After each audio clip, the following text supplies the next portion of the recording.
Unraveling the mystery. The creature within the heart of darkness roared, a sound that shook the very foundations of the cavern. Its form shifted and writhed, a grotesque amalgamation of shadows and malice, a testament to the darkness it embodied. But Naruto, despite the monstrous display of power before him, remained unmoved. The internal battle, the confrontation with his own demons, had left him not only stronger but also with a newfound clarity, a sharper understanding of the threat he faced. He saw now that this creature wasn't simply a mindless beast, it was a manifestation of the village's collective hatred, a dark reflection of the prejudice and suffering he had endured, amplified and given physical form. A chilling realization dawned on him. The whispers, the ostracization, the constant fear, all of it had fed this creature, fueling its power, giving it form and substance. The villagers' rejection, their fear of the nine-tailed fox, their ignorance, had coalesced into this monstrous entity, a terrifying symbol of their collective failings. This wasn't just a fight for survival, it was a fight for redemption, not only for himself but for Konoha itself. He recalled Kurama's words echoing in his mind, "The darkness you see outside is a reflection of the darkness within, but it is a darkness you can conquer." He had conquered his own inner demons, now he would confront the external manifestation of that same darkness. This was not merely a battle, it was a cleansing, a purging of the evils that festered within the heart of his village.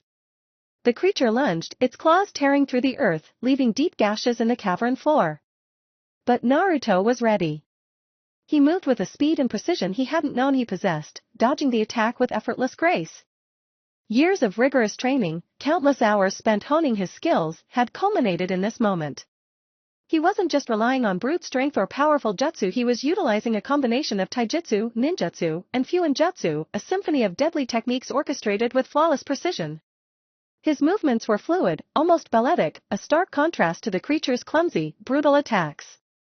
He weaved through the creature's attacks, his movements a blur of motion.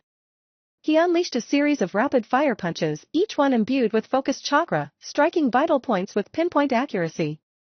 The creature roared in pain, but its attacks only intensified, becoming more frantic, more desperate. He could feel the creature's power waning, not because he was overpowering it physically, but because he was striking at its very core, dismantling the foundation of its being. He then utilized the shadow clone jutsu, creating dozens of copies of himself, each one a perfect replica of his skill and strength. The clones swarmed the creature, attacking from all sides, a dizzying flurry of blows and jutsu. The creature, overwhelmed by the sheer number of opponents, struggled to defend itself, its attacks becoming increasingly wild and unfocused. While his clones kept the creature occupied, Naruto focused on unraveling the mystery of its origin. He focused his chakra, reaching out, sensing the creature's energy signature, its connection to the village, to the collective fear and hatred that had given it life. He felt a surge of despair, a wave of negativity that threatened to overwhelm him, but he held firm, his resolve unshaken. He delved deeper into the creature's energy signature, searching for clues, for answers. He saw fragmented memories, glimpses of the past, flashes of hateful whispers, acts of cruelty, moments of despair. The memories were disjointed, fragmented, but they revealed a horrifying truth: the creature wasn't simply born from hatred, it was created, manipulated, its power amplified by a dark, sinister force. A figure emerged from the shadows, a cloaked figure whose identity remained obscured. This was the puppeteer, the one who had orchestrated the creation of the Heart of Darkness, using the village's negativity as a catalyst, its hatred as fuel. The figure revealed itself to be a high-ranking member of the Konoha Council, a man who had secretly worked to destabilize the village, to sow discord and fear, all in pursuit of his own nefarious ambitions. He had manipulated the villagers' emotions, exploiting their fear and prejudice, channeling their negativity into the creature. His goal wasn't simply to create chaos, it was to seize power, to control Konoha by exploiting the village's vulnerabilities. The man's motives were complex, intertwined with his personal grievances and thirst for dominance. He believed that the only way to ensure Konoha's survival was through ruthless control, believing that weakness and compassion would lead to its destruction. His twisted ideology had driven him to unleash this monstrous entity upon Konoha, using the villagers' hatred as his weapon. Naruto felt a surge of righteous fury. The betrayal stung deeply, the realization that the very people he had hoped to protect were responsible for creating this nightmare was almost unbearable. But he knew that he couldn't afford to be consumed by anger, he needed to focus, to defeat this threat, to expose the truth. The battle raged on, but now it was no longer just a fight against a monstrous creature, it was a battle against a sophisticated enemy who manipulated the emotions and vulnerabilities of the entire village. The creature's power began to diminish as Naruto and his clones continued to disrupt its connection to the village's collective darkness. The cloaked figure tried to intervene, launching a series of devastating attacks, but Naruto, with his improved abilities, was prepared.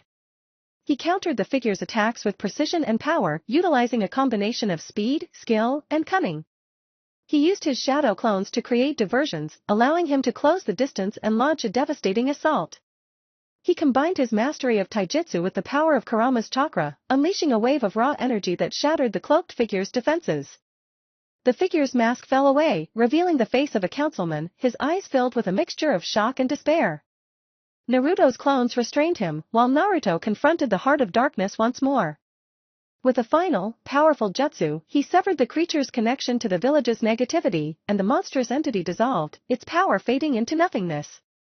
The cavern fell silent, the only sound the heavy breathing of Naruto and his exhausted clones. He had won, not just a battle, but a war against the darkness that had plagued Konoha for far too long. The victory was bittersweet. He had vanquished a terrible threat, but at the cost of exposing the deep-seated corruption within his own village. He knew the road ahead would be long and arduous, but as he stood in the silent cavern, the echoes of his struggle fading into the stillness, he knew one thing for certain: he would not rest until Konoha was free from the shadows of its past. His journey was far from over. It had only just begun. The fight for his village, for his home, for a future where the darkness could never again gain a foothold, was a fight he was ready to face. He was Naruto Uzumaki, and he would never yield. Dark secrets revealed. The councilman's capture was only the beginning.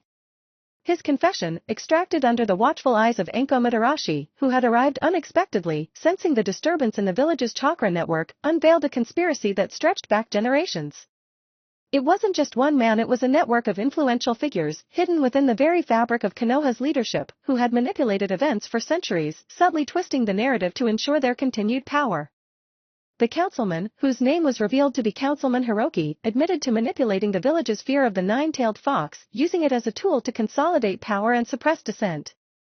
He confessed to orchestrating the ostracization of Naruto, not out of personal hatred, but as a calculated move to maintain the status quo.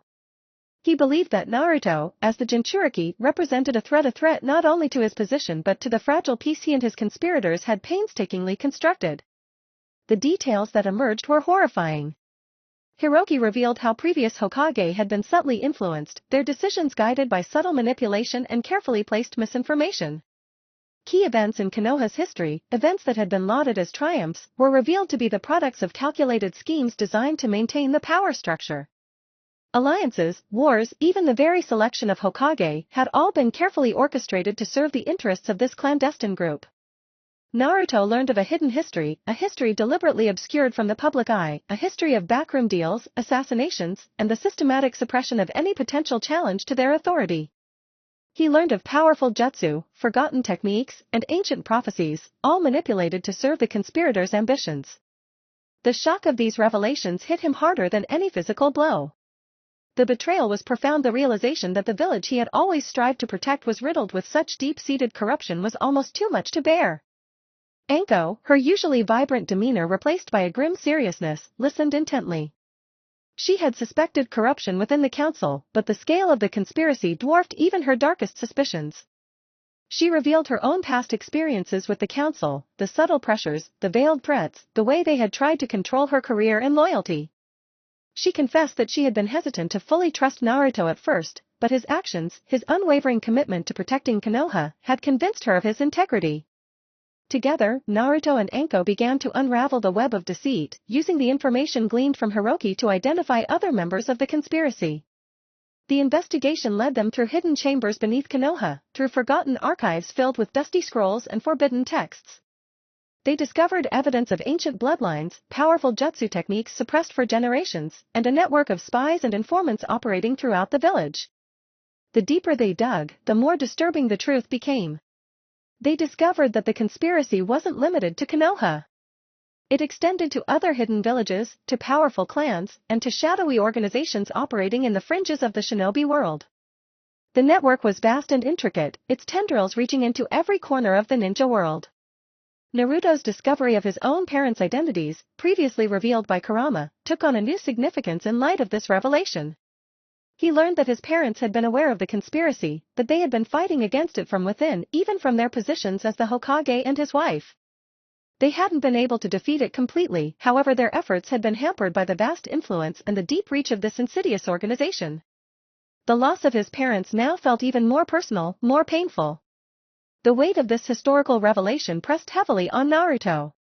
He was no longer just fighting for himself, he was fighting for the legacy of his parents, for the future of Konoha, and for the freedom of the entire ninja world. The realization that his struggle was part of a much larger conflict, a centuries-long battle against a powerful and insidious enemy, added a new layer of complexity and urgency to his mission. The investigation also uncovered details about the creation of the Heart of Darkness. It wasn't merely a manifestation of Konoha's collective hatred, it was a carefully crafted weapon, a living entity infused with dark chakra and ancient forbidden techniques. The conspirators had used the collective negative energy of the village, exacerbated by their own manipulative actions, to create this monstrous being. Naruto felt a surge of rage, a burning intensity that threatened to consume him. The betrayal, the deception, the manipulation, it was almost too much to bear. But he channeled that rage, transforming it into a fierce determination. He would not succumb to despair, he would not let this centuries-old conspiracy win. He and Anko began to strategically dismantle the network, exposing the conspirators one by one. The process was slow and dangerous, each step fraught with risk. They utilized a combination of intelligence gathering, stealth tactics, and carefully planned operations, working with trusted allies within Konoha to expose the truth to the public. The revelation of the conspiracy shook Konoha to its core. The public was in disbelief, their trust shattered, their faith in the village leadership destroyed. Riots erupted, protests raged, and the fragile peace of Konoha was threatened. But Naruto, with Anko by his side, worked to restore order, to heal the wounds inflicted by years of deception and manipulation. He used his newfound influence, his growing reputation as a powerful shinobi, to convince the populace of the need for reform and transparency. He stressed the importance of unity and forgiveness, emphasizing the need to heal the wounds of the past and to build a brighter future for Konoha. The process was long and arduous, filled with challenges and setbacks. But Naruto, armed with his unwavering determination and his profound understanding of the village's history, persisted. He became a symbol of hope, a beacon of light in the darkness, a testament to the resilience of the human spirit. He continued to strive for the future that his parents had envisioned, a future where truth, justice, and compassion would prevail. And though the scars of Konoha's dark past ran deep, Naruto, with unwavering hope, began the long and difficult process of healing, rebuilding, and securing a future free from the clutches of its darkest secrets. His journey, far from over, had only just begun to reveal its true scope and magnitude. Confronting the past. The weight of revelation pressed down on Naruto, a physical burden mirroring the emotional turmoil within. The carefully constructed facade of Konoha, the village he'd foolishly believed in, crumbled to dust, revealing a festering core of corruption and deceit. He'd always felt the village's animosity, a cold, palpable presence that clung to him like a shroud, but to discover its root in deliberate, calculated manipulation was a wound of a different order entirely. It wasn't just casual prejudice, it was a systematic, generational campaign of fear and misinformation designed to keep him, the Jinchuriki, marginalized and controlled. He remembered the sneers, the whispers, the ostracization. He recalled the loneliness, the hunger, the constant struggle for even the most basic necessities. He'd endured it all, believing it was simply his fate, the burden of the demon fox sealed within him. Now, he knew the truth, it had been a deliberate choice, a calculated cruelty orchestrated by those who claimed to protect him. The knowledge of his parents' sacrifice, their fight against this insidious shadow organization, pierced him anew. He'd felt the loss before, a gaping void in his heart, a constant ache for connection and understanding. Now, that loss was infused with a bitter understanding of their struggle, their ultimate defeat at the hands of forces far more powerful and entrenched than he could have ever imagined. Minato and Kushina hadn't simply died, they were victims of this centuries-old conspiracy, their efforts to protect Konoha undermined and ultimately thwarted. Kurama's words echoed in his mind, the nine-tailed fox's gruff but surprisingly compassionate voice offering guidance and training. Kurama, the very being the village feared and demonized, had become his confidant, his teacher, his unexpected ally. The irony wasn't lost on Naruto. The creature the village vilified had proved far more understanding and supportive than the people who claimed to protect him. He closed his eyes, the images flashing before him: the flickering candlelight in the small, cramped apartment, the meager meals, the loneliness of his childhood. He saw the faces of the villagers, their expressions ranging from outright fear to calculated disdain. He saw the cruelty, the indifference, the deliberate exclusion from every aspect of village life. But he also saw the kindness of Irika-sensei, the quiet support of a few others who dared to break from the crowd, those small acts of humanity that had stubbornly maintained a flicker of hope in the darkness. The discovery of his lineage, his parents' identities, and their struggles resonated deep within him. He felt the weight of their legacy, the responsibility of carrying on their fight. He wasn't just Naruto Uzumaki, the orphan Jinchuriki. He was the son of the fourth Hokage, the inheritor of their strength, determination, and compassion. And that heritage demanded he fight, not only for himself, but for the memory of his parents and for the future of Konoha. His rage simmered, a controlled burn in the depths of his being. It wasn't the blind, impulsive rage of a child. It was a calculated, focused intensity, born of understanding and fueled by purpose. He would not succumb to the darkness. He would channel it, transform it, using it as fuel to fuel his actions, to drive him toward justice. Anko, ever his steadfast companion, sat beside him, her gaze understanding and unwavering. She'd seen the darkness in Konoha too, having faced its manipulative tentacles throughout her own career. She'd fought against it, sometimes subtly, sometimes more directly, always conscious of the risk of exposure and the potential consequences. Her presence was a comfort, a silent testament to her unwavering belief in him, in his mission, and in the possibility of a better future. It's not just about revenge, Naruto, Anko said softly, breaking the silence. It's about justice, about rebuilding what's been broken. It's about creating a Konoha where no child will ever suffer the way you have. Her words struck a chord. He knew she was right. He wasn't just fighting to punish the guilty. He was fighting to create a future free from the poisonous influence of this hidden conspiracy. A future where children wouldn't be ostracized, where their potential wouldn't be squandered, where truth and justice would prevail over fear and manipulation. He thought of the Heart of Darkness, the monstrous entity created from the village's negativity, a chilling testament to the destructive power of hatred and fear. It wasn't just a being. It was a symbol, a reflection of the deep-seated problems within Konoha, problems that went far beyond individual acts of cruelty. It represented the festering wound of prejudice and the corrupting influence of power. Destroying it wasn't just a tactical necessity. It was a symbolic act, a crucial step in the healing process. The path ahead was long and arduous. He knew that rebuilding trust, healing the wounds of the past, and reforming Konoha would be a monumental task, requiring strength, patience, and unwavering determination. He would need the support of those who had stood beside him, those who shared his vision of a just and equitable future. But he wasn't alone. He had Anko, Kurama, and a growing circle of allies within the village, those who had begun to see the truth, those who dared to challenge the established order, those who shared his belief in the possibility of change. Together, they would expose the truth, unravel the conspiracy, and build a Konoha worthy of its name, a village where hope and compassion would reign, not fear and darkness. The weight of the past remained, a heavy burden, but it would not break him. It would fuel him. It would strengthen his resolve. He would carry it, not as a symbol of defeat, but as a reminder of the long road ahead, a road he would walk with unwavering determination, striving for a brighter future for himself, for Konoha, and for the entire ninja world. The battle had just begun, and he was ready. The fight for justice, for his parents' legacy, for the future of Konoha, was a fight he would win. His journey was far from over, and its true scope, its true magnitude, was only just beginning to be revealed. Unlocking new abilities. The initial surge of power had been overwhelming, a chaotic explosion of energy that threatened to consume him. Now, a strange calm settled over him, a newfound understanding of the forces swirling within. The Sharingan, those crimson eyes that mirrored the depths of his inner turmoil, pulsed with a controlled intensity, no longer wild and untamed.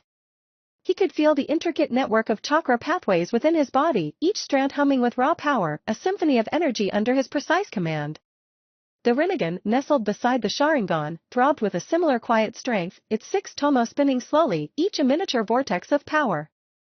These weren't merely abilities, they were extensions of himself, reflecting the depth of his growth. Kurama's training had been brutal, relentless, pushing him to the very limits of his endurance. Days bled into weeks, weeks into months, each session a grueling test of physical and mental fortitude.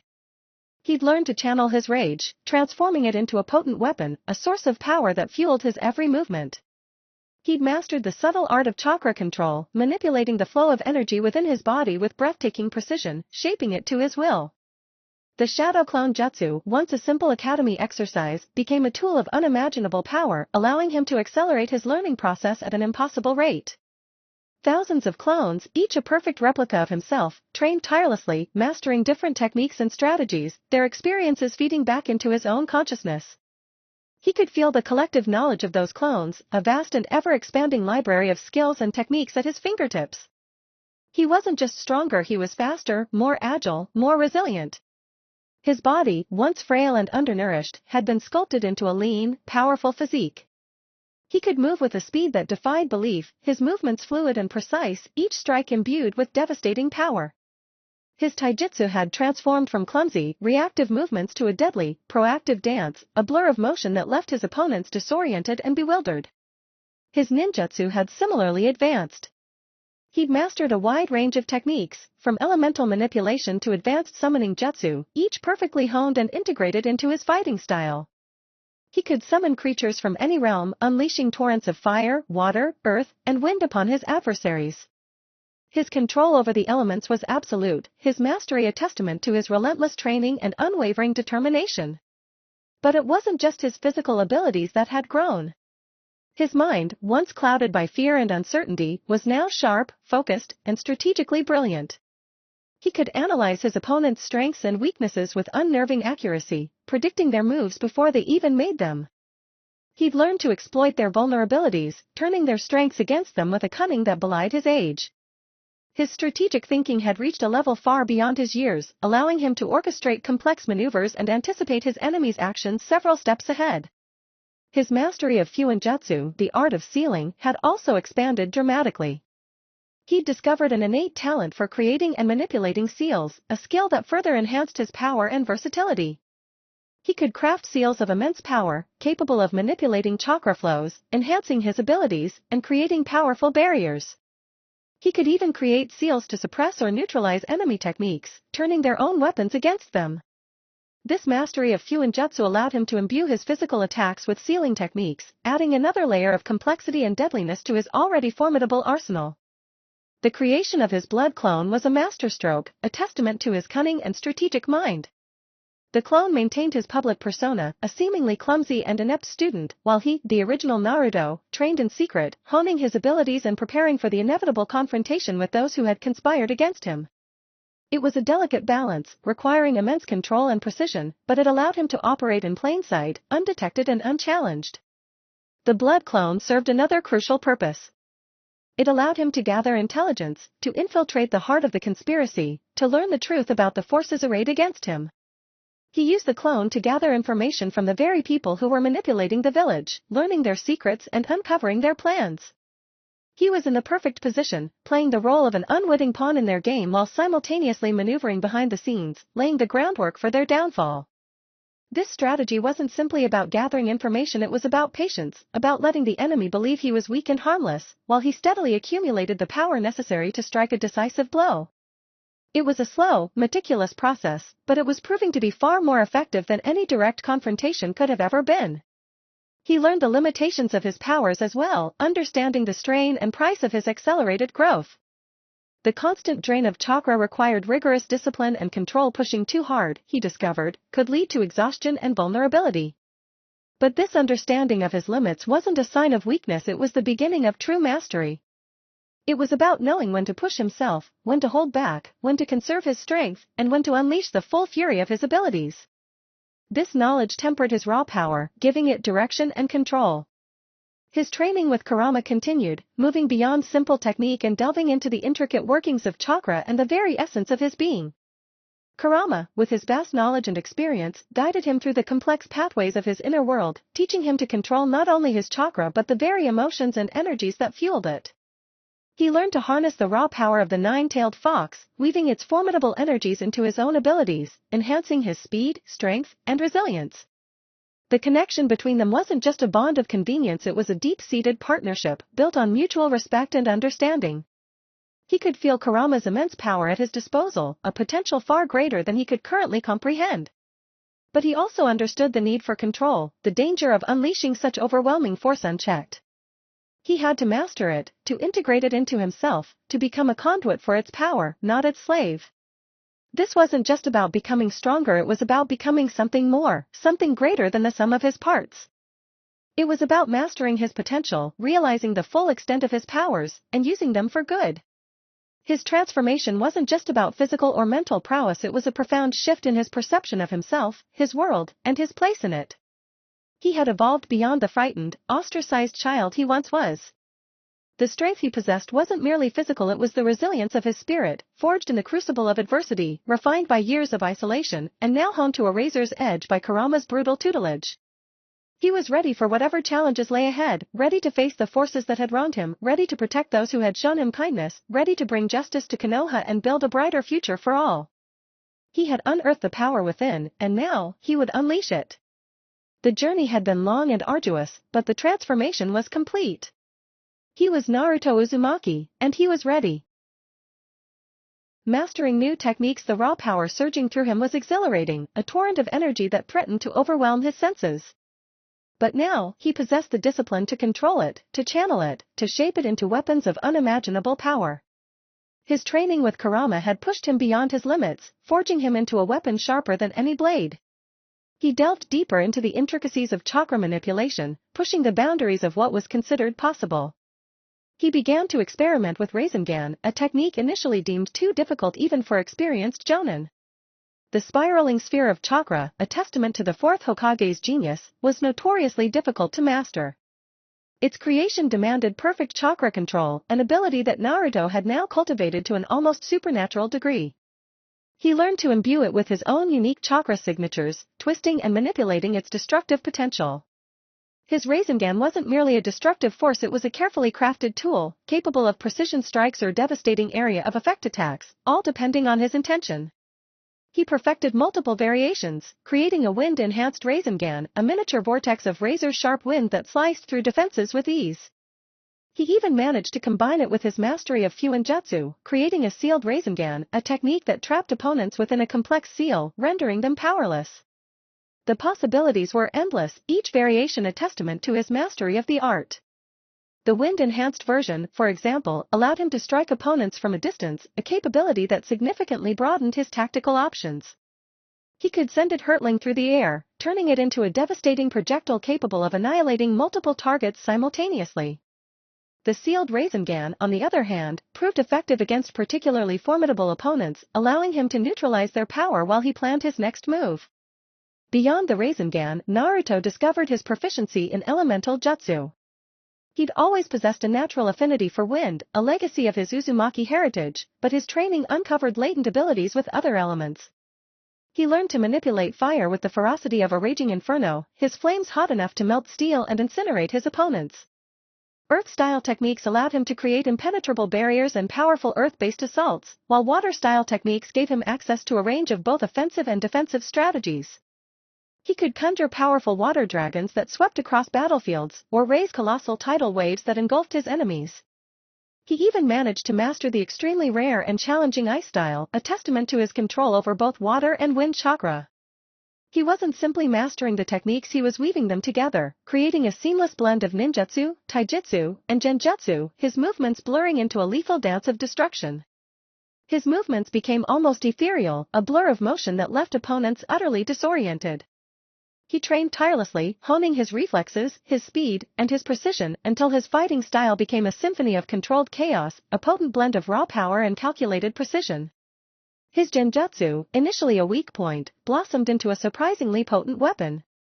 He learned to manipulate the very fabric of perception, creating illusions that played on his opponent's fears and weaknesses. He could create realistic hallucinations, disorienting them and making them vulnerable to his attacks. He discovered a unique ability to intertwine his genjutsu with his chakra control, making his illusions not only visually convincing but also capable of inflicting actual physical damage. He could create illusions that could physically restrain his opponents, or even illusions that could inflict burning sensations or debilitating pain. The illusions were far from mere distractions, they were another layer of his carefully crafted arsenal. He could use them to create openings, disorient his enemies, and ultimately outmaneuver them. Naruto's mastery of Fuinjutsu expanded dramatically as well. He developed a series of intricate seals, each designed for a specific purpose, from enhancing his physical abilities to suppressing his opponent's powers. He created seals that amplified his speed, strength, and chakra reserves, transforming his already impressive abilities into something truly formidable. He crafted seals that acted as barriers against enemy attacks, and others that could neutralize specific jutsu. He could even embed seals into his weapons, transforming simple kunai into powerful, chakra-infused projectiles. This mastery of sealing was crucial to his overall fighting style, allowing him to enhance his capabilities, neutralize his opponent's strengths, and enhance his overall versatility in battle. The seals acted as his trump card in critical moments, offering immediate boosts to his already potent powers. He discovered a particular affinity for creating seals that amplified the power of his Rasengan.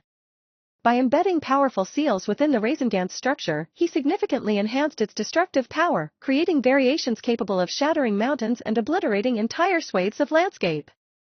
He could also create seals that would explode on contact, further enhancing the Rasengan's already devastating power. Each seal was unique, tailored to the specific situation and the nature of the opponent. This level of versatility made him truly unpredictable and terrifyingly effective in combat. He practiced in the depths of the forest, using the natural environment as both a training ground and a testing ground for his new techniques. The trees became his sparring partners, the wind his ally, and the earth his foundation. He pushed himself relentlessly, refining his skills, perfecting his techniques, until his movements became almost second nature. He trained with Kurama, the nine-tailed fox, a powerful bond developing between them, going beyond simple obedience and evolving into mutual respect. Kurama shared his vast knowledge, his tactical prowess, and the secrets of his own powerful chakra. Naruto didn't just master new techniques, he mastered himself. He learned to control his emotions, to channel his rage and frustration into a driving force, rather than a destructive one. He discovered a calmness within the storm, a clarity of mind that allowed him to approach even the most challenging situations with unwavering focus and determination. The brutality of his past had forged a resilience within him, a strength of spirit that allowed him to overcome any obstacle. His training wasn't merely about acquiring new skills, but about mastering his own inner demons. He had to fully understand the balance between his power and his control. He would be neither impulsive nor hesitant, but a storm perfectly harnessed, capable of both devastating force and compassionate calm. He wasn't just a powerful ninja, he was a strategist, a tactician, a master of his own destiny. He had unearthed the power within, a power that was both terrifying and awe-inspiring. He was Naruto Uzumaki, and he was ready to take on the world. His transformation wasn't simply physical, it was a complete overhaul of his being, a fusion of his innate abilities and the skills he had painstakingly acquired, culminating in a warrior of unparalleled potential. The boy who had once been scorned and ostracized now stood poised on the precipice of a new era, ready to claim his rightful place in the world. He had mastered not just new techniques, but his own destiny. Strategic advantage. The academy graduation ceremony felt strangely anticlimactic. Naruto, outwardly still the goofy, somewhat clumsy genin, inwardly smirked. He'd aced every test, effortlessly surpassing even the most gifted students. His public persona, maintained diligently by his blood clone, served its purpose flawlessly. He was, to everyone else, still the underdog. But beneath that facade lurked a power that threatened to eclipse even the strongest jonin. His strategic advantage wasn't merely about brute strength, it was about precision, anticipation, and calculated risk. He'd studied his fellow graduates, their strengths and weaknesses, their fighting styles, and their tendencies. He'd mapped their chakra signatures, noting their elemental affinities and their preferred jutsu. This meticulous analysis allowed him to predict their moves, anticipate their strategies, and counter them with surgical precision. His first mission, a solo assassination assignment under Anko Madarashi's watchful eye, was a perfect testing ground. The target, a rogue ninja with a penchant for explosive tags and brutal taijutsu, was deemed a formidable threat. But Naruto saw weaknesses where others saw strengths. The rogue ninja relied heavily on surprise attacks and quick bursts of speed, leaving him vulnerable during moments of recovery. Naruto chose to engage him in a dense forest, utilizing the trees as cover and concealment. He didn't rush into a direct confrontation. Instead, he used his wind-style Rasengan variations to harass the rogue ninja from a distance, wearing him down before close combat. A series of precisely placed wind-enhanced Raisengans, guided by his keen observation skills and near-perfect chakra control, chipped away at the ninja's defenses, causing minor but persistent damage. These long-range attacks served a dual purpose. They wore down the ninja's stamina and forced him to reveal his preferred fighting style and movement patterns. When the rogue ninja finally closed the distance, his movements predictable and his stamina waning, Naruto unleashed a flurry of devastating taijutsu. His training with Kurama had honed his reflexes and speed to incredible levels, transforming him into a whirlwind of motion. He used the shadow clone jutsu strategically, creating multiple clones to confuse and disorient his opponent, then delivering a final, devastating blow with a sealed Rasengan, effectively trapping the rogue ninja in a powerful binding seal, completing his mission without sustaining a scratch. The mission was a testament to his strategic brilliance. Not only did he defeat a powerful opponent, he did so with minimal risk, showcasing his remarkable planning skills and control over his powers. His mastery of genjutsu further enhanced his strategic advantage.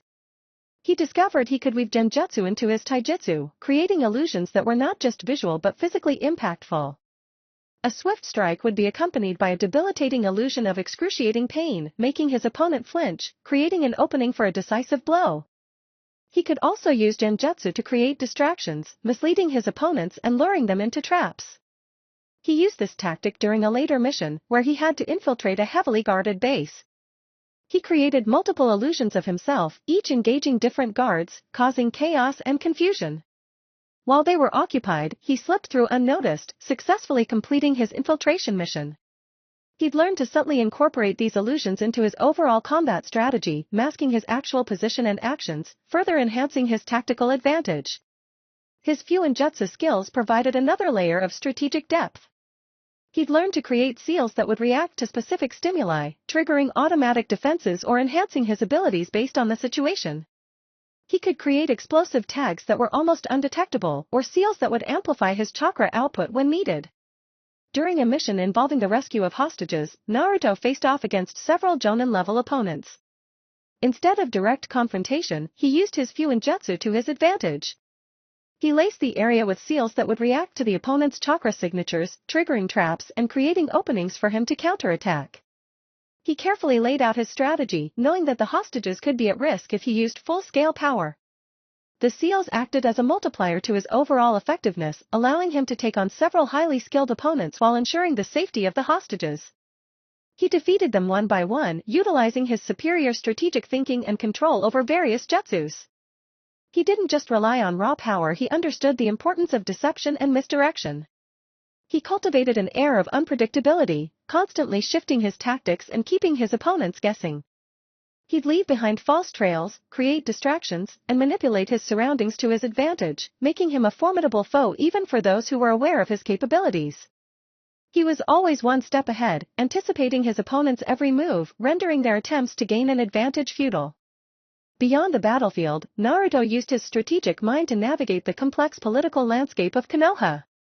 He understood the power of information, collecting intelligence and using it to his advantage.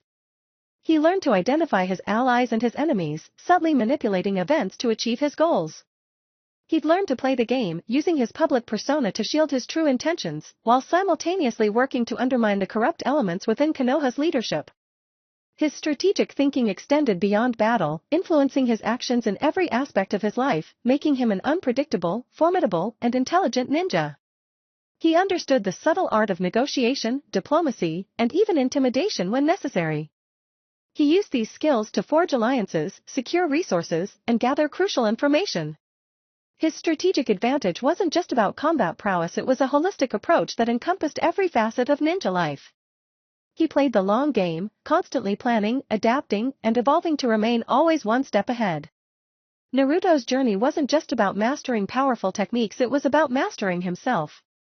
The brutality he had faced, the systematic ostracization and the deep-seated hatred he had endured, had forged an unwavering resolve within him. It wasn't just anger that fueled his drive, it was a burning determination to protect those he cared about, to make the world a better place, a place where no child would endure the suffering he had. This inner fire, this intrinsic motivation, gave him an edge that no mere technique could provide. It was the driving force behind his strategic thinking, the unshakable foundation upon which his power was built.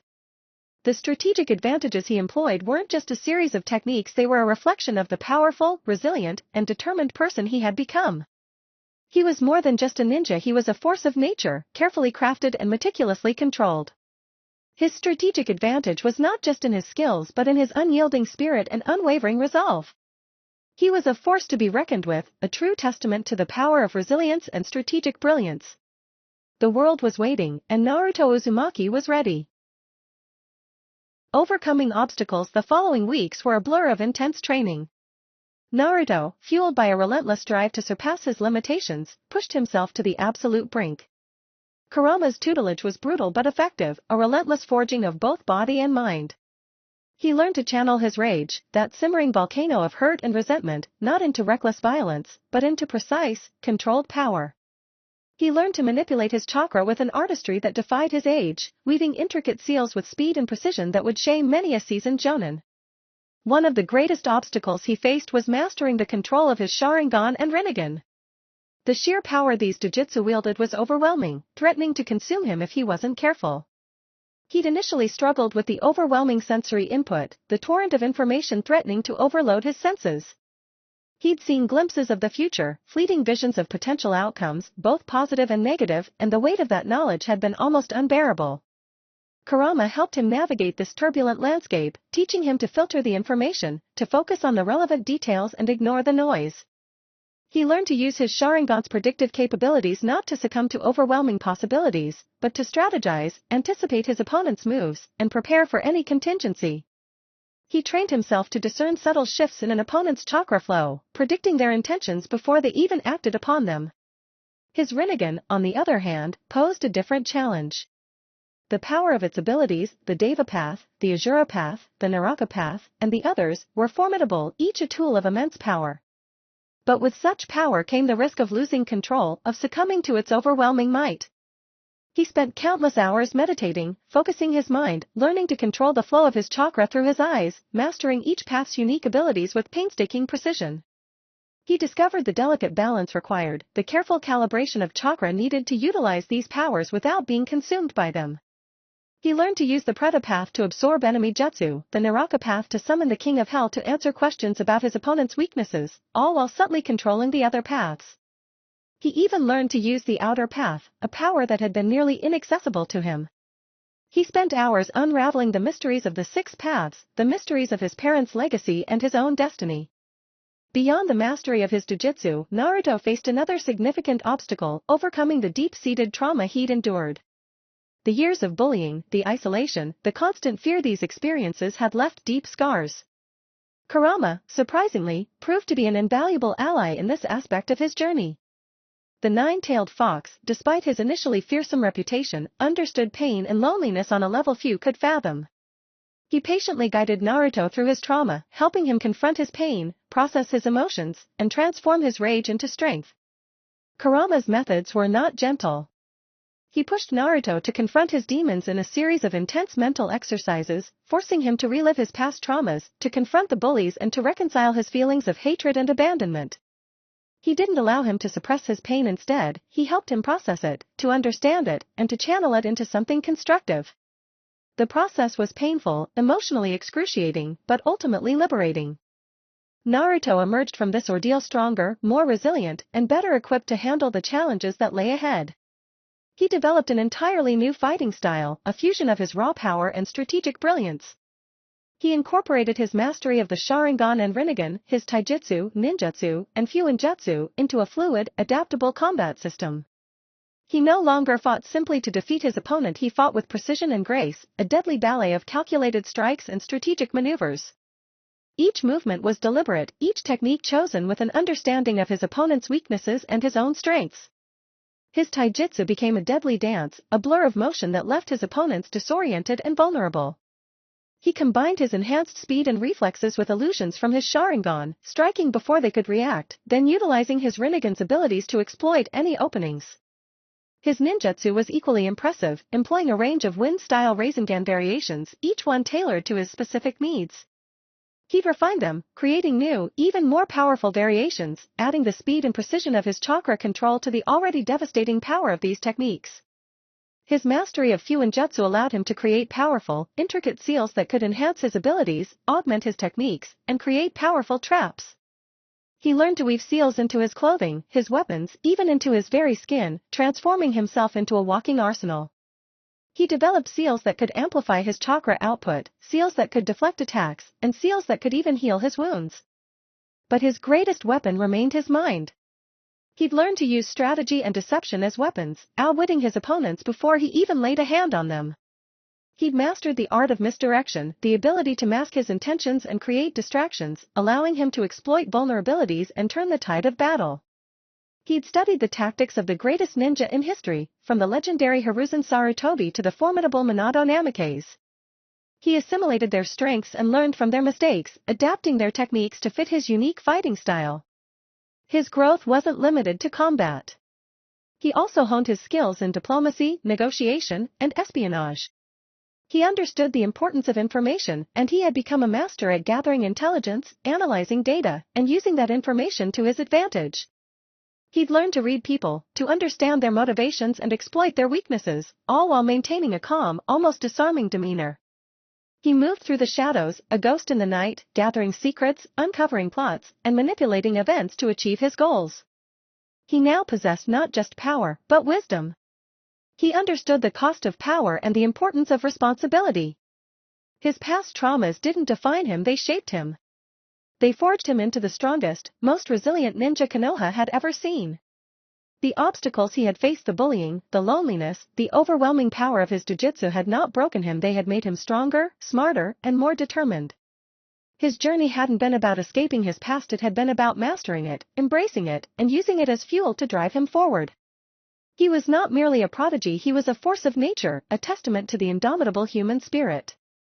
He was ready. He was Naruto Uzumaki, and he would never again be underestimated. The turning point.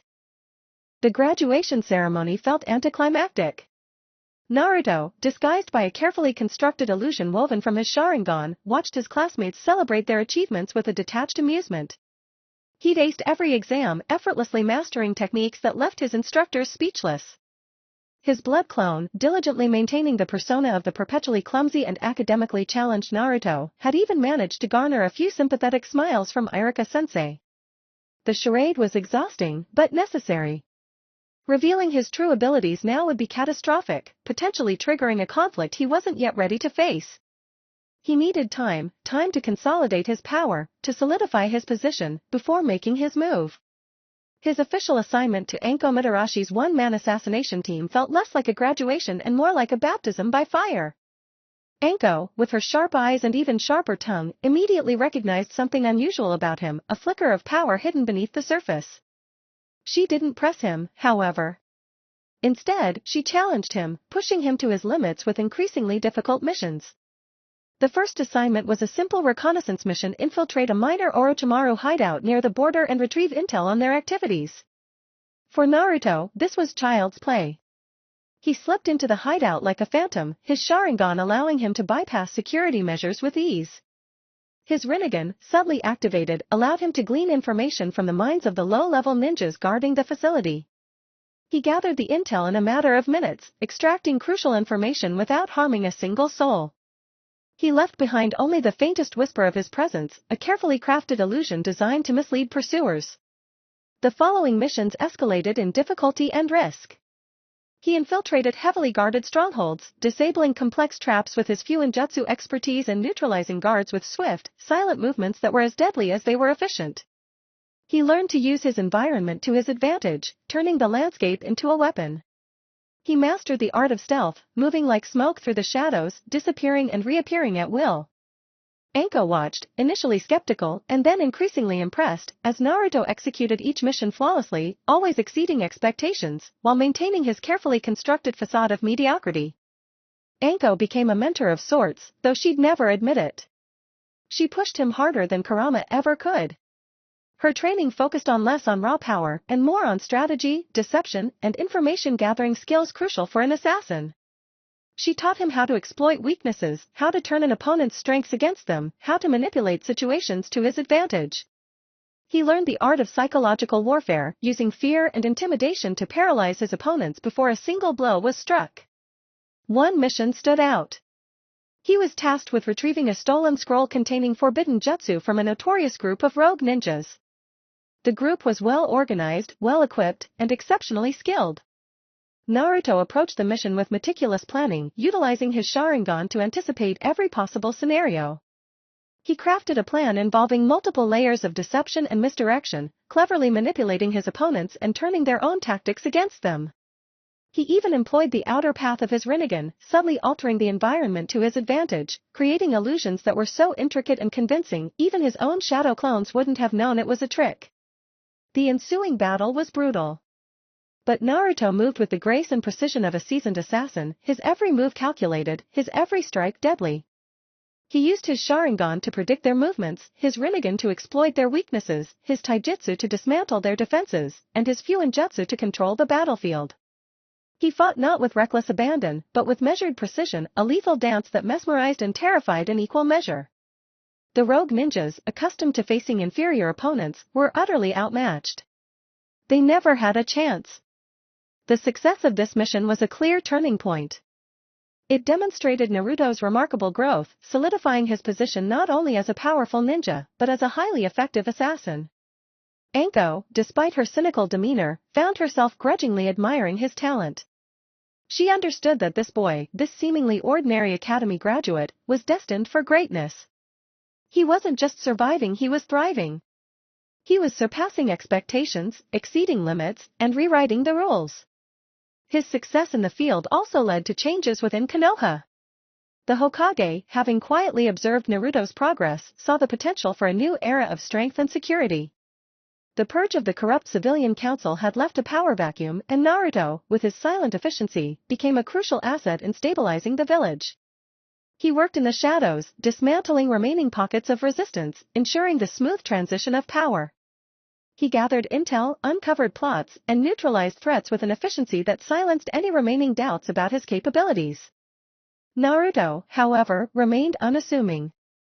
He continued to maintain his public persona, the simple-minded, clumsy Naruto everyone knew. But his private life was a whirlwind of intense training, strategic planning, and increasingly dangerous missions. He was honing his skills, constantly pushing his limits, preparing for the inevitable conflict that he knew was coming. He was building a foundation, a power base, an army of shadows, all while concealing his true strength. His journey was far from over. In fact, it was just beginning. The turning point wasn't just his mastery of his powers, it was his understanding of strategy, his willingness to operate in the shadows, and his recognition that true power lay not just in raw strength, but in the calculated manipulation of events. The world was watching, unaware of the storm brewing within the seemingly ordinary genin, Naruto Uzumaki. He was ready. He was prepared. He was coming. The final confrontation. The air crackled with anticipation, thick with the scent of ozone and impending violence. Before Naruto stood Danzo Shimura, his face a mask of ruthless determination, his Sharingan eyes burning with a cold, calculating fire. Danzo, the shadow of Konoha, the architect of its darkest secrets, had finally emerged from the darkness, ready to test the strength of the boy who had quietly appended his meticulously crafted plans. Naruto stood poised, a whirlwind of controlled energy. His usual carefree demeanor was gone, replaced by a chilling intensity that mirrored Danzo's own. The years of brutal training, the countless missions, the silent battles fought in the shadows all had culminated in this moment. He wasn't the naive, underestimated genin anymore. He was a force of nature, a storm unleashed, and he was ready to break Danzo's carefully constructed world. The battle began not with a roar, but with a whisper. A subtle shift in the air, a barely perceptible tremor in the earth. Danzo, relying on his decades of experience and his mastery of Izanagi, launched a flurry of attacks, each strike imbued with deadly precision and lethal intent. His movements were swift, almost invisible, a blur of motion that defied the eye. He wielded his Kusarigama with deadly expertise, the weighted blades singing a deadly song as they sliced through the air, aiming for vital points. Naruto met his onslaught with a calm, controlled defense. His Sharingan, spinning rapidly, tracked Danzo's every move, anticipating his next strike with uncanny accuracy. His movements were fluid, almost balletic, a counterpoint to Danzo's brutal aggression. He deflected blows with effortless grace, his body a whirlwind of motion, his movements deceptively simple yet devastatingly effective. He used his superior speed and agility to evade Danzo's most powerful attacks, using the environment to his advantage, turning the battlefield into a chaotic dance of death. Danzo's Izanagi, a forbidden jutsu capable of rewriting reality, proved a formidable challenge. Each time he seemed to be defeated, he would reappear, his wounds healed, his spirit unbroken. Naruto, however, anticipated this.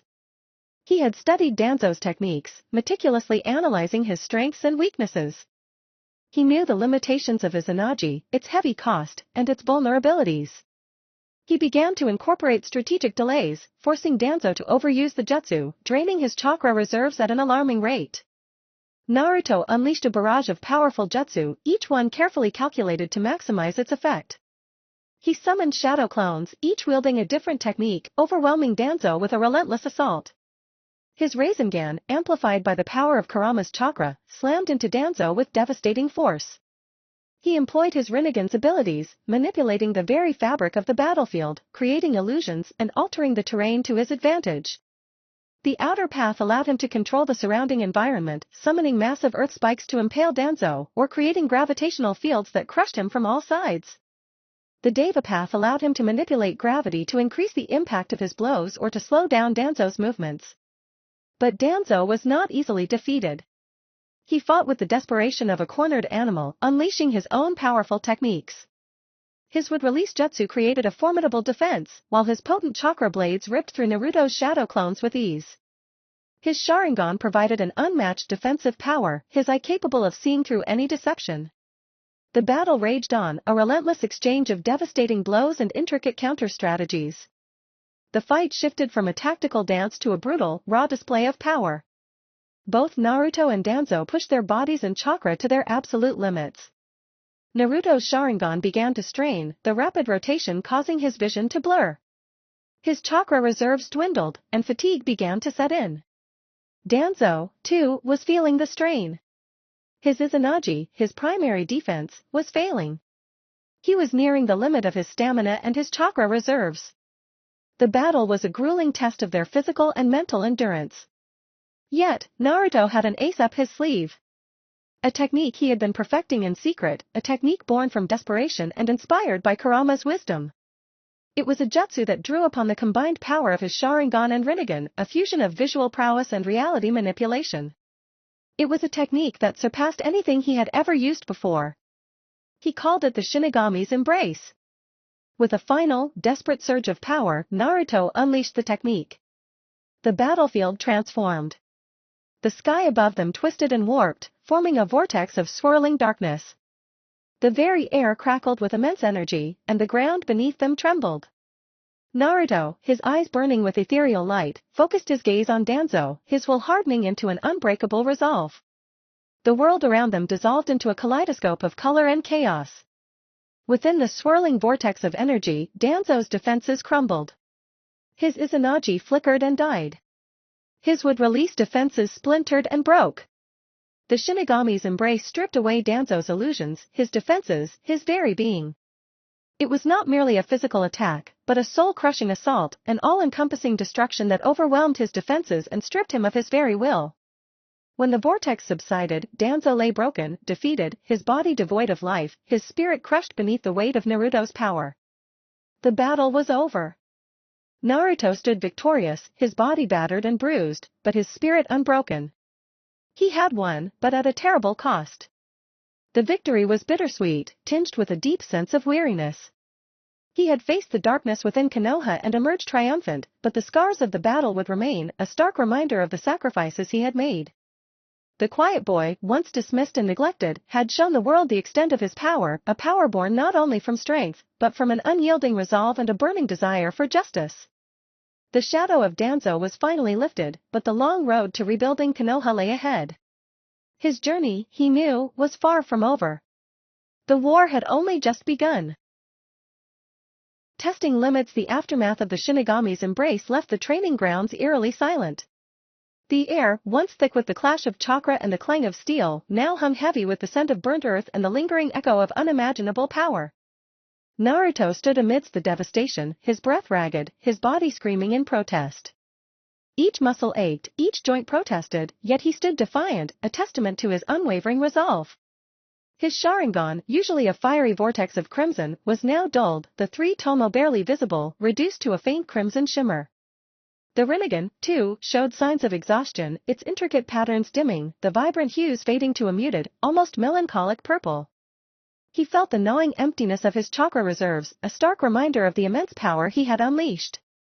He stumbled forward, his legs unsteady, toward the lifeless form of Danzo Shimura. The once formidable leader, the architect of Konoha's shadows, lay prostrate, a broken marionette discarded after a cruel game. His body, once a vessel of iron will and cunning strategy, now lay still, a testament to the overwhelming force of Naruto's final attack. A grim satisfaction flickered within Naruto, a cold fire that quickly dimmed beneath a wave of exhaustion and profound sadness. This wasn't the glorious victory he had envisioned. This was a Pyrrhic triumph, a victory stained with the blood of a man who, despite his flaws and his cruelties, had served Konoha for decades. A wave of nausea washed over him, and he had to clutch at a nearby tree trunk to steady himself. The sheer power of the Shinigami's embrace hadn't just drained his chakra, it had left him emotionally drained, shaken to his core.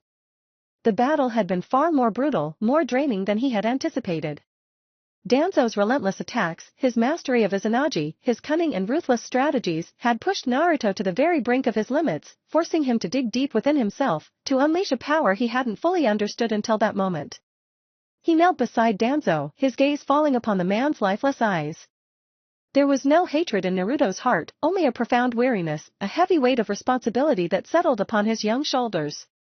He had eliminated a significant threat, a venomous serpent in the heart of Konoha, but the battle had left him changed, forever marked by the darkness he had confronted.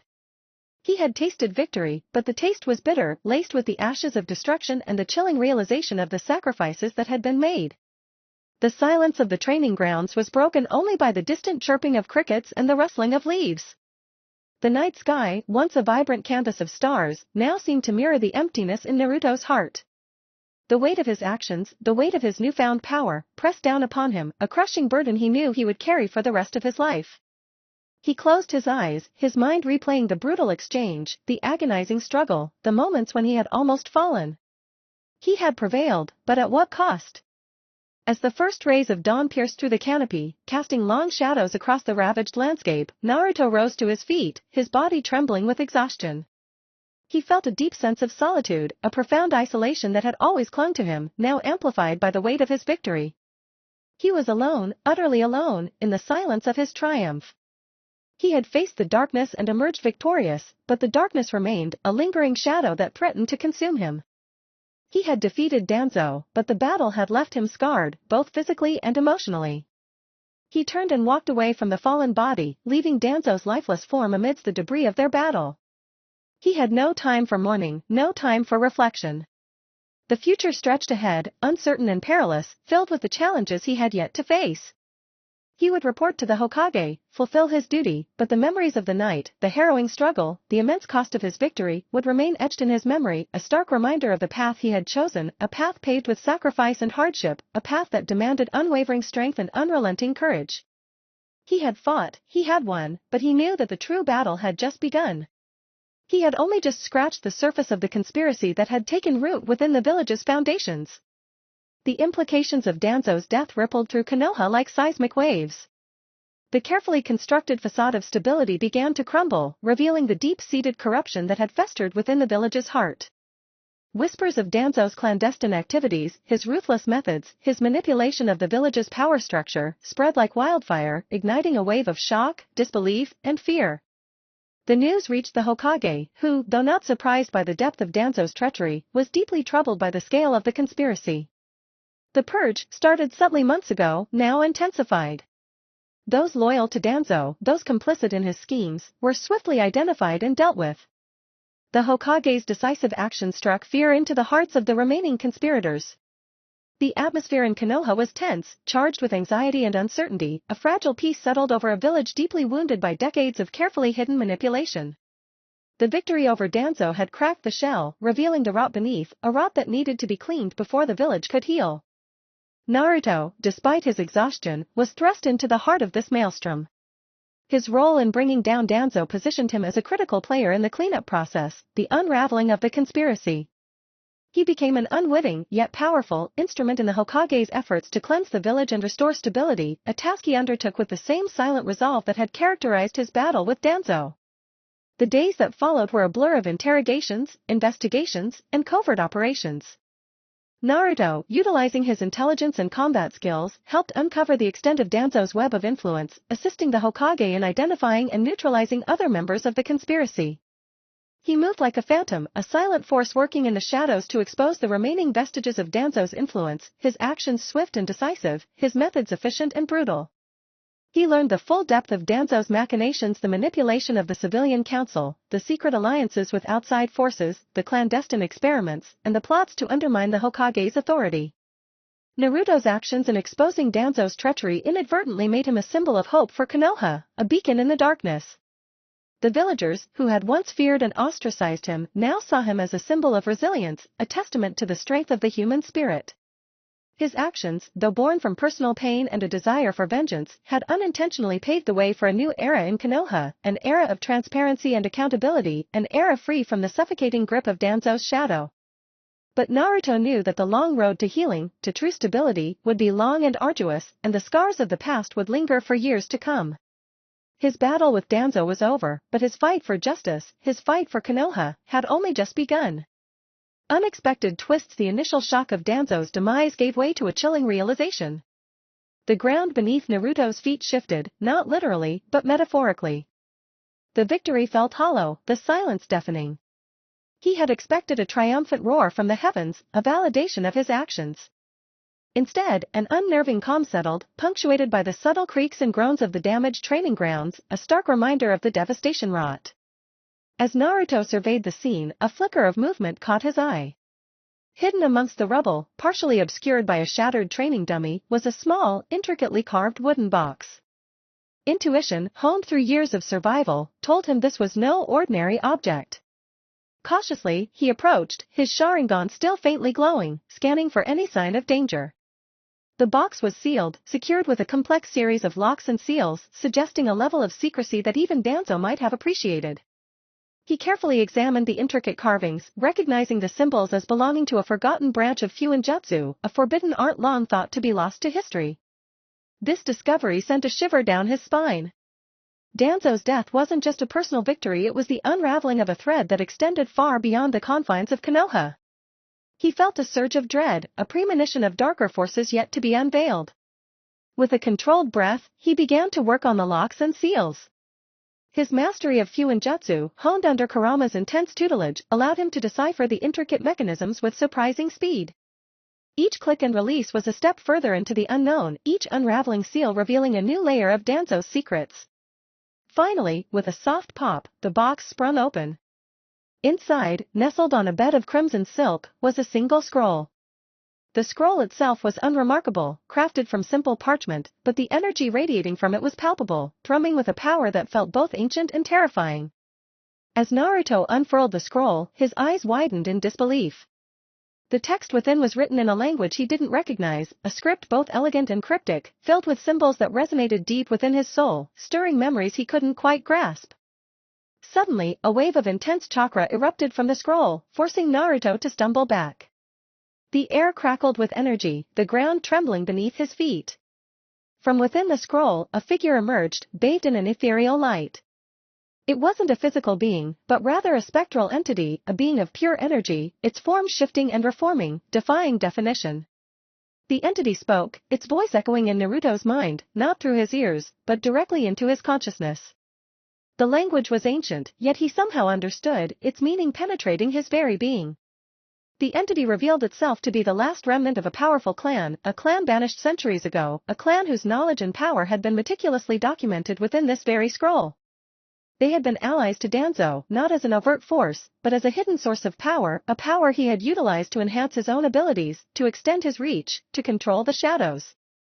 This revelation was a seismic shift, a completely unexpected turn in the unfolding saga. Danzo's network extended far deeper, far older, than Naruto had ever imagined.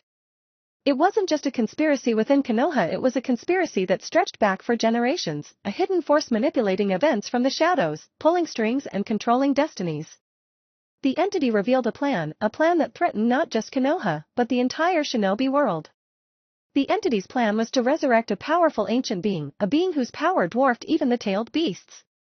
This being, the entity revealed, was sealed within a hidden location, guarded by a series of intricate traps and powerful seals. Danzo had been gathering the necessary components, the key to unlocking this ancient entity's prison. The scroll contained the final piece, a ritual that, when performed correctly, would unleash the being upon the world. The entity, however, was not simply a pawn in Danzo's game. It had its own agenda. It had allied with Danzo solely to acquire the necessary resources for its own goals. Its goal was to use this ancient being's power to claim control of the entire elemental nations. Naruto was faced with a daunting task. He had defeated Danzo, but the real battle was far from over. The threat now was exponentially greater, far more dangerous than anything he had encountered. He had to stop this entity, he had to prevent the resurrection of this ancient being, and he had to do it before it was too late. The weight of this responsibility crushed him. The exhaustion from his battle with Danzo was nothing compared to the mental and emotional strain of this new revelation. He was alone, more alone than ever before. The Hokage, the village, even Kurama, could offer only limited assistance. This was a battle he would have to fight alone, against a power that transcended everything he had known. The entity, sensing Naruto's resolve, attempted to manipulate him, to exploit his pain and anger, to turn him into an unwitting pawn in its own game. It offered him power, unimaginable power, promising to help him avenge his parents, to erase the pain of his past. It tempted him with the allure of strength, whispering promises of vengeance against those who had wronged him. But Naruto resisted. He had come too far, seen too much, to fall prey to such manipulation. He remembered Kurama's words, his teachings, the lessons of resilience and self-control he had learned. He understood the true meaning of strength, the understanding that true strength lay not in power alone, but in compassion and the will to protect those he cared for. He knew that wielding the power the entity offered would risk becoming a tyrant, a force of destruction even greater than the ancient being itself. It would corrupt him. He chose a different path, a path fraught with peril, but one that aligned with his beliefs, one that was true to his core. He would confront this threat, not with brute force alone, but with cunning, strategy, and the unwavering resolve that had always defined him. The ensuing days were a whirlwind of activity. He sought out allies, those who could lend their expertise to the task at hand. He consulted with Jiraiya, seeking the sage's wisdom, gaining insights into the history of the forbidden arts and the nature of the ancient being. He studied the scroll, deciphering the cryptic text, unraveling the secrets hidden within. He trained relentlessly, pushing his physical and mental limits, preparing himself for the ultimate confrontation. He discovered that the ancient being was not simply a force of destruction, but a sentient entity with its own complex history and motivations. It had been sealed away not because it was inherently evil, but because its power was too great, too unpredictable, to be wielded by any single entity. He learned that the resurrection ritual was not a simple act of summoning, but a complex process that required not just the scroll, but a series of specific sacrifices, a precise alignment of celestial bodies, and a delicate balance of energies. The stakes were immense. The fate of the elemental nations rested on his shoulders. He was no longer just a Jinchuriki, a shinobi, or a symbol of hope. He was the guardian, the last line of defense against an ancient evil. The path ahead was unclear, filled with uncertainty and danger, but Naruto, scarred yet resolute, stood ready. He was ready to face whatever came next, ready to fight for what he believed in, ready to defend the world from the darkness that threatened to consume it. The unexpected twists had only strengthened his resolve, ignited a fire within him, pushing him further beyond the limits of his potential. The true battle, the battle that would define his destiny, was about to begin. The unexpected twists had made his mission so much more formidable, a test of will and courage that would shape him into a legend. Close call. The spectral entity's laughter echoed in Naruto's mind, a chilling sound that vibrated through his very being. It had underestimated him, yes, but it hadn't anticipated the sheer ferocity of his counterattack. He had managed to disrupt the ritual, to sever the connection between the scroll and the ancient being, but at a terrible cost. The backlash of disrupted energy slammed into him with the force of a collapsing mountain, tearing through his defenses, shattering his chakra control. He felt his body disintegrate, his very essence fracturing under the onslaught. His vision blurred, his senses reeling from the overwhelming power. The world around him twisted and warped, colors bleeding into one another, sounds morphing into a cacophony of dissonant noise. Pain, raw and unyielding, consumed him, a searing inferno that threatened to consume his very soul. He gasped for breath, each inhale a ragged, desperate attempt to cling to the fading light of consciousness. He collapsed to his knees, the ground seeming to melt away beneath him. His muscles screamed in protest, his bones felt like brittle glass on the verge of shattering. He could feel his life force ebbing away, the warmth slowly draining from his limbs, leaving him cold, numb, and utterly helpless. He was drowning in a sea of pain, a suffocating darkness threatening to engulf him entirely. For a moment, he saw fleeting images, his parents' faces, Kurama's fiery gaze, the faces of his friends. He felt a pang of regret, a fleeting sense of unfinished business. He hadn't achieved everything he had set out to do, not even close. He had faced the ancient being, thwarted its plans, yet felt utterly defeated. The sense of failure was almost unbearable. He struggled to maintain his grip on reality, his consciousness flickering like a dying flame. He was close, so incredibly close to the brink of death. He could feel the icy grip of oblivion tightening around him, pulling him inexorably towards the abyss. A single tear traced a path through the grime on his cheek, a silent testament to the pain he endured. This was it, he thought. This was the end. But just as despair threatened to overwhelm him, a surge of pure, untamed energy coursed through his veins, a surge of life force that felt both alien and intimately familiar. It was Kurama, his chakra intertwining with his own, a lifeline thrown out in the face of death.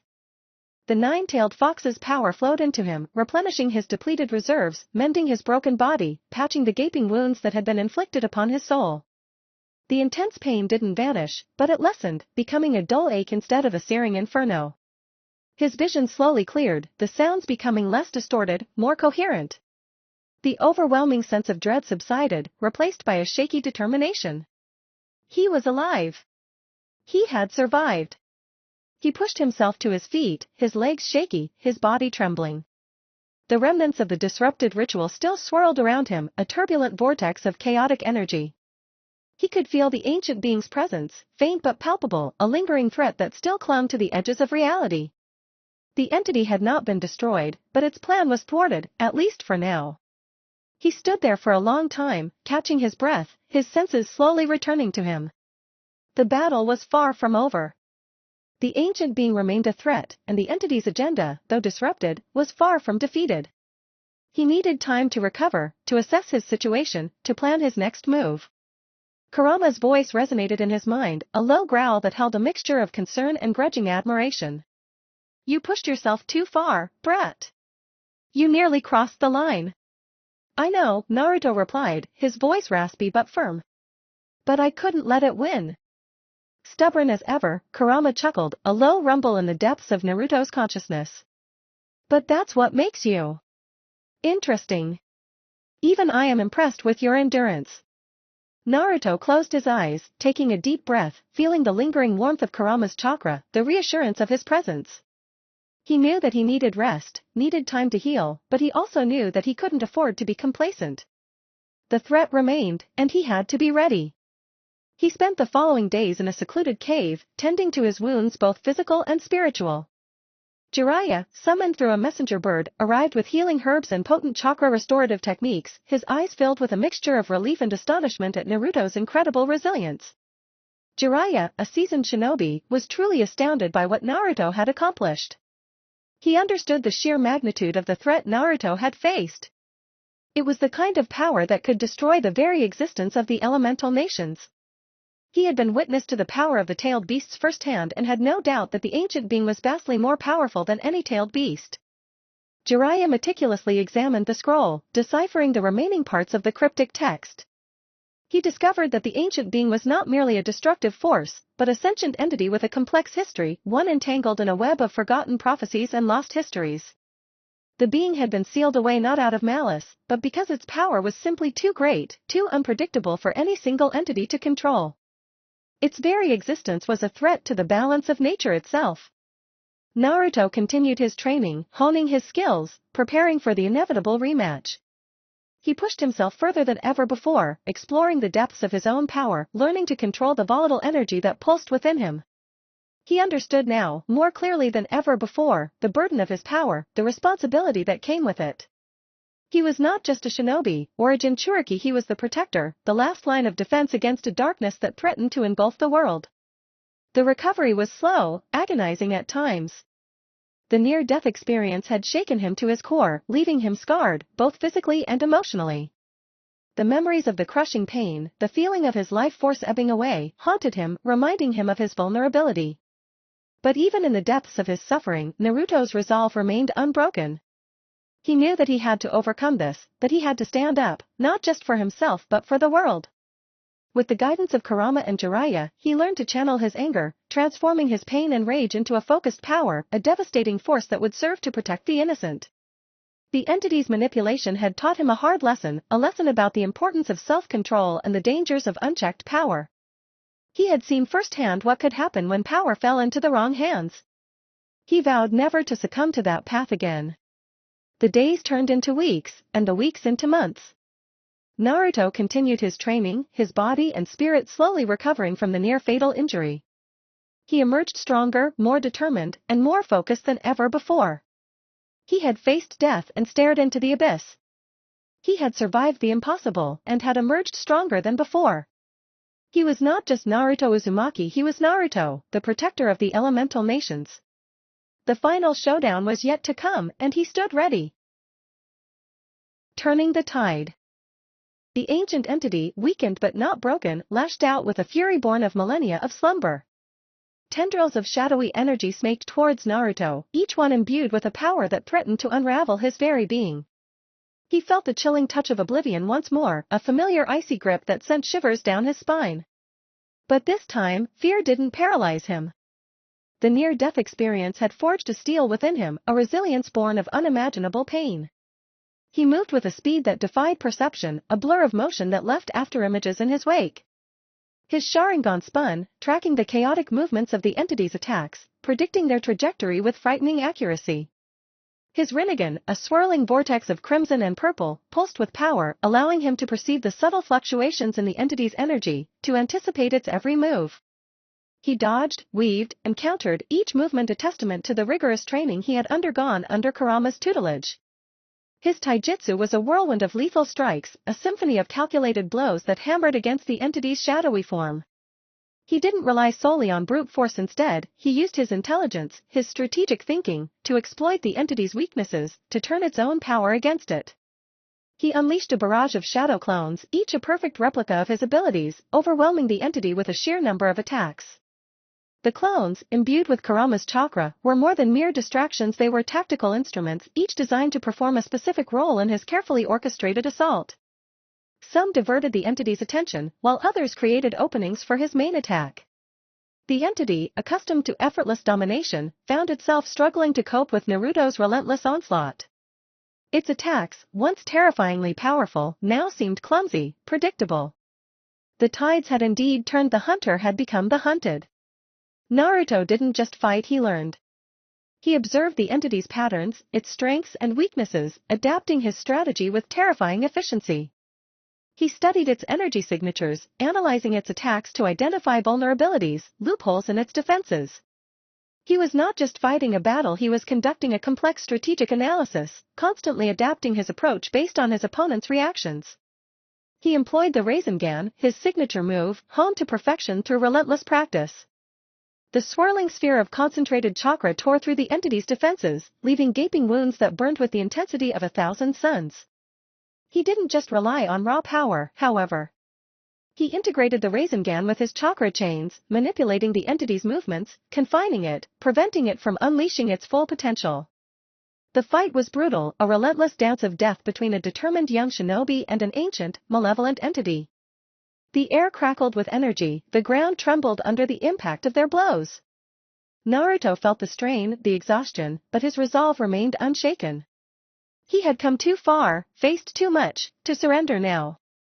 Kurama's voice echoed in his mind, a constant stream of tactical advice and encouragement.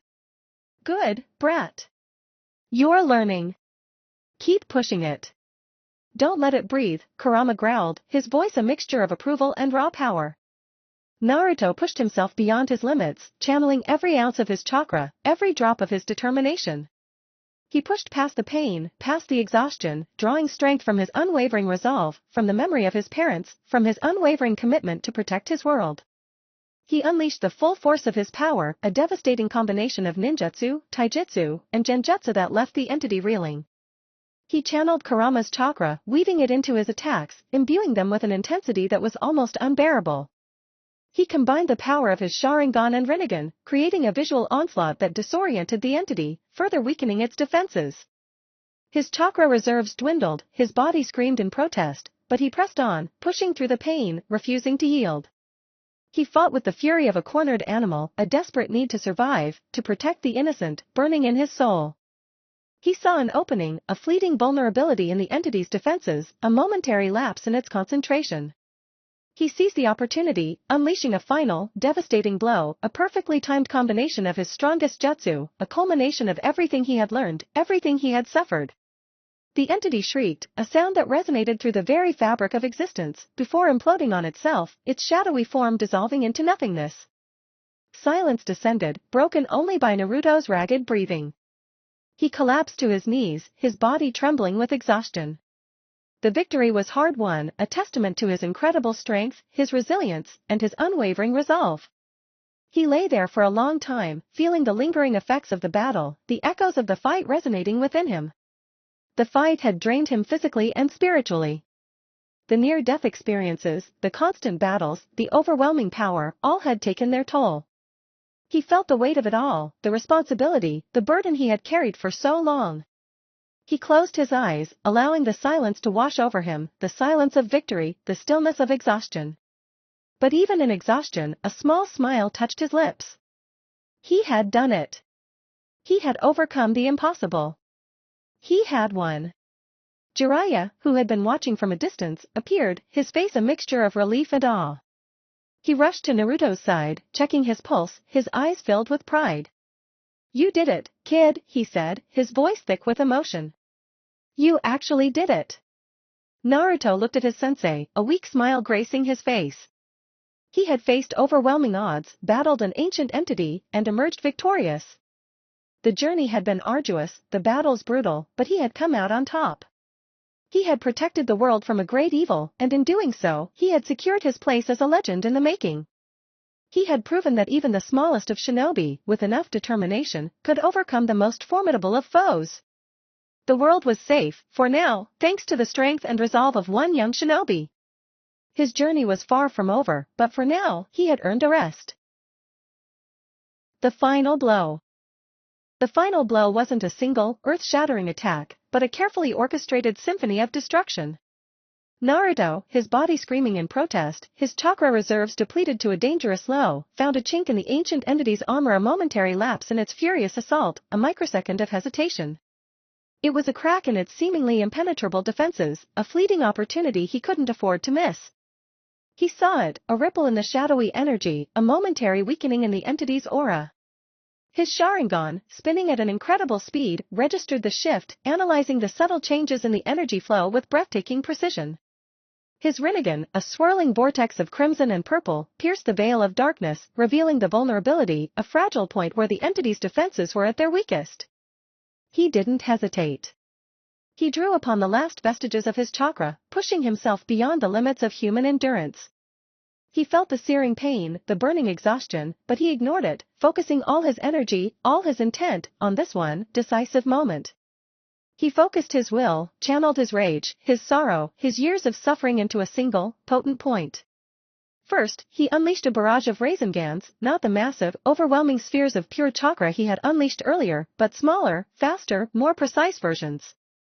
These were surgically targeted strikes, each aimed at a specific point in the entity's weakened defenses.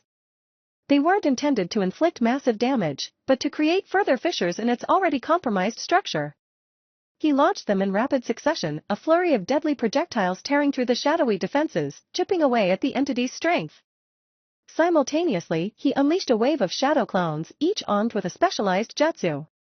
Some unleashed powerful wind-based techniques, ripping through the entity's shadowy form, creating further openings.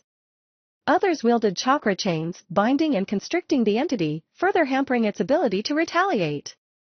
These weren't simply distractions, they were precision instruments of war, acting in perfect harmony with his main assault. Then, he channeled the power of Kurama, weaving the nine-tailed fox's immense chakra into his attack. The familiar surge of power coursed through him, invigorating him, bolstering his waning strength.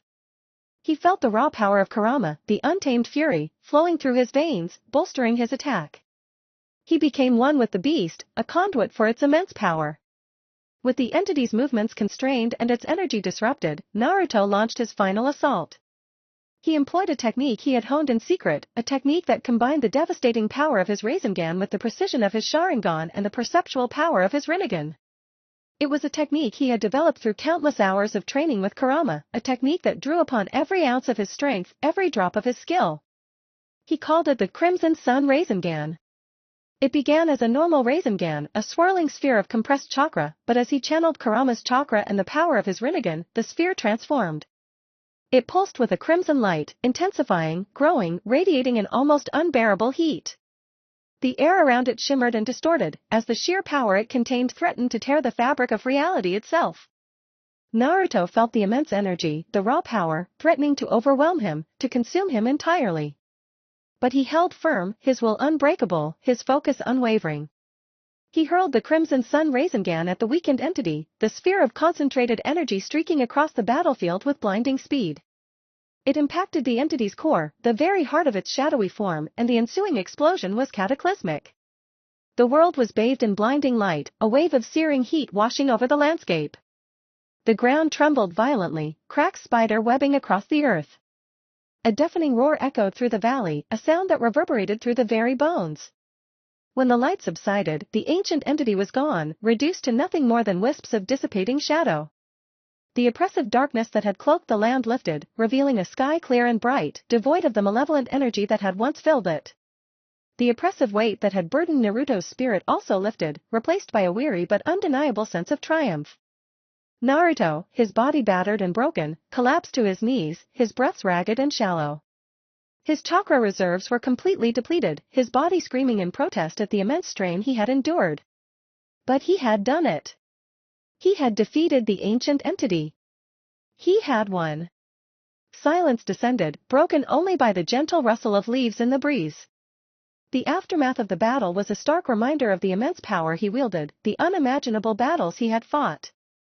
The land was scarred, bearing witness to the intensity of the conflict, but the victory was palpable, hanging heavy in the air. Jiraiya emerged from the shadows, his face etched with worry and relief. He rushed to Naruto's side, his eyes scanning Naruto's body for injuries. He expertly applied chakra healing, working quickly and efficiently to stabilize Naruto's condition. The Hokage, alerted to the conclusion of the battle, arrived shortly after, his usually stoic features etched with concern and quiet pride.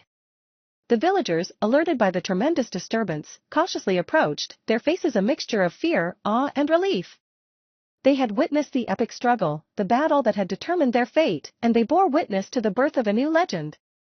Naruto, weak but alive, lay in Jiraiya's arms, a weak smile gracing his lips. The battle had taken its toll, leaving him physically and spiritually exhausted. The weight of responsibility, the years of pain and isolation, the constant fight for survival, it all seemed to melt away in the sweet balm of victory. He had faced the impossible and emerged victorious. He had saved his world. But the cost of that victory was a heavy one. His body was ravaged, his chakra reserves completely depleted, and his soul weary from the burden he had carried for so long. The road ahead was still long, filled with challenges and dangers, but for now, he could allow himself to rest, to savor the brief moment of peace before the next challenge arose. He had proven himself, not just to the world, but to himself. He was Naruto Uzumaki, and he was a shinobi. A Pyrrhic victory. The silence following the cataclysmic explosion was deafening, broken only by the erratic thump-thump-thump of Naruto's own heart, a frantic drumbeat against the backdrop of the devastated landscape. He lay there, amidst the rubble and smoking earth, his body a tapestry of wounds, each a testament to the brutal fight. The Crimson Sun Rasengan, a technique that had drawn upon the last reserves of his strength and the very essence of Kurama's power, had vanquished the ancient entity, but it had left him on the precipice of oblivion. Jiraiya, his face a mask of grim determination, knelt beside him, his hands a blur of motion as he channeled his own chakra into Naruto's ravaged body. The Hokage, his expression unreadable, stood a few feet away, his eyes fixed on the young shinobi. The villagers, a sea of anxious faces, watched from a distance, their collective breath held captive in their chests. The air was thick with the smell of smoke, scorched earth, and the metallic tang of blood. Jiraiya's healing jutsu, though potent, could only do so much. Naruto's body was critically damaged, his chakra network frayed beyond repair. Each breath was a struggle, each heartbeat a labored effort. His Sharingan, usually bright and vibrant, was dull and lifeless, its crimson hues fading into a sickly, pale red. His Rinnegan, the powerful dojutsu that had allowed him to pierce through the entity's shadowy defenses, was equally ravaged, its hypnotic spirals blurring and indistinct. The exhaustion that clawed at him wasn't merely physical, it was a deep, soul-crushing weariness that seeped into his very being. Kurama's voice, usually a booming torrent of sardonic commentary, was now a faint whisper in his mind, laced with concern. "Little brat," the nine-tailed fox murmured, his voice unusually soft, "you pushed yourself too far. You almost emptied yourself." Naruto tried to speak, to reassure the fox, to acknowledge the pain that lanced through every fiber of his being, but his throat felt parched, his voice caught in his chest. He could only manage a weak, pained groan. The Hokage stepped forward, his gaze unwavering, his usually stoic face etched with a profound sadness. "Naruto," he said, his voice low and resonant, "you have saved us all. You have saved Konoha." His words were heartfelt, infused with a fatherly pride that he usually struggled to express. But in the Hokage's voice, Naruto heard not just admiration, but a deep-seated sense of relief, tinged with unspoken regret. It was the relief of a leader who had seen his village on the brink of destruction and the regret of a father who knew he had failed to protect his son from the horrors that had shaped his life. A sob escaped Naruto's lips, a ragged sound that betrayed the immense pain he was enduring. It wasn't merely the physical pain that tore at him, it was the weight of his sacrifice, the memories of the relentless torment he had endured, the years of loneliness and isolation. The victory was undeniably his, but it was a Pyrrhic one. The cost was immense, a price far too high to bear. Suddenly, a wave of dizziness washed over him, a dizzying cascade of colors and sounds. He felt himself slipping, falling into a dark abyss, the chilling whisper of oblivion beckoning him closer. He struggled to hold on, his consciousness flickering like a dying flame. Jiraiya, his face etched with growing alarm, increased the intensity of his chakra healing, his hands glowing with a brilliant emerald light. But even his powerful jutsu seemed to falter in the face of Naruto's rapidly deteriorating condition. The Hokage's eyes widened with apprehension, his usually composed demeanor shattering. Just as Naruto felt himself succumbing to the darkness, a familiar warmth flooded his senses, a comforting embrace that pushed back the encroaching shadows. It was Kurama's chakra, a life-giving tide that pulsed through his veins, a desperate attempt to keep him tethered to the world of the living. The nine-tailed fox, despite his own weakened state, was fighting to keep his vessel alive. The villagers, witnessing Naruto's near-death experience, let out a collective gasp, a unified cry of fear and despair. Their hero, the boy who had saved them from unimaginable devastation, was on the verge of death. The weight of their gratitude, the intensity of their fear, hung heavy in the air. As Naruto fought to cling to consciousness, memories flooded his mind. Memories of his parents, fleeting images of Minato's warm smile and Kushina's vibrant laughter, images that had been shrouded in mystery for so long. Memories of the cruel villagers, their hateful whispers and vicious attacks. Memories of his training with Kurama, the relentless push for strength, the honing of his abilities. He saw flashes of his early struggles, the loneliness, the pain, the fierce determination that had fueled his journey. And in those memories, he found a strength he didn't know he possessed, a reservoir of resilience he hadn't realized existed. He held on, not for himself, not for Konoha, but for the future, for the hope that he had fought so hard to secure. He would not succumb to the shadows. He would not abandon the future he had fought so tirelessly to protect. Gradually, the darkness receded, replaced by the faint glow of Jiraiya's healing jutsu and the steady, comforting presence of Kurama's chakra. Naruto's breathing stabilized, his heart rate slowed, his eyelids fluttered. He was still weak, terribly weak, but he was alive. He had survived. Jiraiya, relieved beyond words, let out a shaky sigh, his own chakra reserves depleted. The Hokage, his expression softening slightly, approached Naruto's side, his eyes conveying a mixture of gratitude, pride, and a profound sense of responsibility. The victory was theirs, but the price was a profound one. Naruto's body bore the scars of battle, both visible and invisible, reminders of the immense power he wielded and the devastating toll it had taken. He would carry those scars, physical and emotional, for the rest of his life. But as he looked out at the villagers, their faces etched with a mixture of awe, gratitude, and relief, he knew that he had done what he had to do. He had saved them, and that was a victory worth fighting for, even if it came at such a devastating cost. The road to recovery would be long and arduous, but he would endure. He had to. For them, and for himself. He was Naruto Uzumaki, and he would rise again. Mourning and reflection. The aftermath hung heavy, a suffocating blanket woven from smoke, ash, and the lingering scent of blood. The battlefield, once a maelstrom of clashing chakra and destructive energy, lay still, a testament to the ferocious battle that had raged. Silence, profound and unsettling, descended, broken only by the occasional groan of the injured and the soft whimpers of the grieving. Naruto, his body a canvas of wounds, lay in Jiraiya's arms, his breathing shallow, his eyes closed. The vibrant crimson of his Sharingan and Rinnegan had dulled, their power spent, their brilliance dimmed. Jiraiya, his usually boisterous demeanor replaced by a grim solemnity, continued to channel his chakra, a steady stream of healing energy flowing into Naruto's ravaged body. He worked tirelessly, his brow furrowed in concentration, his face etched with worry. The Hokage, Minato Namikaze, stood a short distance away, his expression unreadable, his hands clasped behind his back. His normally composed countenance was marred by a deep weariness, a reflection of the immense burden he carried. The weight of the village, the weight of his son's near-death experience, pressed upon him like a physical force. The villagers, a silent, somber crowd, watched from a respectful distance, their faces a mosaic of grief, gratitude, and awe. They had witnessed Naruto's incredible strength, his unwavering determination, his selfless sacrifice. They had seen him stand against an unimaginable threat, a threat that had pushed him to the very brink of death. Their hero, the boy who had been ostracized, ridiculed, and abused, had saved them all. Anko Madarashi, her usually sharp features softened with concern, knelt beside Jiraiya, her hand resting gently on Naruto's shoulder. Her eyes, usually filled with a fierce determination, were now filled with a deep sorrow. She had seen Naruto grow from a mischievous, albeit lonely, academy student to a powerful shinobi, capable of feats beyond comprehension. She had trained him, guided him, and witnessed his resilience in the face of adversity.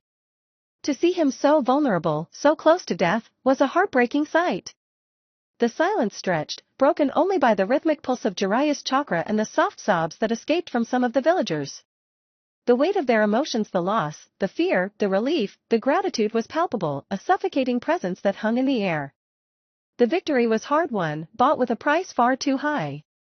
As the sun dipped below the horizon, casting long, somber shadows across the ravaged landscape, a sense of profound reflection settled over the survivors. The Hokage approached Naruto, his steps slow and deliberate, his gaze unwavering. He knelt beside his son, his hand gently resting on Naruto's forehead. "Naruto," he whispered, his voice thick with emotion, "you have shown courage beyond measure. You have proven yourself worthy of the name Uzumaki. You are your mother's son, and you are my son." The words, though simple, carried a weight of unspoken emotion, a lifetime of regret and unspoken love. It was an acknowledgement of his failings as a father, a confession of his inability to protect Naruto from the hatred of his village, and a heartfelt expression of pride in the young man his son had become. Jiraiya, his eyes red-rimmed and his voice strained, added, "Naruto, you surpassed even my wildest expectations. You fought like a demon, a true warrior. You saved us all." He paused, his gaze softening. "You remind me of someone. Someone brave, someone kind, someone strong." A shadow crossed his face, a hint of pain. It was a reminder of the sacrifices made, the bonds broken, the scars of the past that still lingered. Anko, her voice barely a whisper, added her own words of gratitude and admiration. "Naruto. You did it. You really did it." A single tear traced a path down her cheek. One by one, the villagers approached, offering their heartfelt thanks, their words echoing the same sentiment: gratitude, awe, and a deep sense of relief. They were not just expressing gratitude for their salvation but also for the realization of what Naruto truly represented: hope. Their ostracized, lonely child, the Jinchuriki they feared, was their savior. The night was spent in quiet mourning, a time for reflection and remembrance. They remembered the fallen, those who had given their lives in the battle, those whose names would forever be etched in the annals of Konoha's history. Their sacrifices, like Naruto's, were not in vain. The village mourned, but it also held on to a renewed sense of unity, a strength forged in the crucible of crisis. As the first rays of dawn painted the eastern sky, Naruto stirred, his eyes fluttering open. The pain was still there, a dull ache that permeated his entire being, but the overwhelming exhaustion had lifted slightly. He looked around, his gaze settling on the faces of those who had gathered around him: Jiraiya, the Hokage, Anko, and the villagers. He saw their weary, but grateful faces, their expressions filled with a quiet sense of respect and relief. He could feel the weight of their gaze, the unspoken gratitude that clung to the air. He had saved them, but at a tremendous cost. He knew the road to recovery would be long and arduous, both physically and emotionally. But as he looked at the faces around him, a sense of purpose settled within him, a resolve to rebuild, to heal, not just his own body but the fractured spirit of his village. He managed a weak smile. I did it, he whispered, his voice raspy but clear. The words were simple, almost mundane, but they held a profound meaning, a testament to his perseverance, his strength, his unwavering determination. His victory was a bitter victory, but a victory nonetheless. The scars he carried, both physical and emotional, were a reminder of the price he had paid. But those scars were also a testament to his resilience, a badge of honor worn with quiet pride. He was Naruto Uzumaki, and he would rise again, stronger than ever. He would face the challenges ahead, he would heal, and he would ensure that the sacrifices made would not be in vain. He had saved Konoha, and in doing so, he had saved himself. The future was uncertain, but he was ready to face it. He had lived through hell, and emerged with the strength to build a better tomorrow. The journey ahead would be long, filled with challenges yet to come, both personal and political. The victory was hard-won, the scars deep and profound, but the spirit of Konoha, nurtured and strengthened by Naruto's selfless sacrifice, burned bright. The mourning was not the end, it was a passage, a necessary step towards healing, a prelude to the future they would build together. It was a victory steeped in sorrow, but a victory nonetheless. The sun rose, casting a golden light upon the scarred land, a new dawn for Konoha, a new beginning for Naruto Uzumaki. Rebuilding and recovery. The first few days were a blur of activity. Teams of medic men, their faces grim but determined, worked tirelessly, tending to the wounded, both shinobi and civilian. The air hummed with the constant thrum of chakra, a testament to their unwavering dedication. The scale of the destruction was staggering. Buildings lay in ruins, streets were choked with rubble, and the lingering smell of smoke clung to everything. Yet, amidst the devastation, a spirit of resilience began to emerge. Villagers, their faces etched with sorrow but also with a newfound determination, began to clear the debris, their collective efforts a slow but steady tide against the overwhelming destruction. They worked side by side, shinobi and civilian alike, united in their shared grief and their common purpose to rebuild their home. The Hokage, Minato, oversaw the operation, his presence a calming influence in the midst of the chaos. He moved amongst the people, offering words of encouragement, his eyes reflecting a deep empathy. He wasn't just their leader, he was their grieving father, his son having narrowly escaped death. The weight of his responsibility, the grief he bore, was visible in the lines etched onto his face. Yet, he held firm, his leadership unwavering, his resolve unbreakable.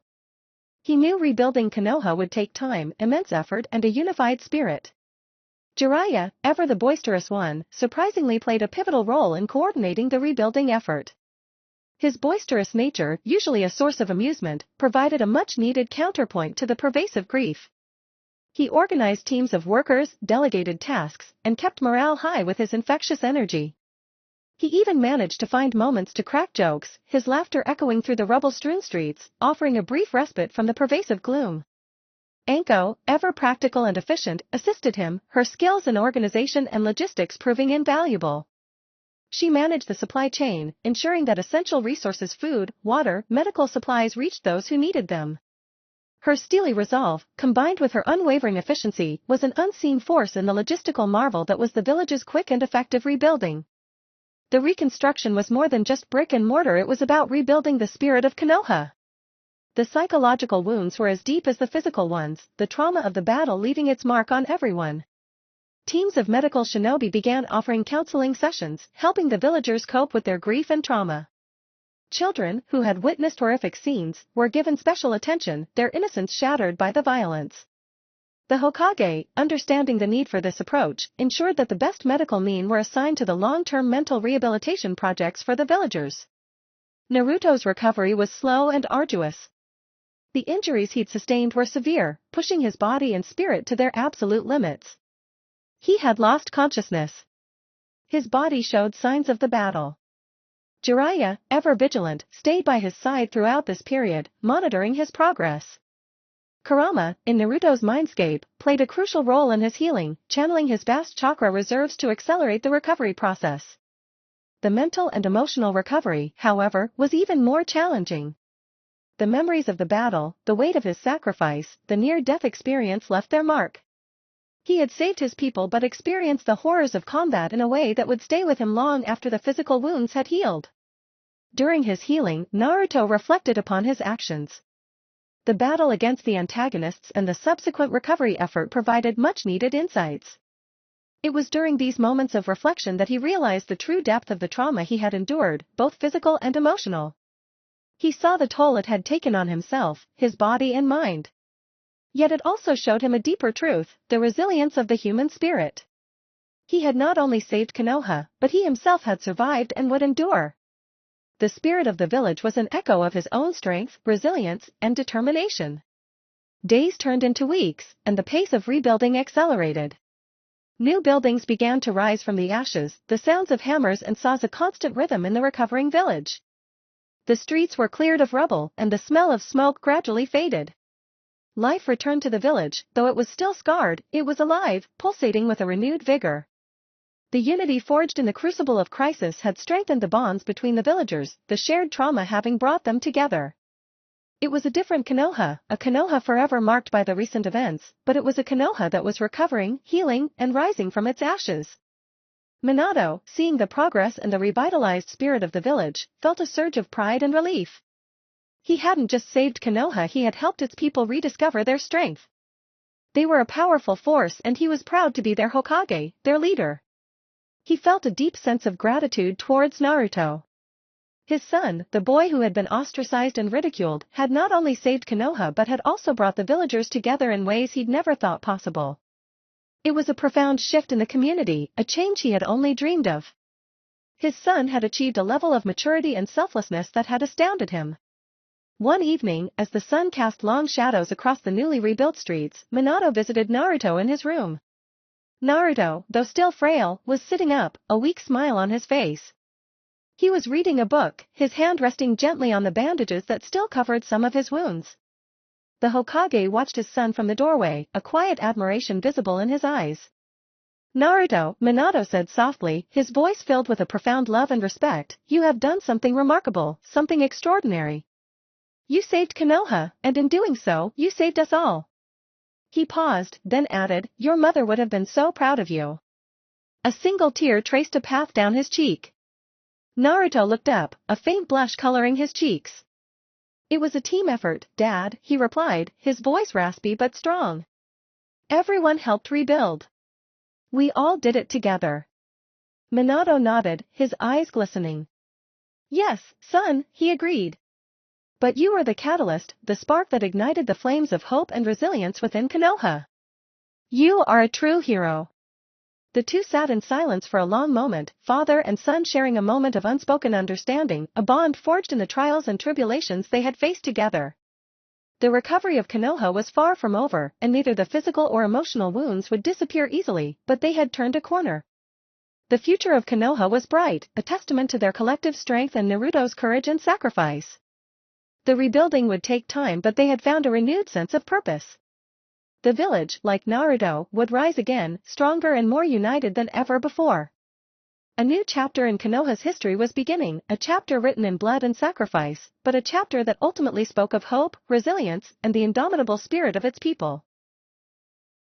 Moving forward. The weeks that followed were a testament to Konoha's resilience.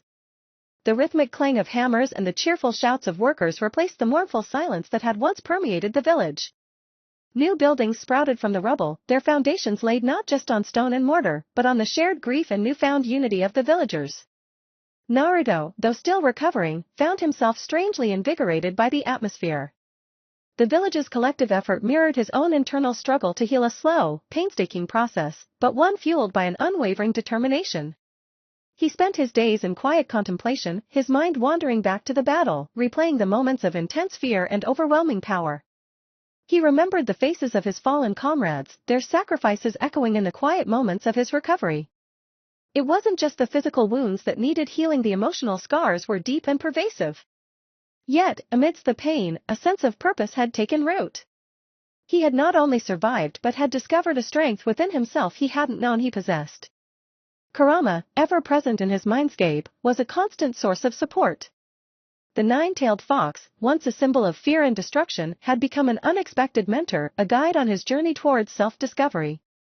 Their bond, forged in shared trauma and mutual respect, had grown stronger than either could have ever imagined. Kurama's wisdom, once reserved and guarded, now flowed freely, offering guidance and solace during Naruto's darkest moments. Anko, ever pragmatic, checked on his progress regularly. Her visits weren't filled with flowery words of encouragement, but with sharp, insightful observations and practical advice. She saw in him not just a survivor, but a burgeoning leader, a force that could shape Konoha's future. Her training continued even during his recovery, focusing on honing his skills and expanding his knowledge of various jutsu. The rigorous training sessions were sometimes painful, pushing him beyond his limits, yet they also helped him to reclaim his physical strength, and more importantly, his mental fortitude. Jiraiya, ever the eccentric, visited frequently, bringing with him tales of his travels and an abundance of ramen. His boisterous laughter, though sometimes inappropriate, was a soothing balm to Naruto's soul, reminding him of the importance of joy and the resilience of the human spirit. He shared his knowledge of the world, explaining the political landscape and the threats that still loomed over Konoha. He stressed the importance of staying sharp, of preparing for future conflicts, and of continuing to grow as a shinobi. The Hokage, Minato, remained a constant presence in Naruto's life. His visits were less frequent than Jiraiya's or Anko's, but they were filled with a deep, unwavering affection. He would sit by Naruto's bedside, sharing stories of Kushina, Naruto's mother, painting a vivid picture of the fiery and strong woman that Naruto had inherited his unwavering spirit from. He spoke of the sacrifices she had made, not just to bring Naruto into the world, but to protect Konoha. He recounted tales of their lives together, the challenges they had overcome, and the love that bound them. These talks provided Naruto not only a sense of connection to his parents but also a sense of belonging, helping to fill the void he had carried for so long. The rebuilding of Konoha also marked a rebuilding of Naruto's own identity. He had been ostracized and ridiculed for years, carrying the weight of the nine-tailed fox within him. Now, he was seen as a hero, a symbol of hope and resilience. The villagers, once filled with fear and prejudice, now looked at him with respect and admiration. The transformation was palpable, not just in the physical reconstruction of the village, but in the shift of the community's attitude towards him. The villagers now saw him as one of them, a protector, a savior of Konoha. His relationship with the villagers had taken a significant turn. Children who once threw stones now approached him shyly, their eyes filled with awe. Adults who once shunned him now greeted him with warm smiles and words of gratitude. It was a slow and gradual process, but the change was undeniably real. This newfound acceptance was a powerful affirmation of his self-worth, helping to heal the deep-seated emotional wounds that had plagued him for so long. This was a validation that he had always deserved and never previously received. As Naruto's recovery progressed, so did his training. He spent hours honing his skills, pushing himself to his limits under the watchful eyes of Anko and Jiraiya. His mastery of the Shadow Clone Jutsu allowed him to train at an accelerated pace, mastering new techniques and strategies with incredible speed. He delved into the intricacies of Fuin Jutsu, expanding his already impressive repertoire of sealing techniques. His taijutsu skills improved dramatically, his movements becoming sharper, more precise, more lethal. He seamlessly integrated his various skills, creating a unique fighting style that reflected his own resilience and determination. The meticulous preparation and his constant, dedicated practice reflected his personality, showing his resolve to protect Konoha and his unwavering loyalty. But Naruto understood that strength was not just about physical prowess. It was about strategic thinking, tactical planning, and emotional resilience. He spent hours studying the histories of past battles, analyzing the strategies employed, and identifying potential weaknesses. He recognized the importance of teamwork and collaboration, understanding that even the most powerful shinobi needed allies to rely upon. He even started working with his teammates, though his initial team had only been one person. He learned to trust and rely upon those around him, a skill that would be invaluable in the battles that lay ahead. One evening, as the sun set, casting long shadows over the newly rebuilt streets, Naruto stood atop the Hokage monument, gazing out at the village below. The scars of the recent battle were still visible, reminders of the sacrifices made, but the overall impression was one of hope, rebirth, and unity. A quiet sense of satisfaction filled him. He had survived, he had saved his village, and he was ready for what the future held. He knew the path ahead wouldn't be easy. Threats still loomed in the shadows, dangers yet unseen. But he was no longer the naive, ostracized child. He was a shinobi, a protector of Konoha, and a force to be reckoned with. He was ready to face any challenges that came his way, armed with his newfound strength, his unwavering determination, and the unbreakable bond he shared with his village. The future was uncertain, but he faced it not with fear, but with a quiet confidence that he would always emerge victorious, a strength that resonated deep within his being. He was prepared for the future, and the future of Konoha was as bright as his own destiny. The quiet determination reflected his resolve, a resolve that would continue to protect and secure the future of his village. Konoha was rising again. And so was he. A changed landscape, the air hummed with a newfound energy, a vibrant pulse beating through the heart of Konoha. Gone were the charred remains of buildings, the gaping wounds in the village's fabric. In their place stood structures gleaming under the sun, their smooth stone and polished wood reflecting the resilience of the villagers. The streets, once marred by rubble and despair, now bustled with life, the cheerful chatter of children playing, the rhythmic thud of blacksmiths' hammers, the aroma of freshly baked bread drifting from open doorways. Even the air felt cleaner, lighter, washed clean by the torrential downpour of the recent battle and the subsequent collective effort to rebuild. This wasn't just a physical reconstruction, it was a rebirth, a testament to the unwavering spirit of the community.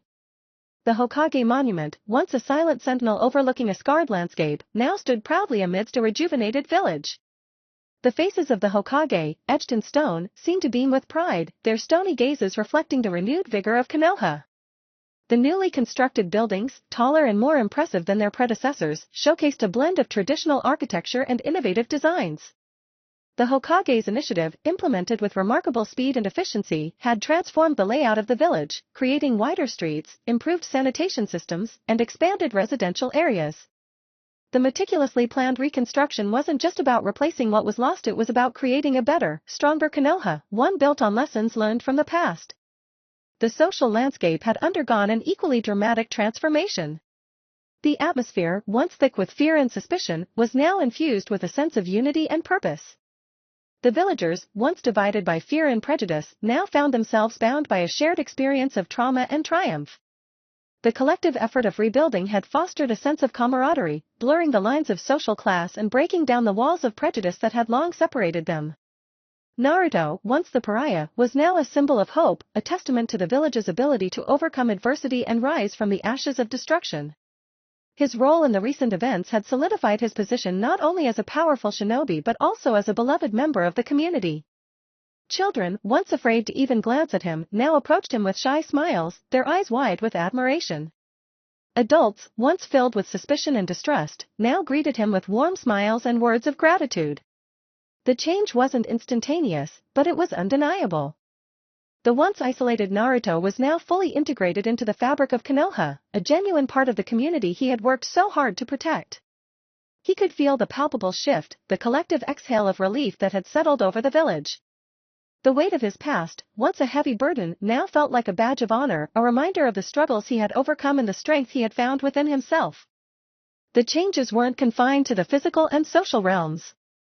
Konoha's governance underwent a significant overhaul.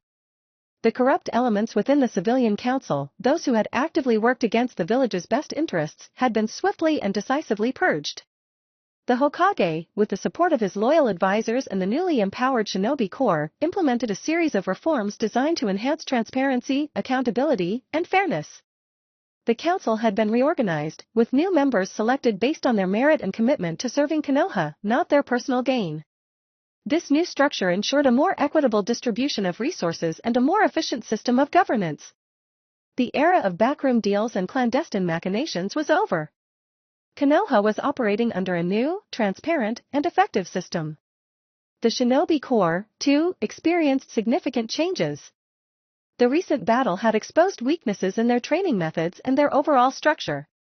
These deficiencies were immediately addressed, with the Hokage spearheading a comprehensive review and reform of the training programs. The focus shifted from rote memorization and rigid adherence to tradition to a more flexible, adaptive approach, one that encouraged creativity and innovation. Shinobi were now trained to think critically, to adapt to changing circumstances, and to utilize their skills in a variety of situations. This reformed training regimen, developed with contributions from Jiraiya, Anko, and even Kurama, had already begun to yield impressive results, with younger shinobi demonstrating remarkable skill and aptitude. The economy of Konoha also experienced a period of significant growth. The reconstruction efforts created numerous jobs, boosting employment and stimulating the local economy.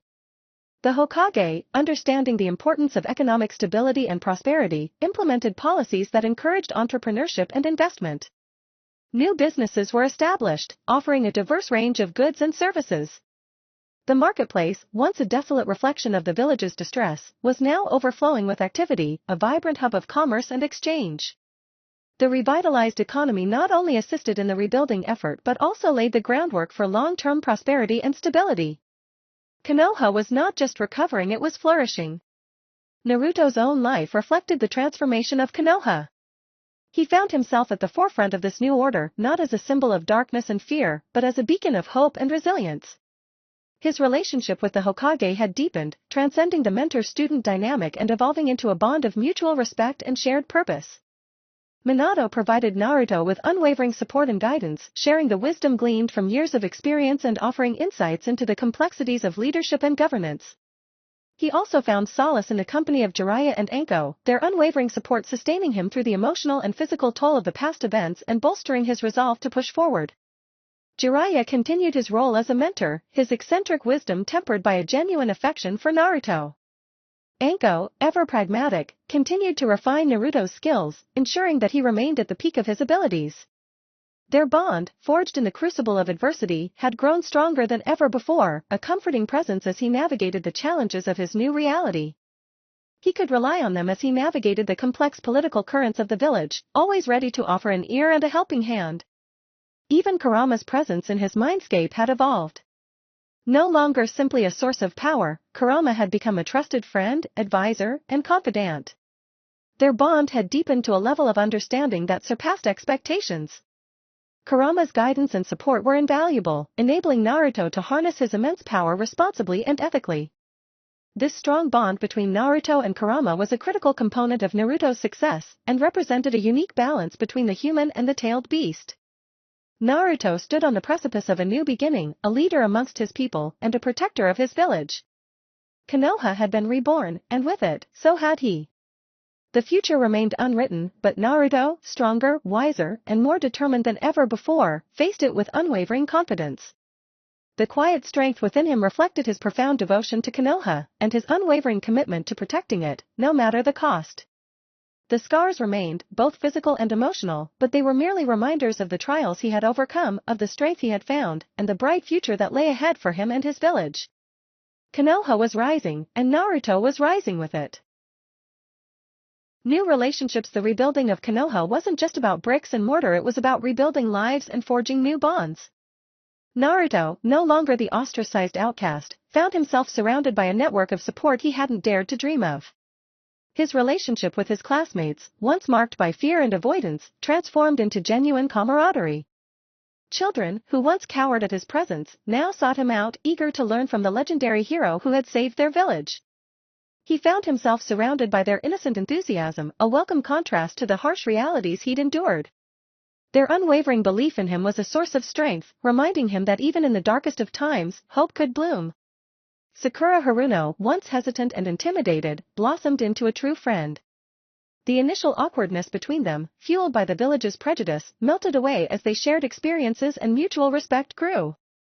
Their training sessions, initially strained by Naruto's overwhelming power, evolved into a harmonious partnership, each pushing the other to improve, their combined efforts exceeding the sum of their individual capabilities.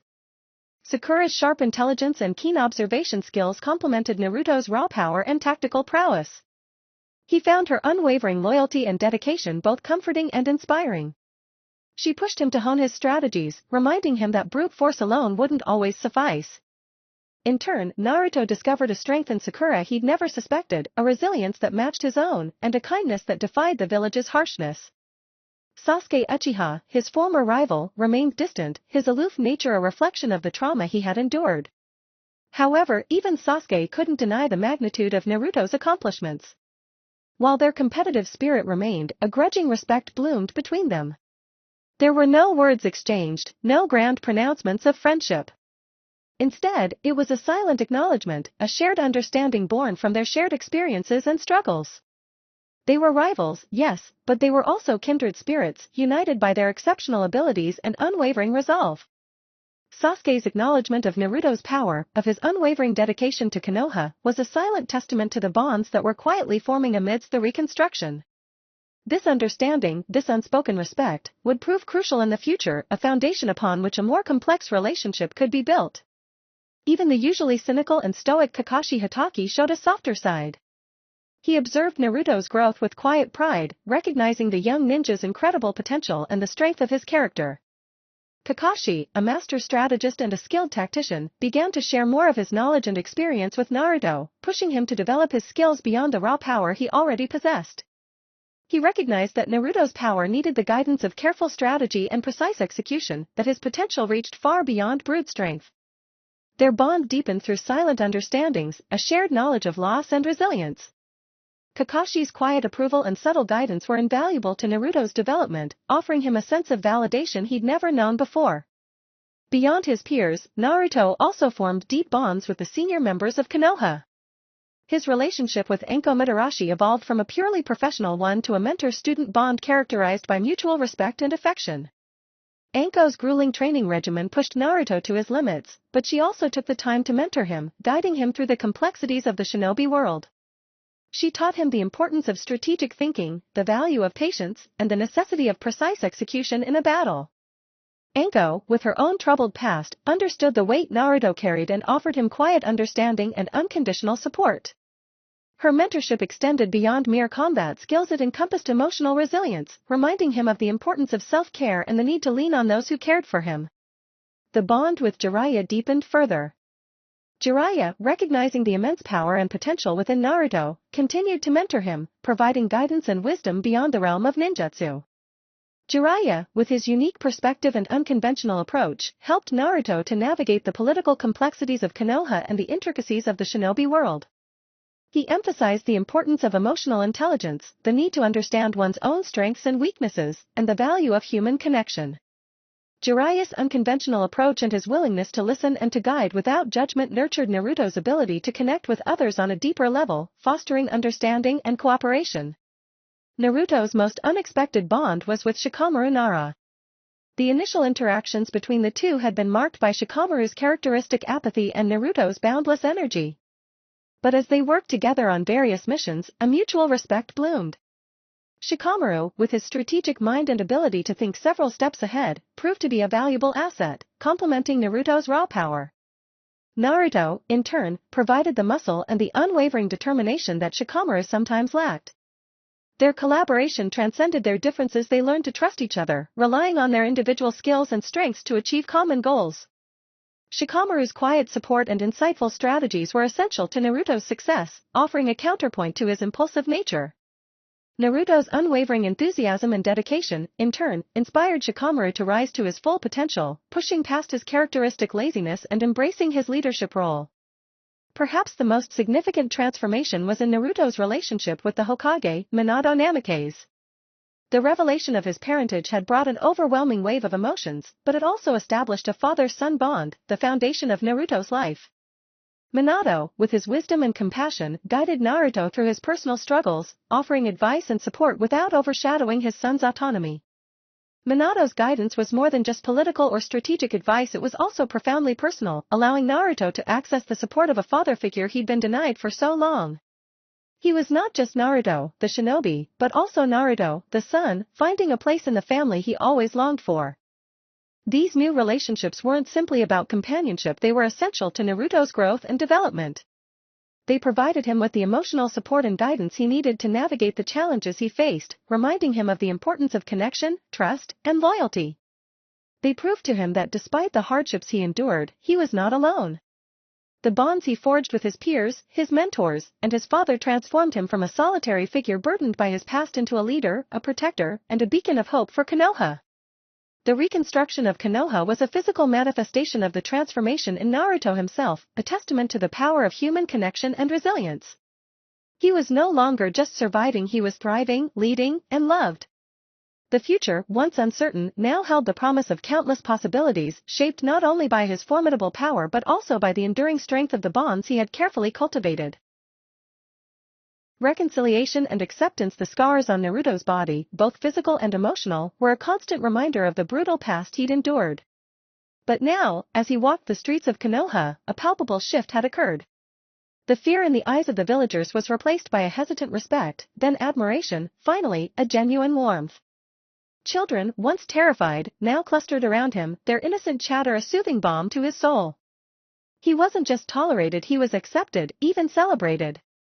This acceptance wasn't a sudden transformation, it was the culmination of countless small acts of kindness, of shared smiles, of whispered apologies, and the unwavering support of those he had come to call his family. He remembered the hollow ache in his chest, the constant gnawing loneliness that had been his constant companion. Now, that emptiness was slowly filling. He found solace in the shared laughter with Sakura, the silent understanding with Sasuke, the wise counsel of Kakashi, and the unwavering loyalty of his team. He had friends, true friends, who saw past the monstrous power he possessed, who saw the boy beneath the legendary hero. He was no longer alone in his battle. The reconciliation wasn't limited to his peers. The Hokage, his father, Minato Namikaze, had become a source of unwavering support. Their bond wasn't simply that of father and son, it was a deep connection forged in shared understanding and mutual respect. Minato didn't try to erase Naruto's past, instead, he acknowledged its impact, offering guidance and support without stifling his son's independence. He taught Naruto the art of diplomacy and leadership, and the importance of empathy in a world filled with conflict. He showed him the importance of using power not for revenge or self-gratification, but for the good of the village and the protection of its people. Anko Madarashi, his stern yet compassionate mentor, continued to push him to his limits. Her training was relentless, designed to hone his skills and refine his control. But beyond the physical training, she provided him with the emotional tools to manage the intense power he wielded. She encouraged him to understand the burden of his strength and to harness it responsibly. She had been a soldier herself, a survivor of the Third Great Ninja War, and her experiences mirrored many of Naruto's own. Their bond wasn't one of strict master and apprentice, it was a friendship forged in shared trauma, mutual understanding, and undeniable respect. Anko, seeing the depth of Naruto's strength and empathy, saw that he possessed the capacity for forgiveness and healing, a quality many in the village had initially struggled to recognize. Even Jiraiya, the eccentric Sannin, played a crucial role in Naruto's healing process. Their bond, forged in shared mischief and rigorous training, had evolved into something deeper, something akin to a father-son relationship. Jiraiya had always been more than just a teacher, he was a confidant, a mentor, and a friend. He encouraged Naruto's playful nature, reminded him of the importance of cherishing his connections, and instilled in him the value of protecting those he cared about. Jiraiya's guidance extended beyond the battlefield, helping Naruto navigate the complexities of his emotions and the weight of his responsibilities. He understood Naruto's rage, but he also knew that without channeling it for good, it could be his undoing. Jiraiya was the gentle hand that guided the storm.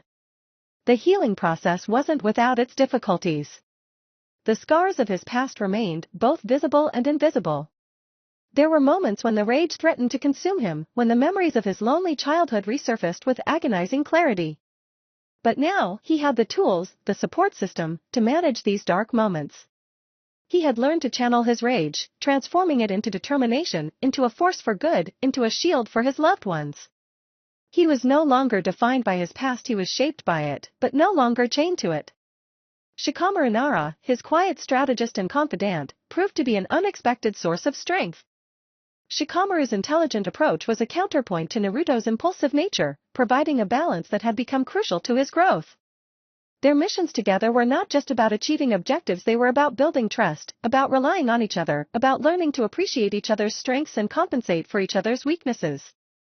Their bond was built on mutual respect and strategic collaboration, a quiet yet powerful foundation for Naruto's development as a leader. The acceptance within the village wasn't universal, of course. There were still whispers, still some lingering resentment. But these voices were muted, drowned out by the chorus of support and admiration that had finally enveloped him. He had earned the right to his place in Konoha, not just through his strength, but through his compassion, his unwavering dedication, and his capacity for forgiveness. He understood that true strength lay not only in the ability to destroy, but in the capacity to heal, both oneself and others. He was determined not only to protect Konoha, but also to mend the wounds that scarred its heart. He still bore the mark of the nine-tailed fox, a constant reminder of his ostracized past. But now, that mark was no longer a symbol of fear and hatred, it was a testament to his resilience, to his ability to overcome unimaginable adversity. It was a reminder of his journey, a journey from loneliness and isolation to acceptance and belonging. The villagers still sometimes looked at him with hesitation, a residual fear still lurking in their eyes, but that was fading, slowly replaced by respect, curiosity, and even affection. He had faced his demons and emerged victorious. Naruto's journey wasn't just about physical training or mastering advanced techniques. It was about emotional growth, about healing the wounds of his past, and about building a life filled with meaningful connections. He was no longer the lonely child, hidden away in the shadows, fearing the villagers. He was the hero of Konoha, a leader, a friend, a son. He was Naruto Uzumaki, and he was finally home. The future stretched before him, brimming with possibilities, no longer overshadowed by the darkness of his past, but illuminated by the warm glow of acceptance and the enduring strength of the bonds he had carefully fostered. The reconstruction of Konoha was a reflection of his own inner transformation, a testament to the power of forgiveness, reconciliation, and the unwavering resilience of the human spirit. His journey was far from over, but for the first time, he felt truly at peace, a peace born not from the absence of conflict, but from the profound understanding that he was no longer alone. He had found his place, his family, and finally, his home. Embracing the future, the sun dipped below the horizon, casting long shadows across the bustling streets of Konoha. Naruto stood on the Hokage monument, the familiar carvings cool beneath his fingertips. The wind whipped through his hair, carrying the scent of cherry blossoms and the distant rumble of training grounds. From this vantage point, he could see the entire village, a sprawling tapestry of life woven with threads of hope and resilience. It was a village he had once feared, a village that had once rejected him, but now, it was a village he called home, a village he was fiercely protective of. He looked down at the village, a mixture of pride and determination in his eyes. The scars on his body, both physical and emotional, served as a constant reminder of the brutal past he had endured.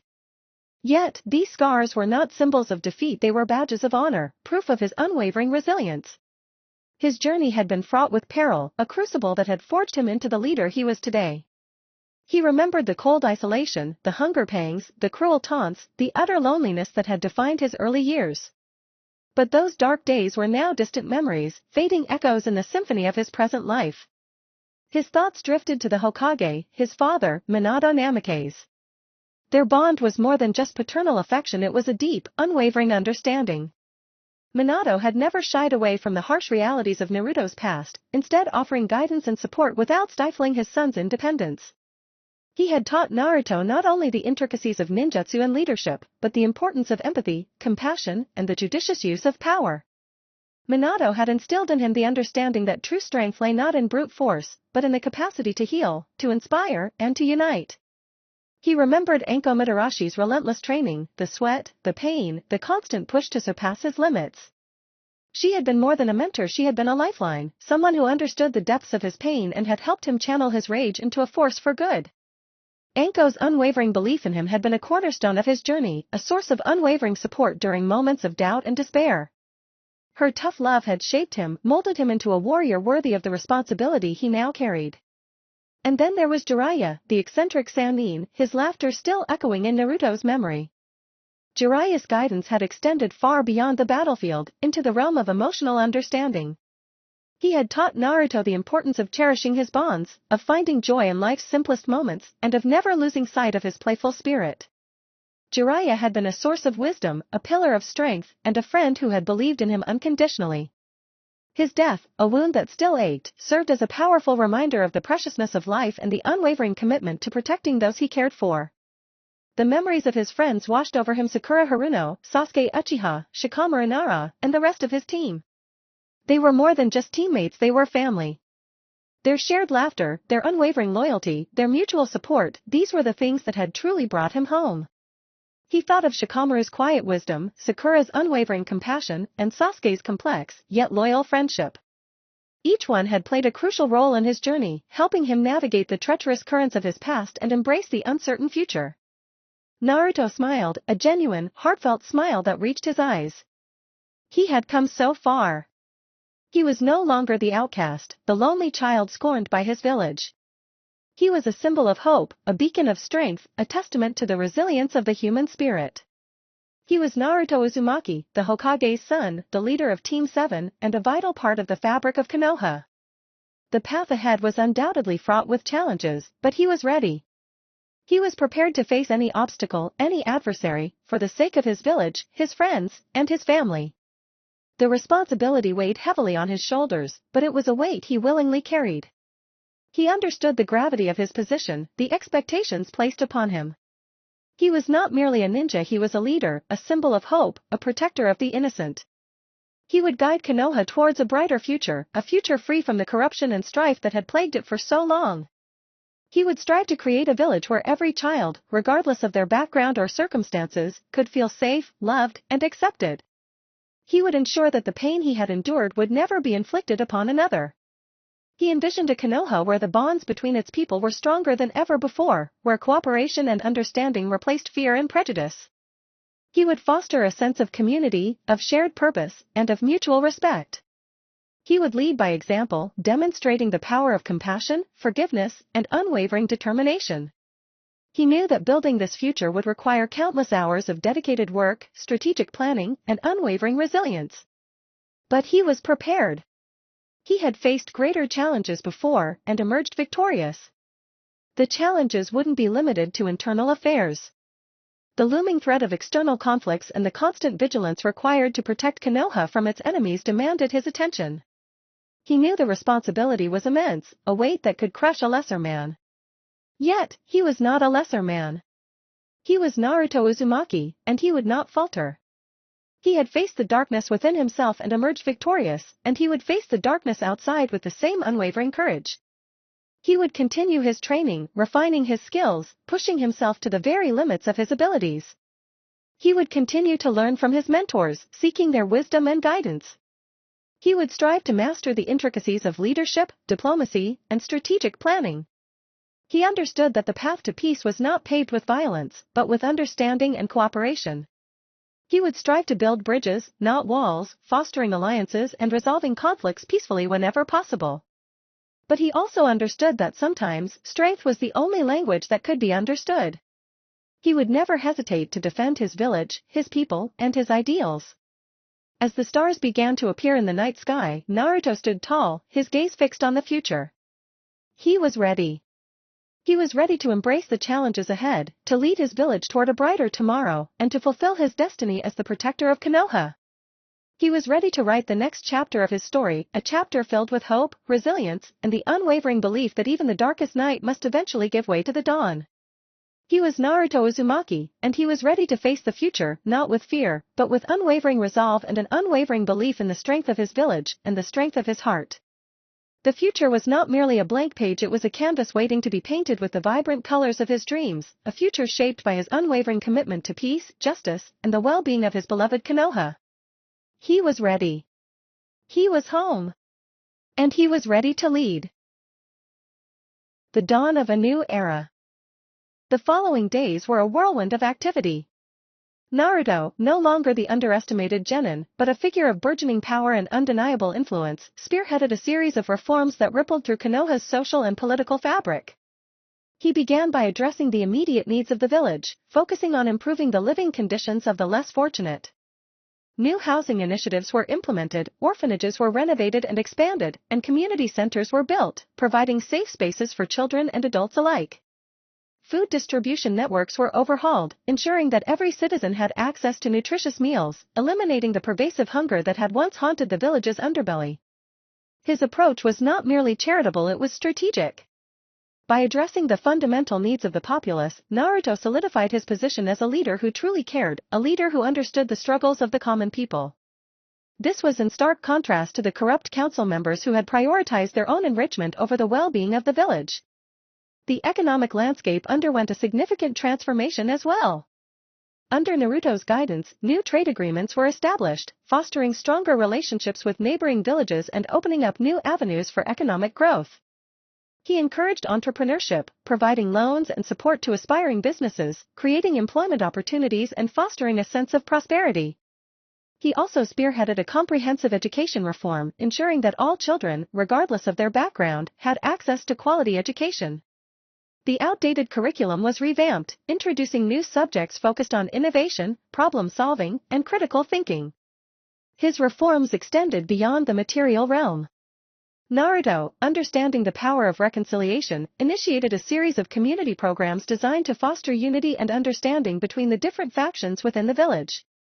He organized festivals and community events, encouraging interaction and cooperation between different age groups, social classes, and even those once ostracized from society.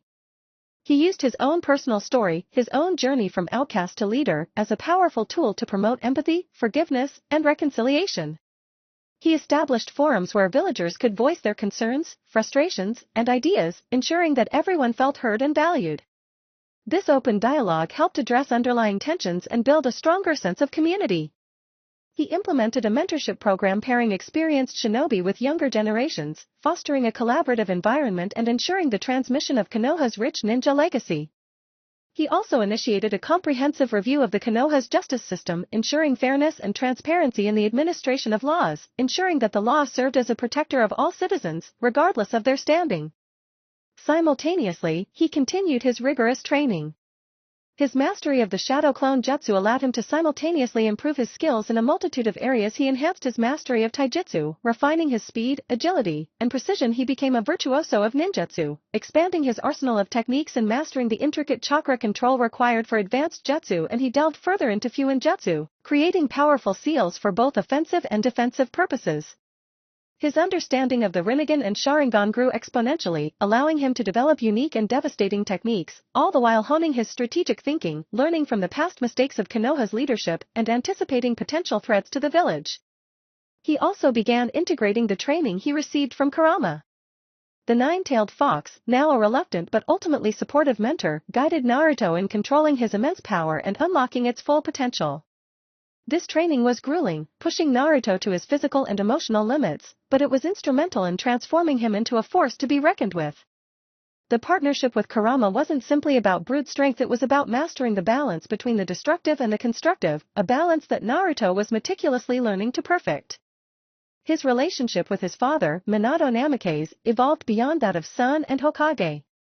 Naruto increasingly relied on his father's counsel, engaging in lengthy discussions on leadership, diplomacy, and the challenges of governing a large and diverse community. Minato, ever the wise and patient mentor, offered Naruto guidance without interference, fostering independence while providing unwavering support. Their bond was a testament to the strength of familial ties, a source of comfort and inspiration for Naruto in times of both triumph and adversity. His connection with Anko Mitarashi remained unwavering. She remained a constant source of both challenge and support, pushing Naruto to always improve and providing him with an unfiltered perspective. Anko, ever observant and fiercely protective, played a crucial role in maintaining stability amidst the whirlwind of reforms. She provided support when needed, but just as importantly, called him to account when needed, ensuring that the immense power at Naruto's disposal was not abused. The changes in Konoha were visible to everyone. The once tense atmosphere was replaced with an air of hope and optimism. Children played freely in the streets, their laughter echoing through the rebuilt neighborhoods. Families gathered in the newly constructed community centers, sharing meals and building bonds. The shadow of the corrupt council had finally lifted, allowing the sun to shine on Konoha once more. The progress wasn't without its challenges. There were still pockets of resistance, those clinging to the old ways, unwilling to accept the new order. Naruto faced skepticism, doubt, even outright hostility from some within the village, but he remained steadfast, unyielding in his commitment to building a better future. His response was not repression, but persistent engagement. He continued to address concerns, demonstrating through action and example the true benefits of his reforms. One particular evening, as the sun set, casting a golden glow over the newly planted cherry blossom trees that lined the village's outskirts, Naruto stood on the Hokage monument, looking out at the transformed village below. The weight of his responsibilities remained significant, but it was a weight he carried not with resentment, but with pride and determination. He had faced unimaginable hardship, endured unimaginable pain, but through it all, he had persevered. He had transformed himself, and in doing so, he had transformed Konoha. He had proven that even from the depths of despair, hope could blossom, that even the most fractured community could be healed, and that even the most seemingly insurmountable challenges could be overcome. This was his legacy, not merely a reign as Hokage, but a new era of peace, prosperity, and unity.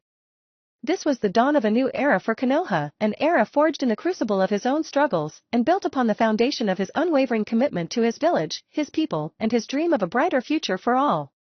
The path ahead remained long and arduous, filled with uncertainties, but Naruto stood ready, his spirit unbroken, his resolve unshaken. He was the dawn, and a new era had begun. He was Naruto Uzumaki, Hokage of Konoha, and he would not fail. Emerging as a leader. The following morning dawned bright and clear, a stark contrast to the tumultuous period that had preceded it. Naruto, however, felt no sense of ease.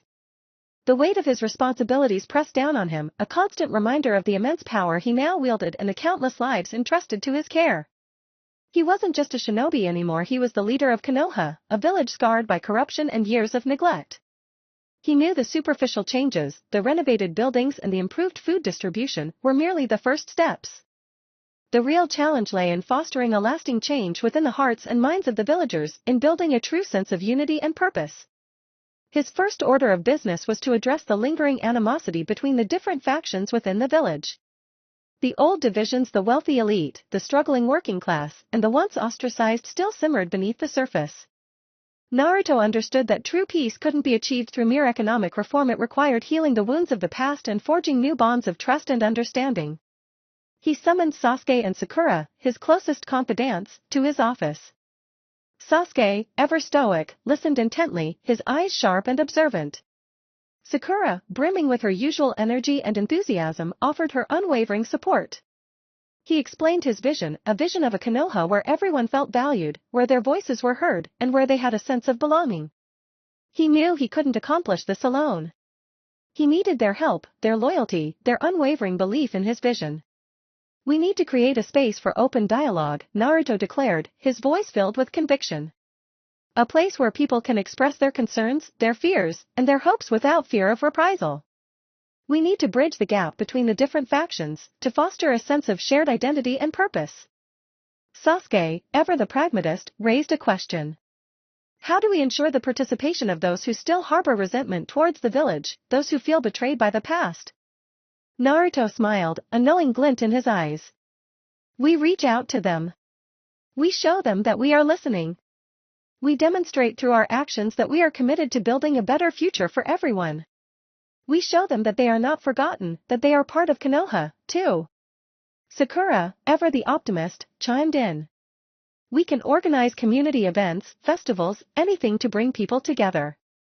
We can use the arts, music, even sports to build bridges and break down barriers." Naruto nodded, approving of Sakura's proactive approach. "Excellent. We'll organize a village-wide festival, a celebration of unity and reconciliation. And we'll make sure everyone is invited regardless of their background or their past grievances." The plan was ambitious, but Naruto had a vision, and with Sasuke and Sakura by his side, he felt confident that they could make it a reality. The festival was a resounding success. Villagers from all walks of life gathered, sharing food, laughter, and stories. Naruto, along with Sasuke and Sakura, moved freely among the crowds, engaging in conversations, listening to concerns, and offering words of encouragement.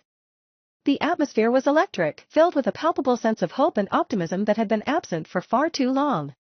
He focused on building strong relationships with the village elders, seeking their wisdom and guidance. He recognized their vast experience and understanding of Konoha's history, realizing that neglecting their perspectives would be a grave mistake. He listened patiently to their stories, their criticisms, and their hopes for the future. He learned from their insights, incorporating their suggestions into his plans whenever possible. He demonstrated respect and genuine appreciation for their years of service, showing them that he valued their contributions, solidifying their trust and support. He also took the initiative to address the needs of the younger generation. He understood that the future of Konoha rested on the shoulders of its youth, and ensuring their well-being was paramount. He implemented a comprehensive mentoring program, pairing experienced shinobi with younger students. This not only provided valuable training opportunities but also forged strong bonds between generations, bridging the gap between the seasoned veterans and the aspiring ninjas. He ensured the integration of educational reforms in the academy curriculum, ensuring the inclusion of lessons on history, civics, ethics, and leadership, preparing the next generation for their roles as responsible citizens. His leadership extended beyond the village walls. He initiated diplomatic efforts with neighboring villages, fostering cooperation and strengthening alliances. He understood that Konoha's security and prosperity were intricately linked to its relationship with other nations. He worked diligently to resolve long-standing disputes, building bridges of trust and mutual respect. He presented himself as a beacon of peace, a symbol of Konoha's commitment to regional stability and cooperation. He promoted economic exchange programs and collaborative projects aimed at fostering mutual growth and prosperity. He demonstrated to the neighboring villages that Konoha, under his leadership, was not a threat, but a partner in the pursuit of a peaceful and prosperous future for all. He faced resistance, of course.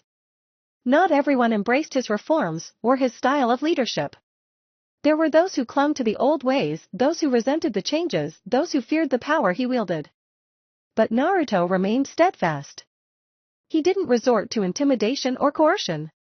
Instead, he persevered, demonstrating through his actions the benefits of his reforms, addressing concerns with patience and empathy, and winning over skeptics one by one. He proved to be a leader not through force, but through compassion, understanding, and the unwavering conviction in his ideals. He understood that leadership wasn't about commanding, it was about serving. He wasn't simply the Hokage, he was the protector of Konoha, the champion of its people. He dedicated himself tirelessly to improving the lives of his villagers.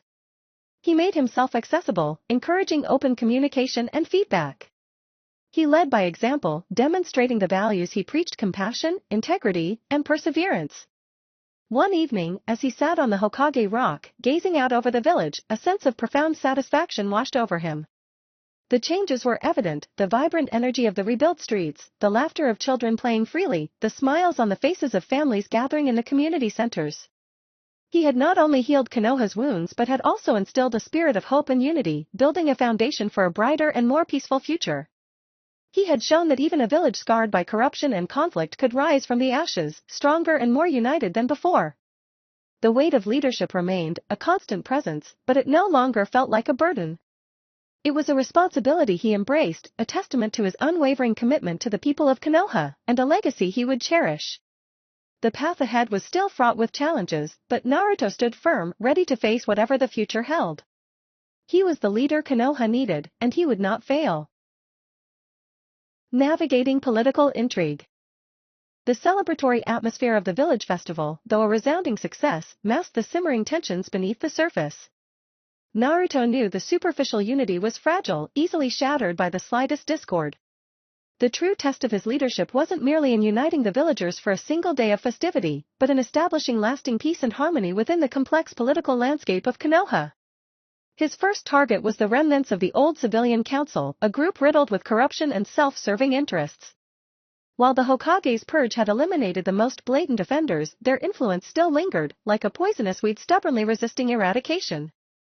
He decided to adopt a strategy of gradual erosion, not through outright confrontation, but through subtle manipulation of the power dynamics.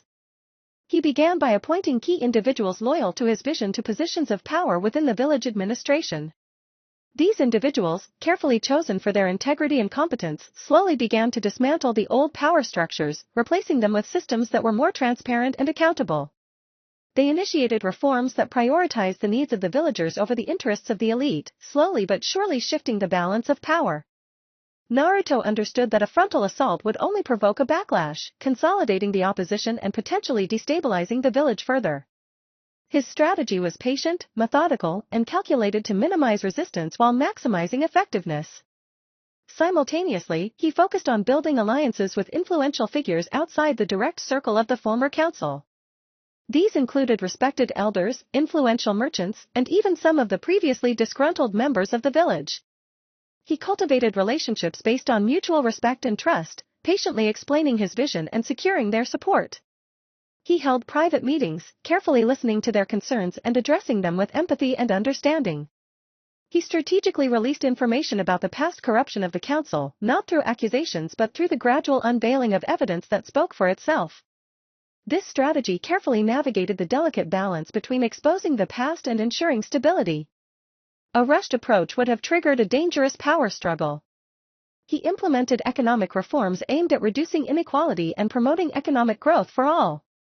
This included investing in infrastructure projects that created jobs and stimulated the local economy, reforming the tax system to ensure fairness and transparency, and implementing social programs aimed at supporting the most vulnerable members of the society.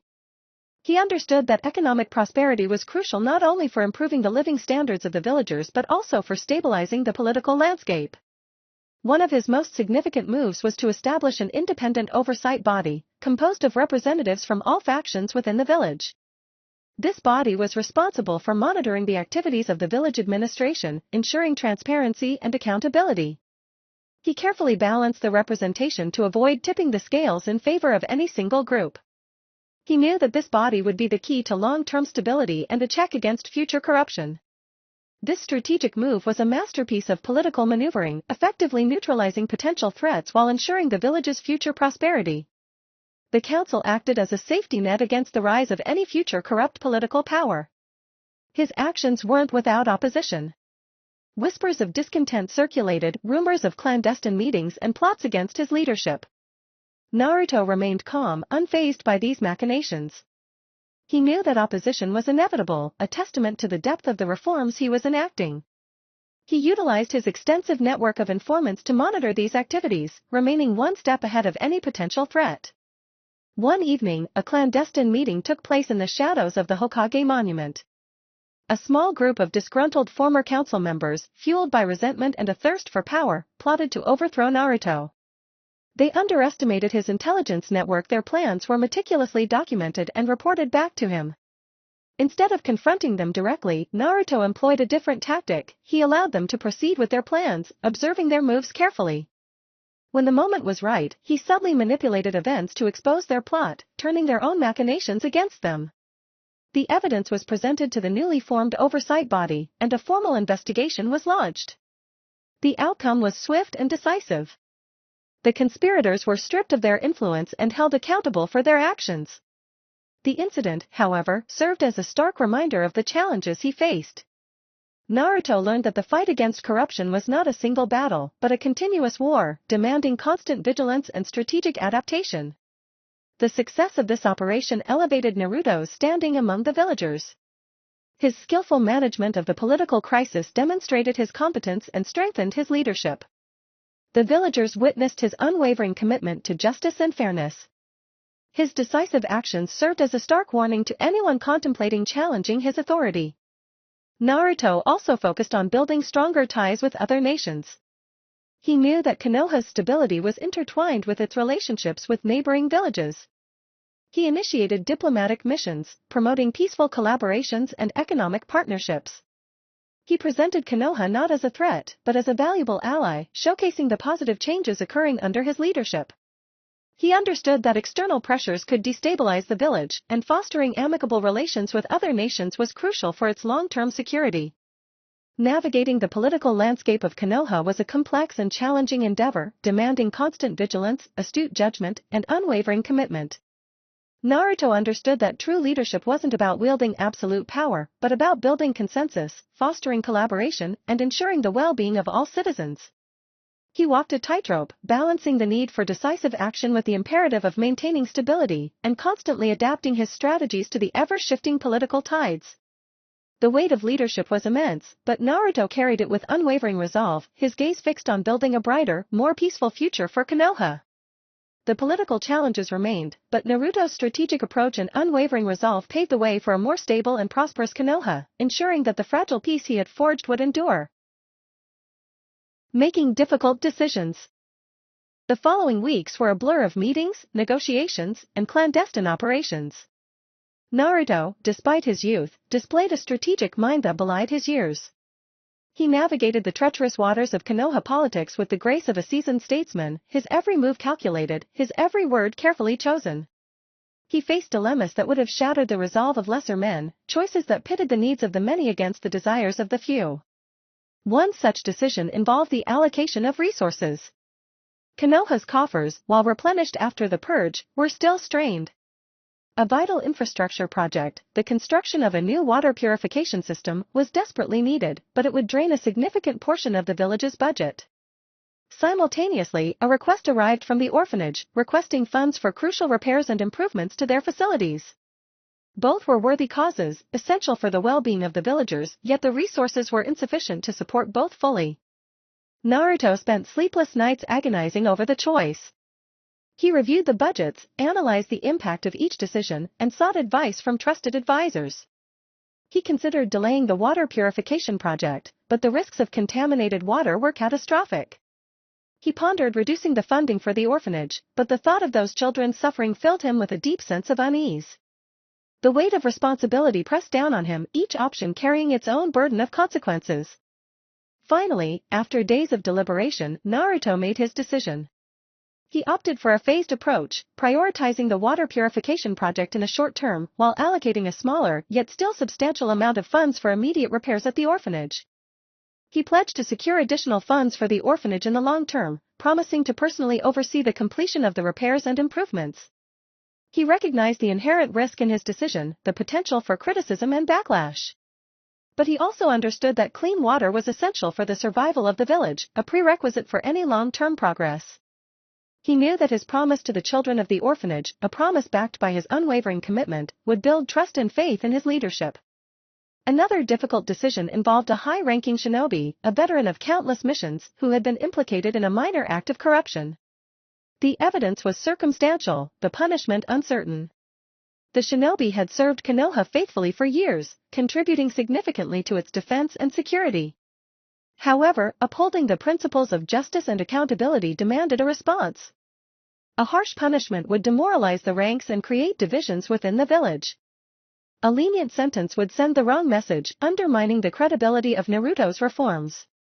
Naruto summoned the shinobi for a private meeting, his expression serious yet compassionate. He presented the evidence, not as an accusation, but as a matter of concern. He listened patiently to the shinobi's explanations, acknowledging his years of service and contribution. He understood the pressures of the system, the temptations that could lead even the most honorable to compromise their integrity. Ultimately, Naruto opted for a rehabilitative approach. The shinobi was demoted, his responsibilities reduced, and his record marked with a formal reprimand. He was assigned to a less demanding role, one that minimized his exposure to potential temptation, with the opportunity to redeem himself through continued loyal service. This decision, though controversial, demonstrated Naruto's commitment to both justice and compassion. He recognized that even mistakes could be opportunities for growth and rehabilitation. His actions reaffirmed his belief in the potential for redemption, a message he hoped would resonate throughout the village.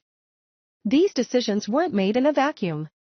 Naruto frequently sought the counsel of the Hokage, Anko, and other trusted advisors.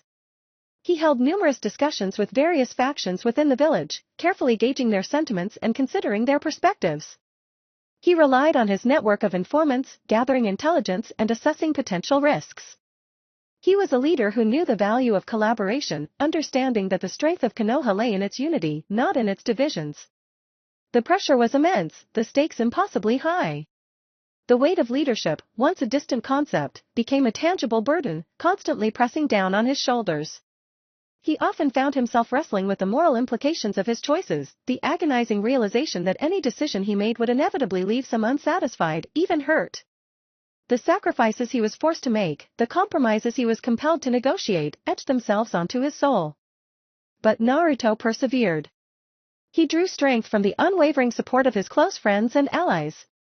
He found solace in Kurama's guidance, the nine-tailed fox sharing wisdom that transcended the battlefield, offering insights into the complexities of leadership. Kurama's teachings didn't just focus on power, they emphasized understanding, diplomacy, and the importance of aligning oneself with the will of the people. Naruto's actions, despite the inherent difficulties, brought a renewed sense of hope to Konoha.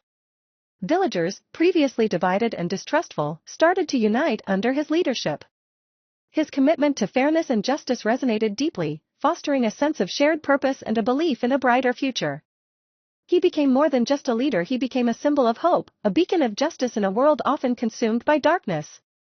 His journey was far from over, his battles far from won. But his commitment to making difficult decisions, to leading with integrity and compassion, ensured that Konoha would have a future worth fighting for. The weight of leadership remained heavy, but Naruto carried it with the strength of a seasoned leader, his eyes firmly fixed on the horizon, towards a future where the sacrifices made were a testament to the strength forged within the heart of Konoha. His leadership was not just about maintaining order, but about fostering a sense of belonging and purpose for every villager, a true leader shaping a new era. He knew the journey was long and the path treacherous, but he was ready, prepared to face any challenge, armed with his unwavering resolve and the quiet strength that came from bearing the burden of leadership for the people of Konoha. Building alliances, the whispers of a new era began to spread beyond Konoha's borders. Naruto's decisive actions, his commitment to justice, and his surprisingly astute political maneuvering had caught the attention of other villages. Word of his reforms, the purge of the corrupt council, and his innovative solutions to Konoha's internal conflicts reached the ears of leaders far and wide.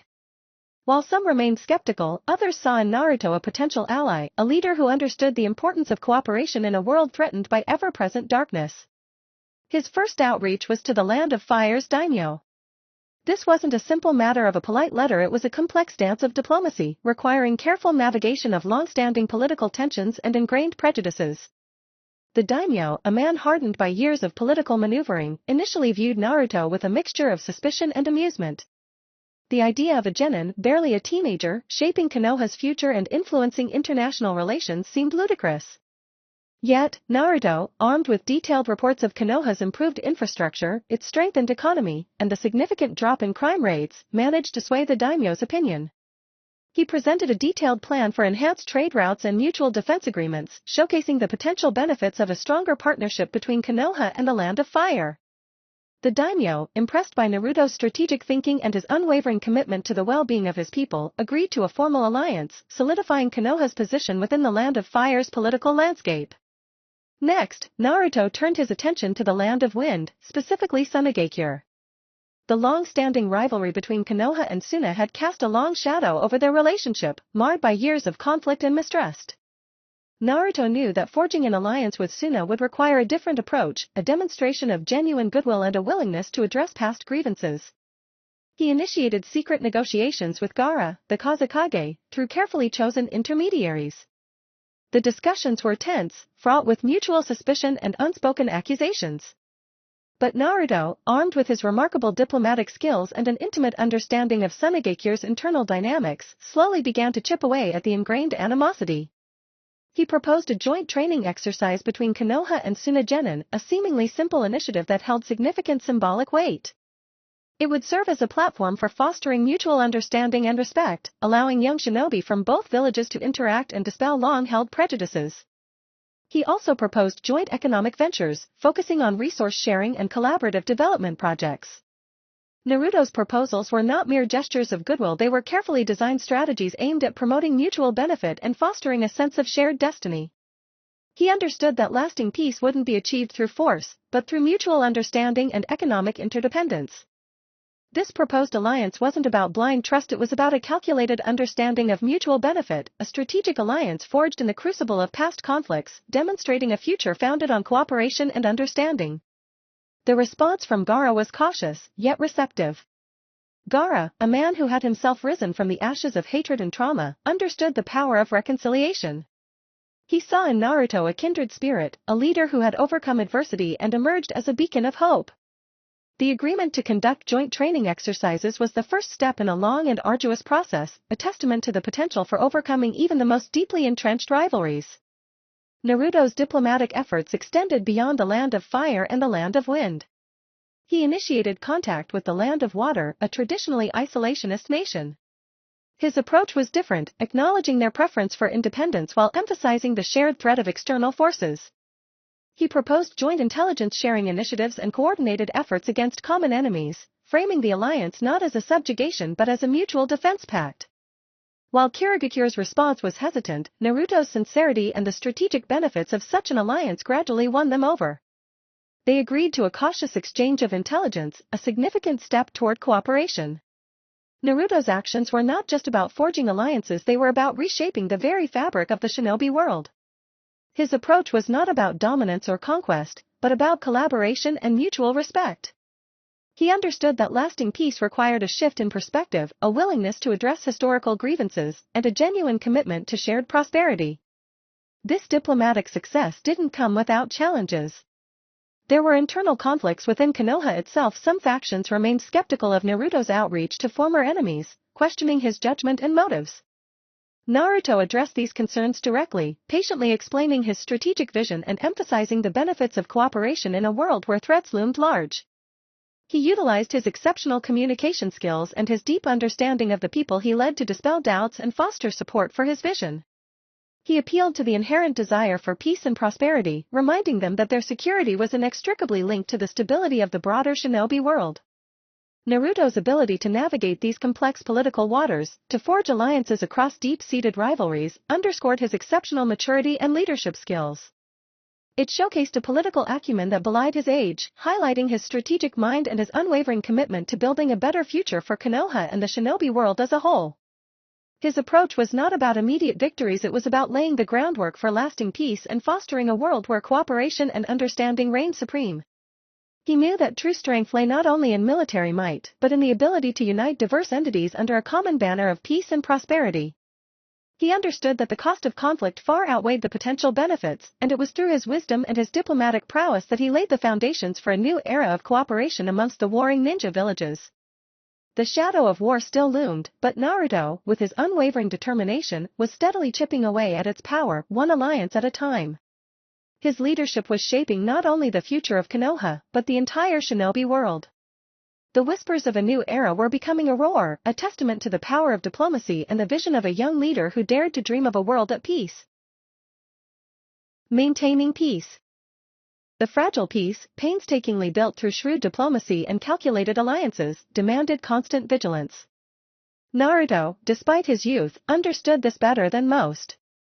The shadow of war, though receding, still lingered, a constant reminder of the fragility of the newfound harmony. His days were a whirlwind of activity, a delicate balancing act between maintaining internal stability within Konoha and fostering lasting peace across the ninja world. He established a network of informants, extending beyond Konoha's borders, gathering intelligence on potential threats and brewing conflicts. These weren't just spies, they were carefully vetted individuals, chosen for their loyalty and discretion. They provided him with crucial insights into the inner workings of other villages, allowing him to anticipate potential problems before they escalated into full-blown crises. Naruto meticulously analyzed this information, identifying patterns and trends, anticipating potential flashpoints before they ignited. This proactive approach allowed him to prevent conflicts before they even began, effectively acting as a preemptive peacekeeping force. One such incident involved a border skirmish between the Land of Fire and the Land of Earth. A minor territorial dispute, fueled by long-standing resentment and ambiguous border markings, threatened to escalate into a full-scale war. Naruto, alerted by his informants, immediately intervened. He didn't rely on brute force. Instead, he dispatched a team of skilled negotiators, individuals adept at navigating complex political landscapes. These were not ordinary diplomats, they were ninja trained in subtle persuasion and conflict resolution. They possessed both the tactical skill and the diplomatic finesse necessary to navigate the treacherous waters of international relations. Their mission was not simply to negotiate a truce, but to understand the root causes of the conflict. They delved into historical records, examined the legal interpretations of the disputed territory, and meticulously documented the grievances of both sides. They discovered a long-forgotten treaty, deliberately obscured by years of political maneuvering, that clearly defined the border, effectively resolving the dispute with a stroke of historical research. The success of this mission was a testament to Naruto's understanding that lasting peace required not only military strength but also a commitment to historical accuracy and a deep understanding of legal intricacies. It was the meticulous attention to detail that prevented a potential war. Internally, Naruto faced the challenge of integrating the newly acquired territories into Konoha's administrative structure. He implemented a series of reforms aimed at bridging cultural differences and fostering a sense of shared identity. He established joint training programs between Konoha shinobi and those from the newly acquired regions, fostering camaraderie and mutual respect. He also promoted economic integration, establishing trade routes and collaborative projects that benefited all parties involved. This wasn't mere assimilation, it was a deliberate strategy to create a harmonious multicultural society. He understood that true unity came not from suppression but from celebrating diversity. The economic integration was particularly challenging. Different regions had different economic strengths and weaknesses. Naruto implemented targeted economic development plans, utilizing Konoha's expertise to enhance the productivity of less developed regions, while simultaneously creating opportunities for trade and collaboration.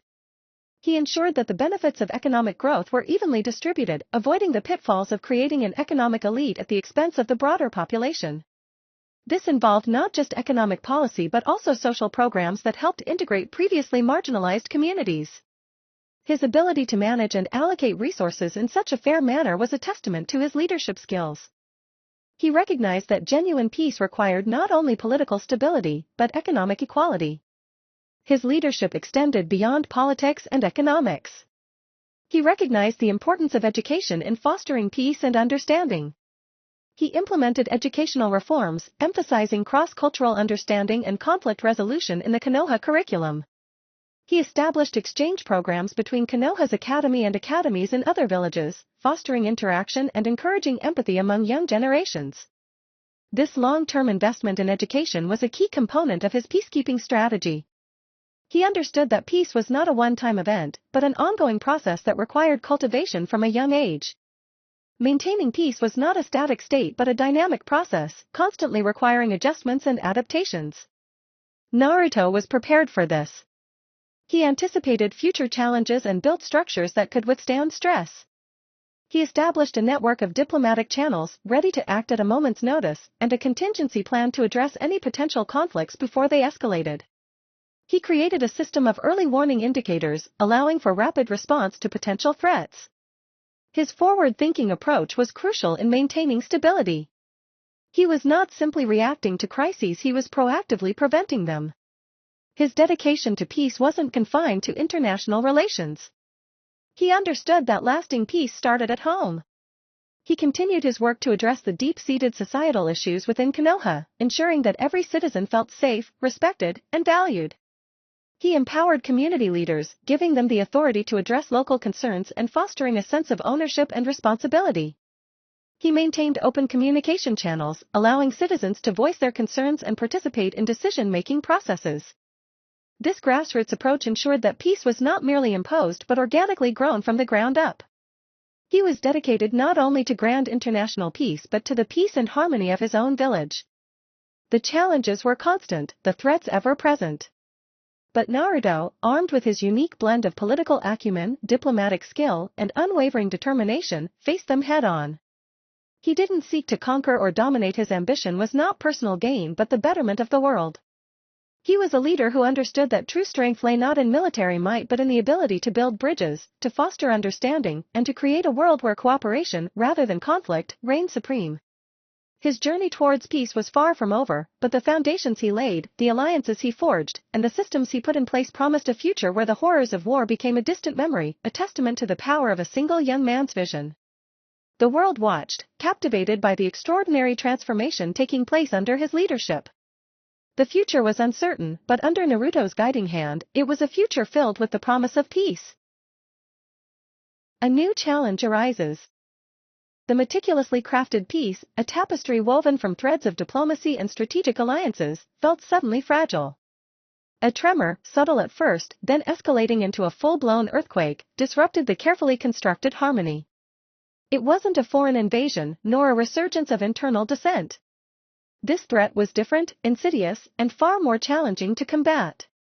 It originated not from a hostile nation or a disgruntled faction, but from within the very fabric of reality itself.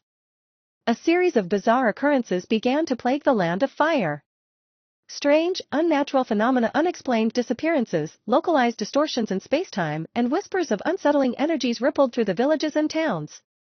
Initially dismissed as isolated incidents, the reports steadily increased in frequency and severity.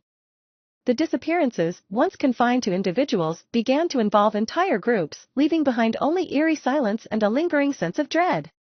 The spatial distortions, initially small and localized, grew larger and more erratic, swallowing entire landscapes and leaving behind unsettling rifts in reality. Naruto, despite his vast network of informants, found himself in uncharted territory. His intelligence network, usually so effective, proved remarkably useless against this enigmatic threat. His spies reported confusion, a lack of coherent patterns, and a general sense of unease that even the most experienced ninja couldn't decipher. The usual methods of investigation, interrogation, infiltration, and careful observation proved inadequate against a force that seemed to defy logical explanation. This wasn't a political maneuver or a military campaign, it was something far more profound, something that touched upon the very essence of existence.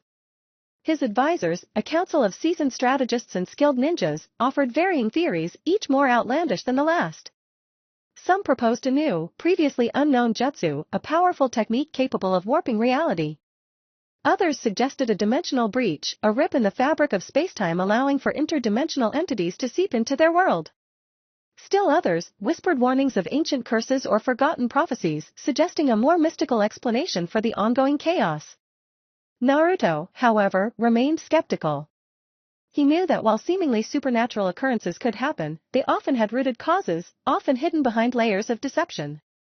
His years of experience had taught him that even the most seemingly impossible feats could be explained through rational investigation. He ordered a thorough examination of the affected areas, instructing his team to record every detail, no matter how insignificant it seemed. He knew that a pattern, however subtle, must exist. The key to unraveling this mystery lay in meticulous observation and rigorous analysis. Days turned into weeks, and the inexplicable phenomena intensified. The spatial distortions became more frequent and unpredictable, creating pockets of volatile energy that threatened to consume entire regions. The disappearances became even more alarming, targeting not only civilians but also experienced shinobi, including some of Konoha's most elite ninja. The fear began to spread, a subtle poison that seeped into the hearts of the population, eroding the confidence and stability that Naruto had worked so hard to establish. The situation demanded decisive action, but the lack of concrete information hampered Naruto's ability to respond effectively. He couldn't deploy his forces without a clear understanding of the enemy, a task that proved extraordinarily challenging. The elusive nature of the threat made strategy development impossible. Conventional warfare tactics were useless. Standard ninja techniques seemed ineffective against a force that operated outside the known laws of nature. He turned to Kurama, the nine-tailed fox sealed within him, seeking the wisdom of the ancient being. Kurama, usually reticent, was unusually disturbed by the unfolding events. He sensed a power beyond anything he had encountered in his long existence, a power that resonated with an ancient, primordial energy, unlike anything from their world.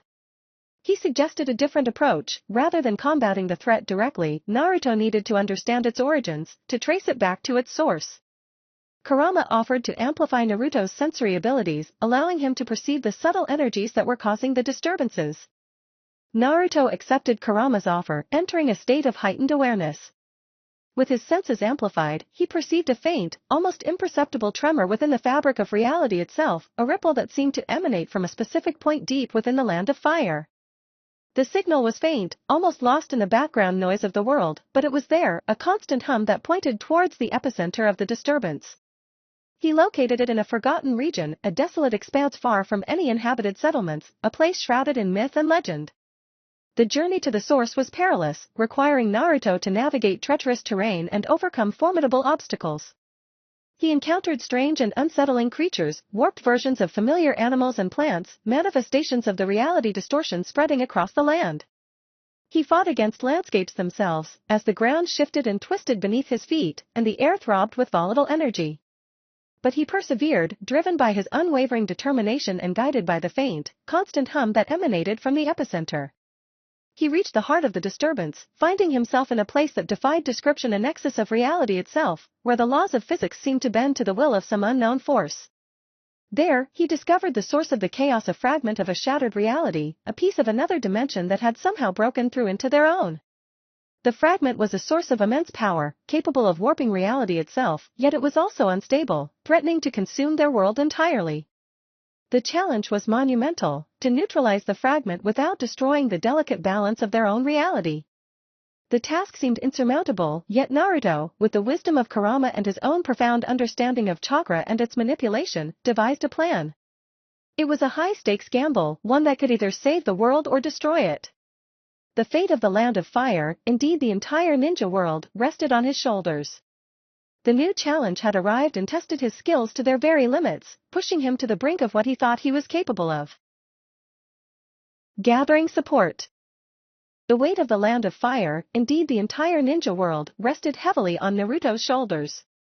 He knew that facing this reality-warping threat alone was suicide. He needed allies, and he needed them now.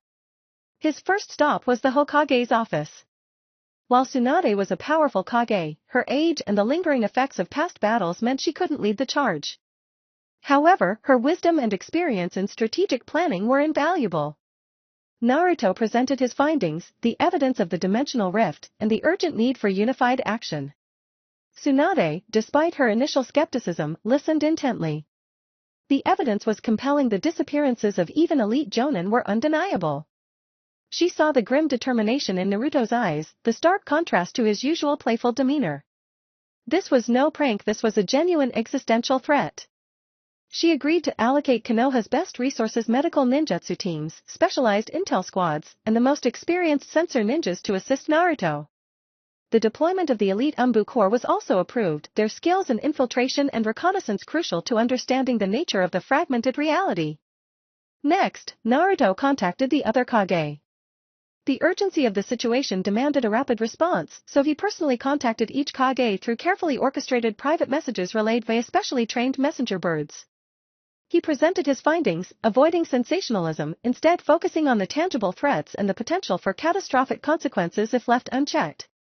He spoke not of a fantastical enemy, but of a tangible threat that needed coordinated defense. He didn't ask for blind faith, he requested cooperation based on mutual survival.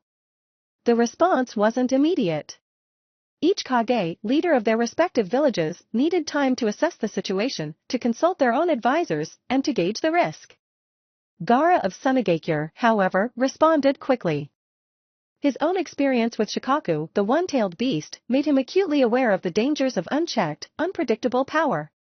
He pledged Tsunagakure's support, offering a contingent of their finest shinobi, skilled in desert survival and sand manipulation skills that might prove valuable in the unpredictable environment Naruto described.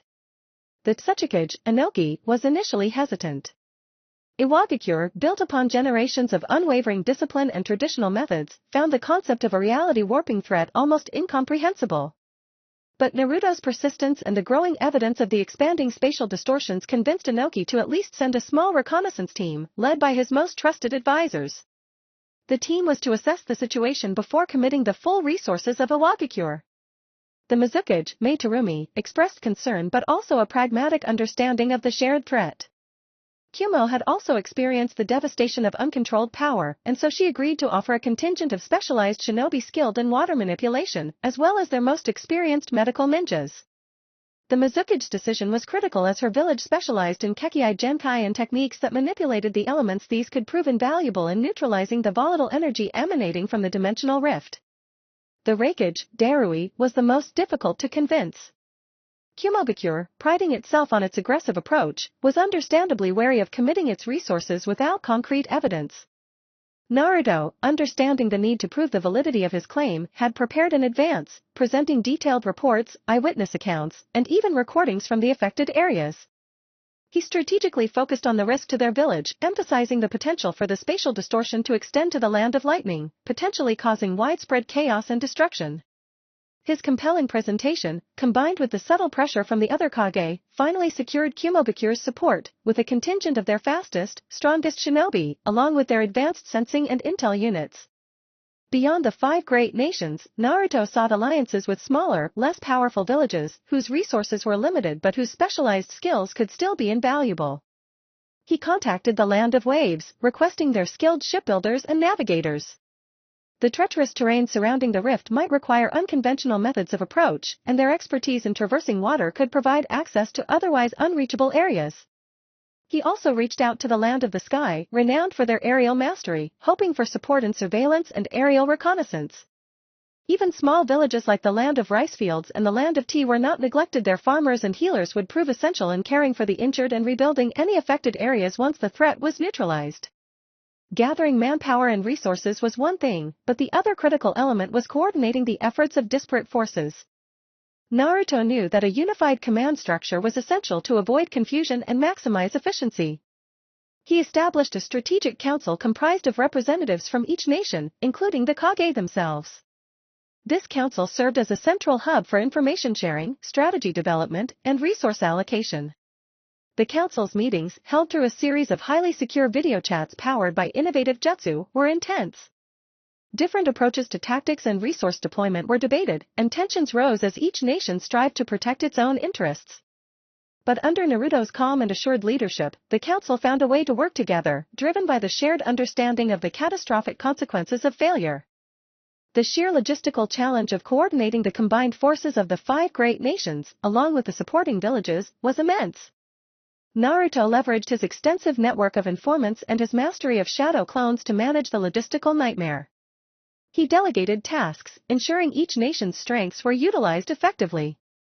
He organized supply lines, oversaw troop deployments, and maintained constant communication, utilizing both traditional methods and his advanced communication jutsu, constantly monitoring the situation and making adjustments as needed.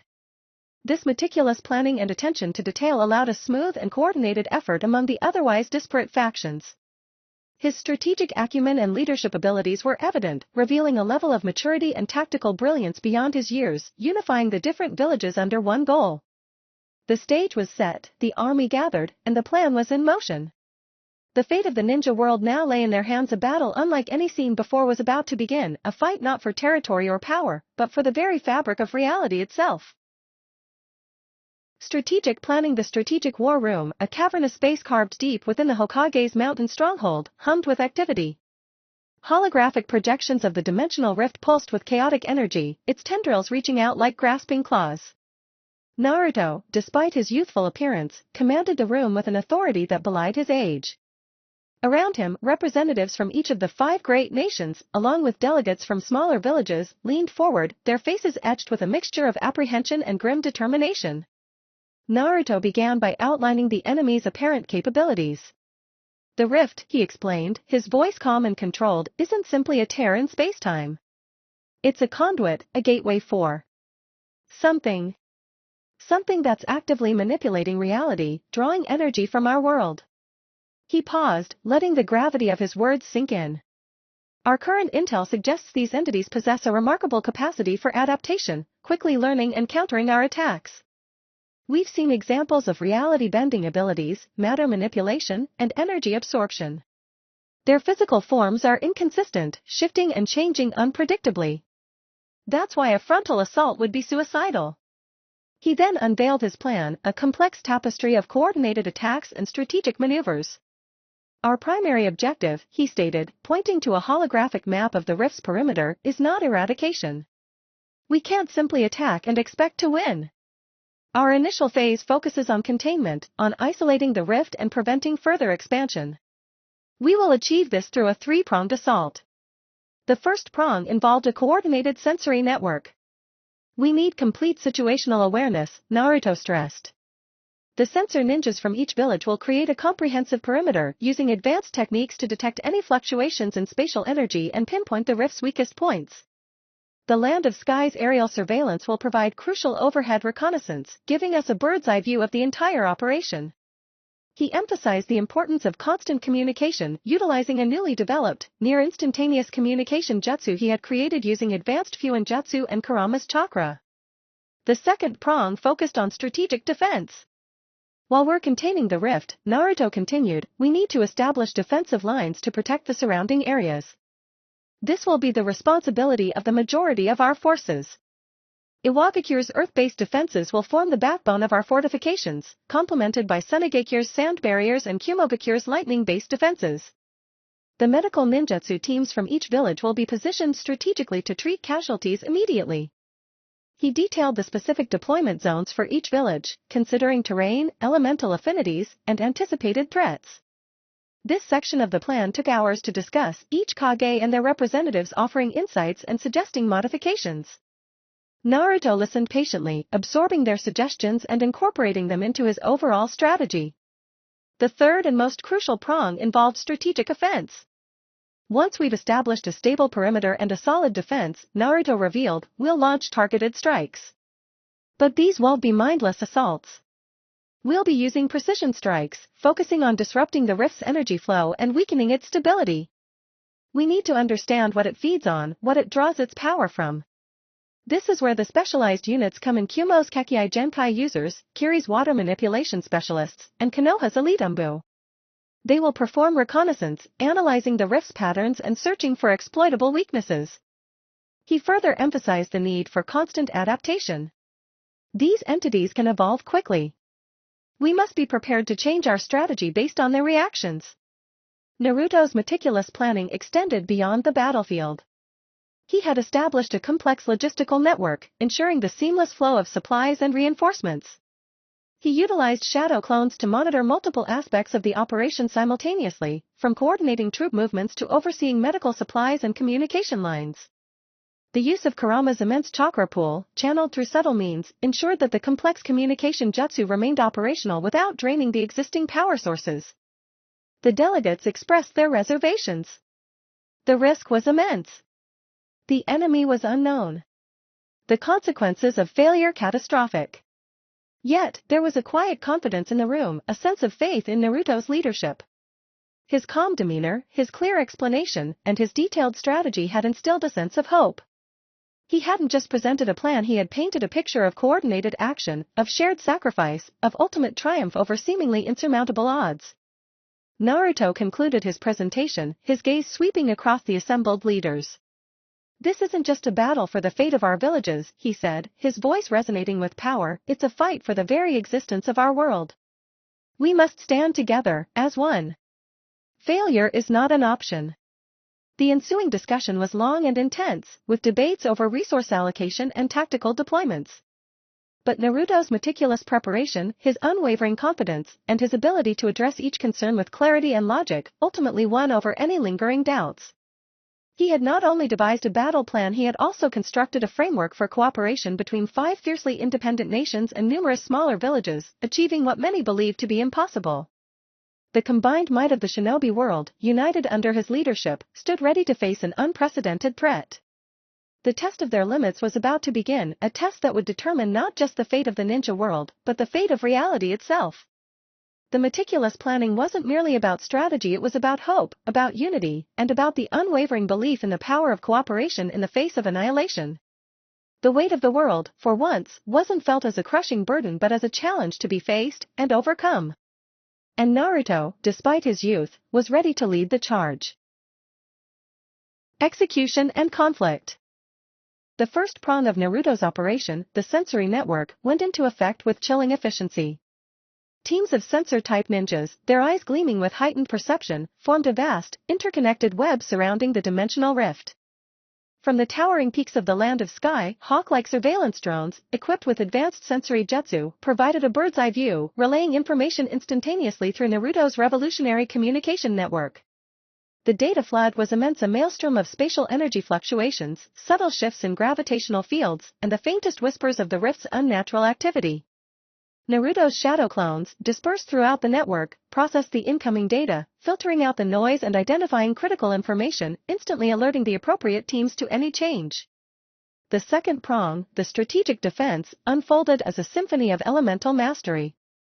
Iwagakure's earth-based defenses, sculpted with breathtaking speed and precision, created a series of towering earthen walls and intricate labyrinthine tunnels, effectively isolating the rift's immediate vicinity. Sunegakure's sand ninjas weaved intricate barriers of shifting dunes, capable of absorbing and deflecting even the most potent energy blasts. Kumogakure's lightning-based defenses crackled with lethal energy, forming a shimmering electric net around the outer perimeter. Meanwhile, medical teams from all 5 nations, their movements fluid and coordinated, established strategically positioned field hospitals, prepared to treat the inevitable casualties. The sheer scale of the defensive network was awe-inspiring, a testament to the collaborative effort and the immense power of the shinobi world, united under a single purpose. Even the seemingly minor details, such as the strategic placement of medical tents to minimize exposure to the rift's unpredictable energies, demonstrated Naruto's painstaking planning. The third prong, the strategic offense, was where the true battle began. The specialized units, the elite warriors of each nation, moved with the precision of finely tuned instruments. Kumo's Kekkei Genkai users, wielding lightning-based and other nature-based attacks with devastating power, struck at the rift's energy signatures. Kiri's water manipulation specialists unleashed torrents of water, creating massive tidal waves that crashed against the rift's perimeter, attempting to disrupt its chaotic energy. Konoha's elite Umbu, their movements silent and deadly, engaged in close-quarters combat with the rift's manifestations, testing the limits of their own abilities and providing vital intelligence on the enemy's adaptive capabilities. The clashes were ferocious, reality-bending clashes where space itself seemed to warp and tear. Naruto himself, however, remained at the heart of the operation, monitoring the battle through his shadow clones, providing support, making adjustments, and anticipating the enemy's next move. The enemy's response was as chaotic as the rift itself. The entities emerging from the dimensional rift were bizarre, unpredictable, and capable of adapting to any attack thrown at them. They shifted in form and substance, appearing as swirling vortexes of energy one moment, then materializing into monstrous, grotesque beings the next. Their attacks ranged from reality-bending energy blasts to manipulations of gravity and matter, making coordinated assaults extremely difficult. Despite the well-orchestrated plan, losses were inevitable. Skilled shinobi fell, their bodies dissolving into nothingness after being hit by an energy blast that appeared to erase existence itself, leaving behind nothing but a lingering emptiness in the air. Naruto's clones provided vital information, relaying the enemy's reactions back to the command center. He quickly identified a pattern: the entities appeared most vulnerable when their energy flows were disrupted by sudden changes in elemental affinities. He immediately relayed this information to the field commanders, instructing them to shift their tactics, coordinating a rapid change in attack vectors and elemental combinations. The shift in strategy proved effective, momentarily disrupting the enemy's coherence, buying precious time. Yet, the entities adapted quickly, their defenses strengthening, and their attacks becoming even more relentless. The battle raged for days, a relentless war of attrition where the shinobi world fought to contain an unimaginable threat. Naruto, his own chakra reserves dwindling, felt the weight of responsibility pressing down on him. He relied heavily on Kurama's chakra, careful to channel it sparingly, maintaining a balance between support and avoiding exhaustion. The tension was palpable, the fate of the world hung in the balance. The initial phases of the plan were working, but the enemy's adaptive capacity was a constant challenge, forcing constant adjustments and unpredictable changes in strategy. As the conflict intensified, so did Naruto's leadership. He rallied his forces, encouraging them to push beyond their limits, their exhaustion overshadowed by the importance of their mission. His words resonated with a strength that transcended his youth, echoing the determination of generations of shinobi who fought to protect their homes and their people. He was more than a strategist, he was a leader, inspiring hope and resolve in the face of seemingly insurmountable odds. Even with his meticulous planning and masterful leadership, Naruto found himself facing a profound challenge. The entities emanating from the rift began to exploit weaknesses in the defensive lines, causing breaches in the strategically placed barriers. Naruto's shadow clones, though numerous, couldn't cover every potential point of failure. This necessitated the activation of a contingency plan, a last-ditch defense focused on creating a localized reality distortion field to seal the rift temporarily. This high-risk strategy would drain an enormous amount of chakra, requiring the combined power of several Kage-level ninjas, including Naruto. The final phase of the battle was a desperate race against time. Naruto, using his mastery of Fuinjutsu and chakra manipulation, channeled the combined chakra of the Kage and several other elite shinobi into a powerful sealing jutsu. The field began to take shape, a shimmering, iridescent sphere of energy surrounding the dimensional rift, pushing back against the encroaching entities. The scene was one of absolute chaos and unimaginable power, elemental forces colliding, energy blasts rending the very fabric of reality. The sealing jutsu was successful. The rift was sealed, but at a great cost. Many shinobi had perished, their sacrifices etched into the memory of the surviving members. The victory was hard-won, born from desperation, resilience, and the relentless pursuit of a common goal. The world had been saved, but the price of salvation was etched deep in the hearts of all who had fought. Naruto, exhausted but alive, stood amidst the ruins of the battlefield, a silent testament to the overwhelming power of collective action and the undeniable courage of the shinobi world. The testing of the limits was over, and the shinobi world had passed the test, proving their resilience and strength in the face of unimaginable threat. The silence was broken only by the wind whispering through the remnants of the battlefield, a somber melody of victory, loss, and the profound understanding of the fragile nature of peace. Unexpected outcomes. The immediate aftermath of the rift's closure was a scene of unimaginable devastation. The landscape was scarred, the earth cracked and scorched, littered with the remnants of the battle-shattered rock, twisted metal, and the lingering energy signatures of the fallen shinobi. The air hung heavy with the stench of ozone and the lingering whisper of chaos. The silence was profound, broken only by the mournful sigh of the wind. Naruto, leaning heavily on Kurama's support, surveyed the scene with a weariness that belied his years. His usually vibrant eyes were dull, reflecting the weight of responsibility and the exhaustion that gnawed at his bones. The victory felt hollow, a Pyrrhic triumph achieved at a terrible cost. The faces of the fallen friends, allies, even some he had only just met flashed through his mind, a stark reminder of the fragility of life. He felt the crushing weight of their sacrifice, the knowledge that he couldn't bring them back, a burden heavier than any physical injury. The initial reports trickled in, confirming the grim reality of the losses. The casualty count was staggering, far exceeding even the most pessimistic projections. Among the dead were several high-ranking shinobi, including some of the Kage's closest advisors. The loss of such seasoned warriors dealt a severe blow to the shinobi world, leaving gaping holes in their ranks and a sense of vulnerability. Naruto felt a surge of guilt, a sharp pang of self-blame. He knew he had done everything he could, but the weight of their deaths was his own personal burden. Yet, amidst the devastation and sorrow, unexpected outcomes began to emerge, unforeseen consequences that would drastically alter the course of events. The sealing jutsu, while successfully containing the rift, had released a potent surge of chaotic energy that resonated throughout the surrounding regions.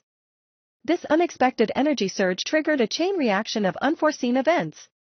First, the very landscape itself began to change. The earth trembled, fissures opening in the ground, revealing strange, glowing minerals. Geothermal activity increased dramatically, causing dormant volcanoes to awaken, their eruptions painting the sky with fiery displays that lit up the night. The changes were drastic and unpredictable, causing widespread environmental upheaval. Second, the energy surge affected the chakra network of the world, leading to unprecedented disruptions in the flow of natural energy. The very fabric of the chakra network seemed to shift, resulting in areas where chakra flowed abnormally either being amplified or completely cut off. This shift had a profound impact on shinobi abilities, altering their power levels and changing their affinities.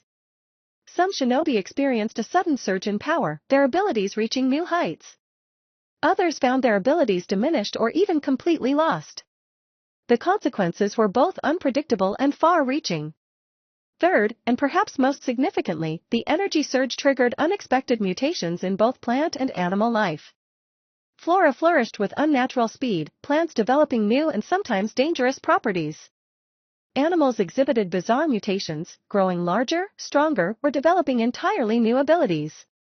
Some evolved into ferocious predators, while others developed symbiotic relationships with the newly discovered minerals. The change in the environment was profound and would reshape the world in unexpected ways. The ramifications extended far beyond the immediate battlefield. The disrupted chakra network affected communication systems, causing widespread outages. Transportation routes were severed by geological changes, isolating villages and hindering relief efforts. The sudden mutations in nature introduced new threats, adding to the already challenging situation. The world was changing, and it was changing rapidly. In the heart of this turmoil, Naruto found himself grappling with a new challenge: the task of rebuilding the shinobi world. He understood that the victory over the rift was only the first step, and the true battle was far from over. The world had been saved from a catastrophic threat, but it was now facing a different kind of disaster, a natural catastrophe triggered by their victory. The leaders of the 5 great nations assembled, their faces etched with a mixture of exhaustion and determination. The rift's closure had revealed a stark reality: the shinobi world was unprepared for the scale of the disaster. The environmental changes, coupled with the disruption of the chakra network and the mutated wildlife, posed a threat far greater than any single nation could handle alone. This was a wake-up call, a harsh reminder that even the most meticulous plans could have unforeseen consequences. Naruto, taking the lead, proposed a new kind of alliance, a partnership that transcended the traditional rivalries between nations. This would be a collaborative effort, driven by the shared goal of rebuilding the world and ensuring its future. The proposal was met with resistance. Old wounds and ingrained prejudices still festered, preventing a swift and unified response. Naruto, however, possessed an unwavering resolve. He knew that the only way to overcome this new crisis was through unity, through a shared commitment to rebuilding the world from the ashes of war. He spent the following weeks tirelessly working to forge a new alliance, using his newfound influence and the weight of his sacrifice to convince the resistant leaders. He presented them with a comprehensive plan outlining the steps necessary to rebuild the infrastructure, stabilize the environment, and mitigate the threats posed by the mutated flora and fauna. His plan was ambitious, requiring a level of cooperation unprecedented in the history of the shinobi world. The process was fraught with challenges, as political maneuvering, mistrust, and disagreements threatened to derail their efforts. Yet, Naruto persevered, utilizing his exceptional diplomatic skills to overcome obstacles, his words resonating with a strength that inspired hope and unity. Slowly, painfully, a new era began to dawn. The nations began to cooperate, sharing resources, knowledge, and manpower. The shared threat forged an unlikely alliance, demonstrating that even the most deeply rooted rivalries could be overcome in the face of a common enemy. The road to recovery was long and arduous, fraught with setbacks and difficulties. The environmental changes continued to wreak havoc, posing new and unexpected challenges. The mutated creatures became a persistent threat, requiring constant vigilance and adaptation. Yet, the shinobi world, united by its shared experience and the weight of its losses, faced this challenge with unwavering resolve. Naruto, having undergone his own personal transformation, emerged as a powerful and inspiring leader. He was no longer just a survivor, but a beacon of hope, guiding the shinobi world towards a brighter future. He was the one who brought the nations together, not just with his strategic brilliance, but also with his empathy, understanding, and unwavering determination. The unexpected outcomes of the battle against the dimensional rift had not only reshaped the landscape but also the very fabric of the shinobi world, proving that even in the face of unimaginable devastation, hope, unity and perseverance could lead to something new, stronger and better. The future remained uncertain, but for the first time, it felt possible. The future would be forged not in conflict, but in cooperation, a testament to the enduring spirit of the shinobi world, a spirit tempered by loss, strengthened by adversity, and illuminated by the unwavering hope for a brighter tomorrow. The aftermath. The immediate priority was the injured. Medical teams, drawn from every corner of the shinobi world, worked tirelessly, their faces grim with exhaustion but their hands moving with practiced efficiency. Naruto, despite his own injuries, moved among them, a silent guardian offering support where he could. He saw the familiar faces of his fellow shinobi, some battered but alive, others not so lucky.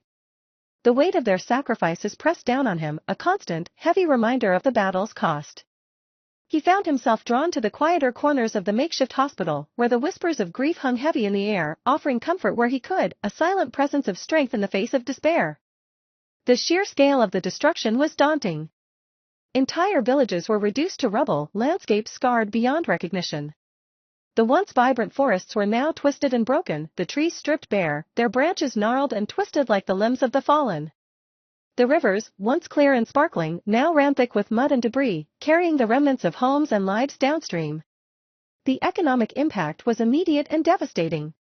Trade routes were disrupted, crops were lost, and the already strained resources of the nations were stretched thinner than ever before. The rebuilding effort would require a colossal investment of time, resources, and manpower. The mutated wildlife, a consequence of the dimensional rift's closure, posed a constant threat. Creatures twisted by the surge of chaotic energy, stalked the ravaged lands. Enormous spiders, their bodies covered in venomous spines, spun webs that stretched across entire valleys. Giant centipedes, their mandibles dripping with corrosive venom, burrowed through the earth, emerging unexpectedly to attack. Winged serpents, their scales shimmering with an unnatural luminescence, soared through the skies, their piercing cries echoing through the devastated landscapes. specialized teams of shinobi were formed to deal with these threats, their missions often fraught with danger, their losses considerable. The relentless struggle against these mutated creatures tested the resilience of the shinobi, pushing them to their limits, and highlighting the desperate need for a unified approach. Beyond the immediate threats, the long-term consequences of the rift's closure began to reveal themselves. The disruption of the chakra network caused unforeseen problems. The flow of natural energy was erratic, unpredictable, and in some areas, completely absent. This caused severe issues for shinobi, affecting their abilities in unpredictable ways. Some found their chakra reserves depleted, leaving them weak and vulnerable. Others experienced unpredictable surges, leading to uncontrolled chakra outbursts and the risk of serious injury. This disruption also impacted the effectiveness of sealing jutsu, leaving many concerned about the long-term stability of the world seals. This uncertainty hung over the shinobi world like a dark cloud, compounding the already difficult recovery process. The geopolitical landscape had shifted dramatically. The loss of so many high-ranking shinobi weakened the established power structures, creating a power vacuum that threatened to destabilize the precarious peace. Old rivalries re-emerged, and new tensions arose as nations struggled to secure their resources and maintain their influence in this changed world. Naruto, however, remained resolute. He understood that the only path to recovery was through cooperation and unity. He knew that without it, the shinobi world risked imploding under the weight of its own internal conflicts. Naruto's leadership was crucial during this difficult time. He tirelessly worked to establish a new alliance, a cooperative body that transcended national borders and rivalries. He traveled from nation to nation, addressing councils and leaders, laying out his vision of a unified shinobi world. He presented data, plans, and proposals. He listened to concerns and addressed the fears of those who remained skeptical of such a drastic change. His speeches weren't filled with empty promises or rhetoric, they were concrete, detailed, and filled with a determination born of sacrifice and understanding. He spoke not as a leader but as a fellow survivor, someone who understood the weight of loss and the urgency of the situation. He spoke of the shared responsibility for the future, emphasizing the need to work together to create a world free from fear and uncertainty. The process was slow and arduous, fraught with disagreements and political maneuvering. The older generation, clinging to established traditions and ingrained prejudices, was hesitant to embrace this new era of cooperation. However, Naruto's persistent efforts, his genuine concern for the well-being of all, eventually began to break down the barriers of suspicion. His willingness to listen, to compromise, and to understand the perspectives of others, gradually won over even the most hardened skeptics. He demonstrated, through his actions and words, that true strength lay not in dominance but in unity. His plan involved the formation of multiple specialized teams dedicated to specific aspects of the recovery effort. There were teams dedicated to rebuilding infrastructure, teams dedicated to assisting those displaced by the conflict, and teams dedicated to dealing with the mutated wildlife. Naruto ensured that these teams were composed of shinobi from all 5 great nations, promoting cooperation and knowledge sharing from the start. He knew that such a vast undertaking required the combined expertise and resources of the entire shinobi world. Furthermore, he implemented a comprehensive training program to prepare the next generation of shinobi to meet the challenges of this new era. This program focused not only on combat skills but also on diplomacy, resource management, and environmental awareness. Naruto believed that the shinobi world needed to evolve beyond its traditional focus on military strength to become a more sustainable and resilient community. He fostered a culture of mutual respect, understanding, and cooperation amongst the shinobi, recognizing the value of diversity and the power of collective action. Years passed, and the landscape slowly began to heal. New villages were built, trade routes were re-established, and the mutated creatures were gradually brought under control. The scar tissue of the dimensional rift remained, a stark reminder of the battle that had been fought, but the shinobi world had risen from the ashes, stronger and more united than ever before. The cooperation forged in the crucible of disaster had created a more resilient and prosperous society. This era, born from destruction, became a testament to the enduring spirit of the shinobi and their capacity for unity in the face of adversity. Naruto, having led the shinobi world through the darkest hours, emerged not just as a hero but as a symbol of hope, a testament to the power of resilience, and an inspiration to generations to come. The new era was not perfect, but it was filled with a hope that seemed impossible in the aftermath of that devastating conflict. A new world, born from the ashes, had begun. Growth and transformation. The years that followed were a crucible, forging Naruto into something far beyond the naive, ostracized child he once was. His physical transformation was striking. The constant training under Kurama's tutelage, honed further by his relentless self-improvement, had sculpted his frame. He was taller, broader, his movements fluid and powerful, a testament to years of rigorous physical conditioning. The childish roundness of his face had sharpened, replaced by strong jawlines and a determined set to his eyes that now held the depth and wisdom of someone far beyond his years. The constant use of shadow clones, each experiencing and learning independently, had accelerated his mastery of a wide range of jutsu to an unprecedented degree. His chakra control was phenomenal, almost supernatural, a skill that allowed him to perform feats that defied expectation and logic. But the physical changes were only a part of his transformation. The emotional scars remained, etched deep within his psyche, reminders of the cruelty he'd endured. Yet, those scars, far from crippling him, had become a source of immense strength. The pain had tempered his spirit, sharpening his resolve and fueling his unwavering commitment to creating a better future. He carried the weight of his past, not as a burden, but as a driving force, a constant reminder of why he fought, why he strived for a world where no child would ever suffer the same fate. He learned to channel his rage, his anger, not into destructive acts, but into a powerful resolve to create positive change. His relationship with Kurama evolved from a master-student dynamic into a complex, almost familial bond. The nine-tailed fox, initially a source of fear and intimidation, became a mentor, a confidant, and surprisingly, a friend. Kurama's gruff exterior hid a deep well of wisdom and experience, and Naruto learned to appreciate the fox's cynicism as a form of protective caution rather than pure malice. He learned to understand Kurama's past, the injustices it suffered, and the reasons behind its initial hostility. This understanding allowed Naruto to build trust and foster a powerful alliance, a formidable partnership forged in shared trauma and a mutual desire for redemption. They trained together relentlessly, pushing each other to their limits, their bond strengthening with each shared victory and setback. Kurama's knowledge of chakra manipulation and control was invaluable, supplementing Naruto's naturally prodigious talents.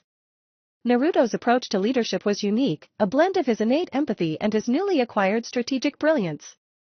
He understood the importance of diplomacy, not as weakness, but as a powerful tool for achieving peace. He learned to read people, to sense their motivations and concerns, to adapt his approach based on their individual needs and sensitivities. He possessed a rare ability to bridge divides, to bring together people who previously seemed irreconcilable, forming a coalition that stretched beyond national borders and political affiliations. He led not through force, but through inspiration, his unwavering determination proving infectious and motivating even the most cynical. He applied the same strategic thinking he developed in his training to the rebuilding efforts. He established a multifaceted, multinational task force, assigning specialists to various aspects of the recovery, from infrastructure repair and resource allocation to psychological support for the affected population. His organization and planning were exemplary, displaying a deep understanding of logistics, economics, and human psychology. He worked tirelessly, often foregoing rest and sleep, constantly monitoring progress, ensuring efficiency and maximum resource utilization. His innate ability to inspire and motivate his team, combined with his sharp strategic mind, allowed him to achieve incredible results in a short period. His intelligence was sharper than ever. The strategic use of his clones allowed him to tackle multiple issues simultaneously, gaining expertise in areas previously unfamiliar to him. He studied ancient texts, consulted with experts from across the shinobi world, and continuously sought ways to improve his methods. He wasn't merely rebuilding infrastructure, he was architecting a more resilient, sustainable future for the shinobi world. His plans extended beyond immediate reconstruction. He developed long-term strategies focusing on economic development, improved international relations, and a comprehensive system of education and training for the next generation of shinobi. His mastery of the Sharingan and Rinnegan further amplified his abilities. He didn't rely solely on brute force, he used his advanced sensory skills to anticipate his opponent's moves, to identify weaknesses and exploit them with ruthless efficiency. He developed his own unique fighting style, blending his vast knowledge of jutsu with his unparalleled chakra control and his sharpened intuition. The way he combined elements from various fighting styles, such as the taijutsu fluidity of the Hyuga clan and the precise control of chakra flow employed by medical ninjutsu, set him apart from other shinobi. His attacks were not just powerful, they were highly efficient, demonstrating an exceptional balance of speed, power, and precision. However, the scars remained. He might have achieved remarkable physical and mental strength, but the emotional wounds lingered. He continued to fight the lingering effects of trauma.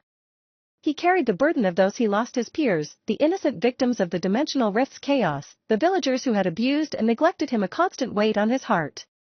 This pain, instead of paralyzing him, fueled his relentless pursuit of peace and justice. It was a powerful driving force shaping his actions, motivating him to dedicate his life to preventing similar tragedies. The memories were an ever-present companion, prompting him to strive for a future where such suffering would never again be repeated. He had achieved incredible things, leading the shinobi world through the darkest hours of its history, but he knew that his journey was far from over. He recognized that the new era he had ushered in was merely the beginning of a much larger, more complex challenge. The long-term effects of the rift, the changing geopolitical landscape, and the evolving threats faced by the shinobi world required constant vigilance and adaptation. He understood that true peace required more than just the absence of war. It needed constant work, constant vigilance, and a willingness to adapt to any challenge. He had established a foundation for a better future, but the future remained a complex and unpredictable beast. Naruto's future goals were ambitious, extending far beyond the immediate concerns of rebuilding. He envisioned a shinobi world that was not merely united but truly collaborative, where nations worked together not just in times of crisis, but as partners in prosperity. He dreamt of a world where shinobi were not just warriors but also educators, innovators, and leaders in various fields, contributing to the advancement of society as a whole. He sought to integrate shinobi culture with the broader world, breaking down misconceptions and fostering understanding and appreciation of shinobi values and skills. He envisioned an educational system that would prepare the next generation of shinobi for the multifaceted challenges ahead, incorporating not just combat training but also advanced studies in diplomacy, technology, economics, and environmental science. His vision encompassed a comprehensive social reform that would address inequality, injustice, and the historical biases that had plagued the shinobi world for centuries. He aimed to build a society that was not only strong but also just, compassionate, and equitable, where every individual, regardless of their background, had the opportunity to reach their full potential. Naruto's journey was far from over. The scars he bore served as a constant reminder of the past, but also as a powerful fuel for his future endeavors. The new era had begun, and the weight of its success rested on his capable shoulders. The challenges ahead would undoubtedly be daunting, but he was ready. He had faced far worse and emerged stronger, wiser, and more determined than ever. He knew that the road to a lasting peace would be long and arduous, but Naruto, the boy who had been ostracized and scorned, was now ready to lead the shinobi world toward a brighter, more hopeful future.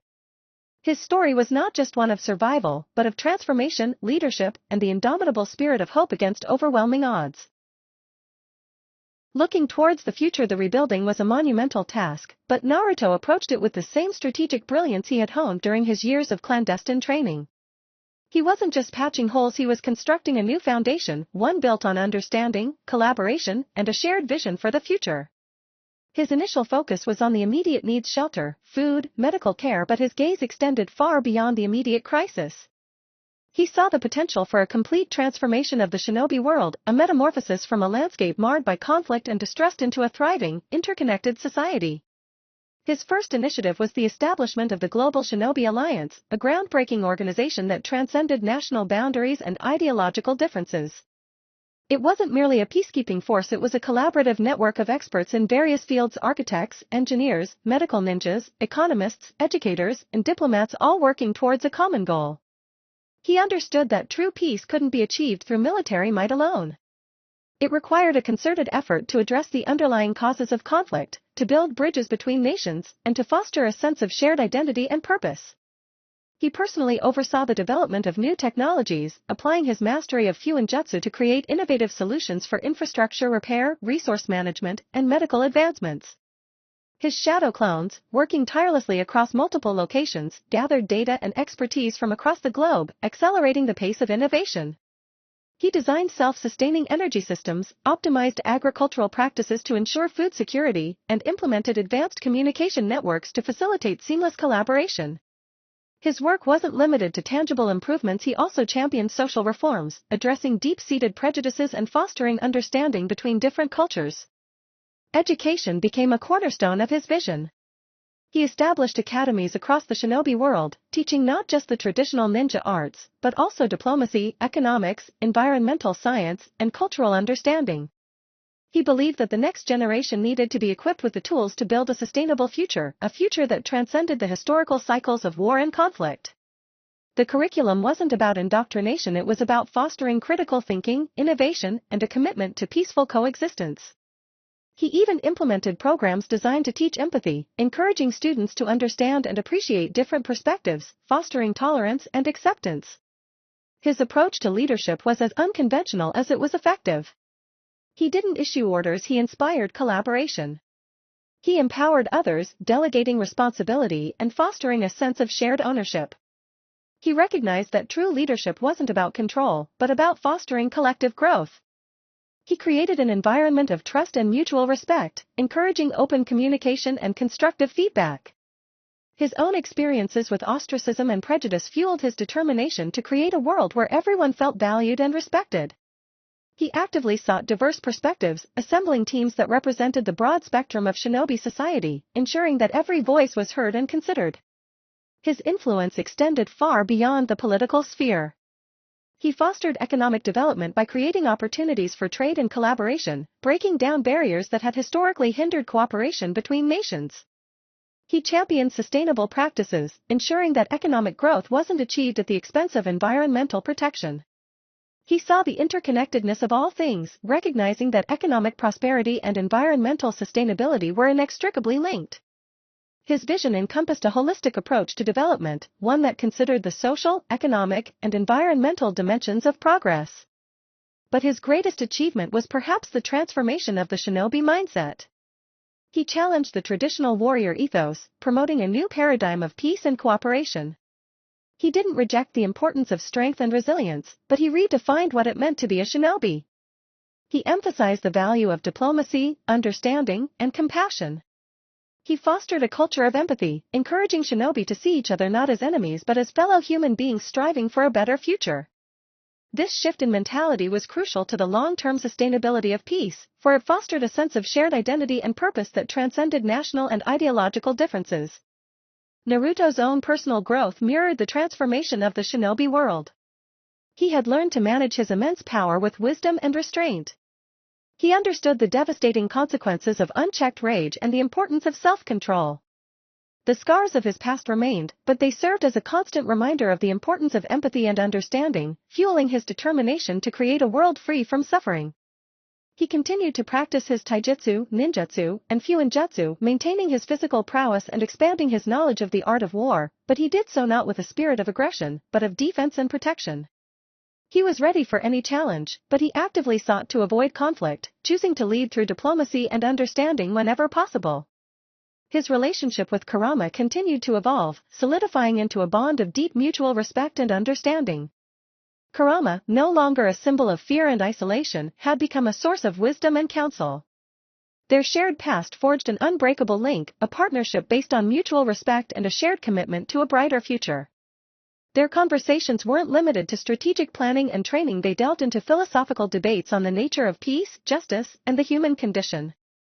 Kurama's cynical wisdom, once a source of conflict, now provided a valuable counterpoint to Naruto's idealism, helping him to approach challenges with both optimism and realistic caution. The task ahead was far from complete. The threat of future conflicts always loomed. But Naruto, with the unwavering support of the global shinobi alliance and the transformed attitudes of the shinobi world, was ready to face them. He had not only established a foundation for peace but created a system designed to adapt and evolve in response to future challenges. His vision extended far beyond his own lifetime, encompassing the long-term sustainability of the peace he had achieved. His leadership wasn't just about present-day actions, but about building a legacy that would ensure a peaceful future for generations to come. He knew that the true measure of success wouldn't be the absence of war, but the strength and resilience of a world united in its pursuit of a brighter future, a future built on understanding, compassion, and the enduring power of hope. The new era had begun, and its promise of peace shone bright, a testament to the unwavering spirit and exceptional leadership of Naruto Uzumaki. Legacy and inspiration. The whispers of his name, once a source of fear and scorn, now echoed across the land as a symbol of hope. Naruto Uzumaki, the boy who had been ostracized, the Jinchuriki burdened with the nine-tailed fox, had become the architect of a new era, an era defined not by conflict, but by unprecedented peace and cooperation. His transformation was not merely a personal triumph, it was a testament to the resilience of the human spirit, a beacon of hope illuminating the darkest corners of the shinobi world. His legacy wasn't etched in stone monuments or grand proclamations, it was woven into the fabric of daily life. It was visible in the children playing freely in the streets of once divided villages, in the confident smiles of shinobi who had shed their ingrained prejudices, in the thriving economies that had blossomed from a foundation of mutual trust and cooperation. His influence permeated every aspect of society, from the intricate workings of the global shinobi alliance to the simple act of a friendly conversation between shinobi from formerly warring nations. The Global Shinobi Alliance, his brainchild, stood as a monument to his visionary leadership. It wasn't just a military organization, it was a complex network of experts dedicated to fostering global stability. He had understood that true peace wasn't merely the absence of war, it was the active cultivation of understanding, collaboration, and shared prosperity. His team of diplomats, meticulously trained and strategically deployed, worked tirelessly to resolve conflicts through negotiation, mediation, and cultural exchange. Economic partnerships flourished, breaking down the barriers that had once fueled resentment and animosity between nations. Infrastructure projects, driven by innovative fuinjutsu techniques, connected previously isolated communities, fostering a sense of shared identity and purpose. The educational reforms he implemented were equally transformative. His academies, scattered across the globe, taught not only the traditional ninja arts but also a comprehensive curriculum focused on diplomacy, cultural understanding, and sustainable development. He recognized the importance of nurturing critical thinking, encouraging students to question established norms and to embrace diverse perspectives. He believed that education was the key to dismantling the cycle of hatred and mistrust that had plagued the shinobi world for generations.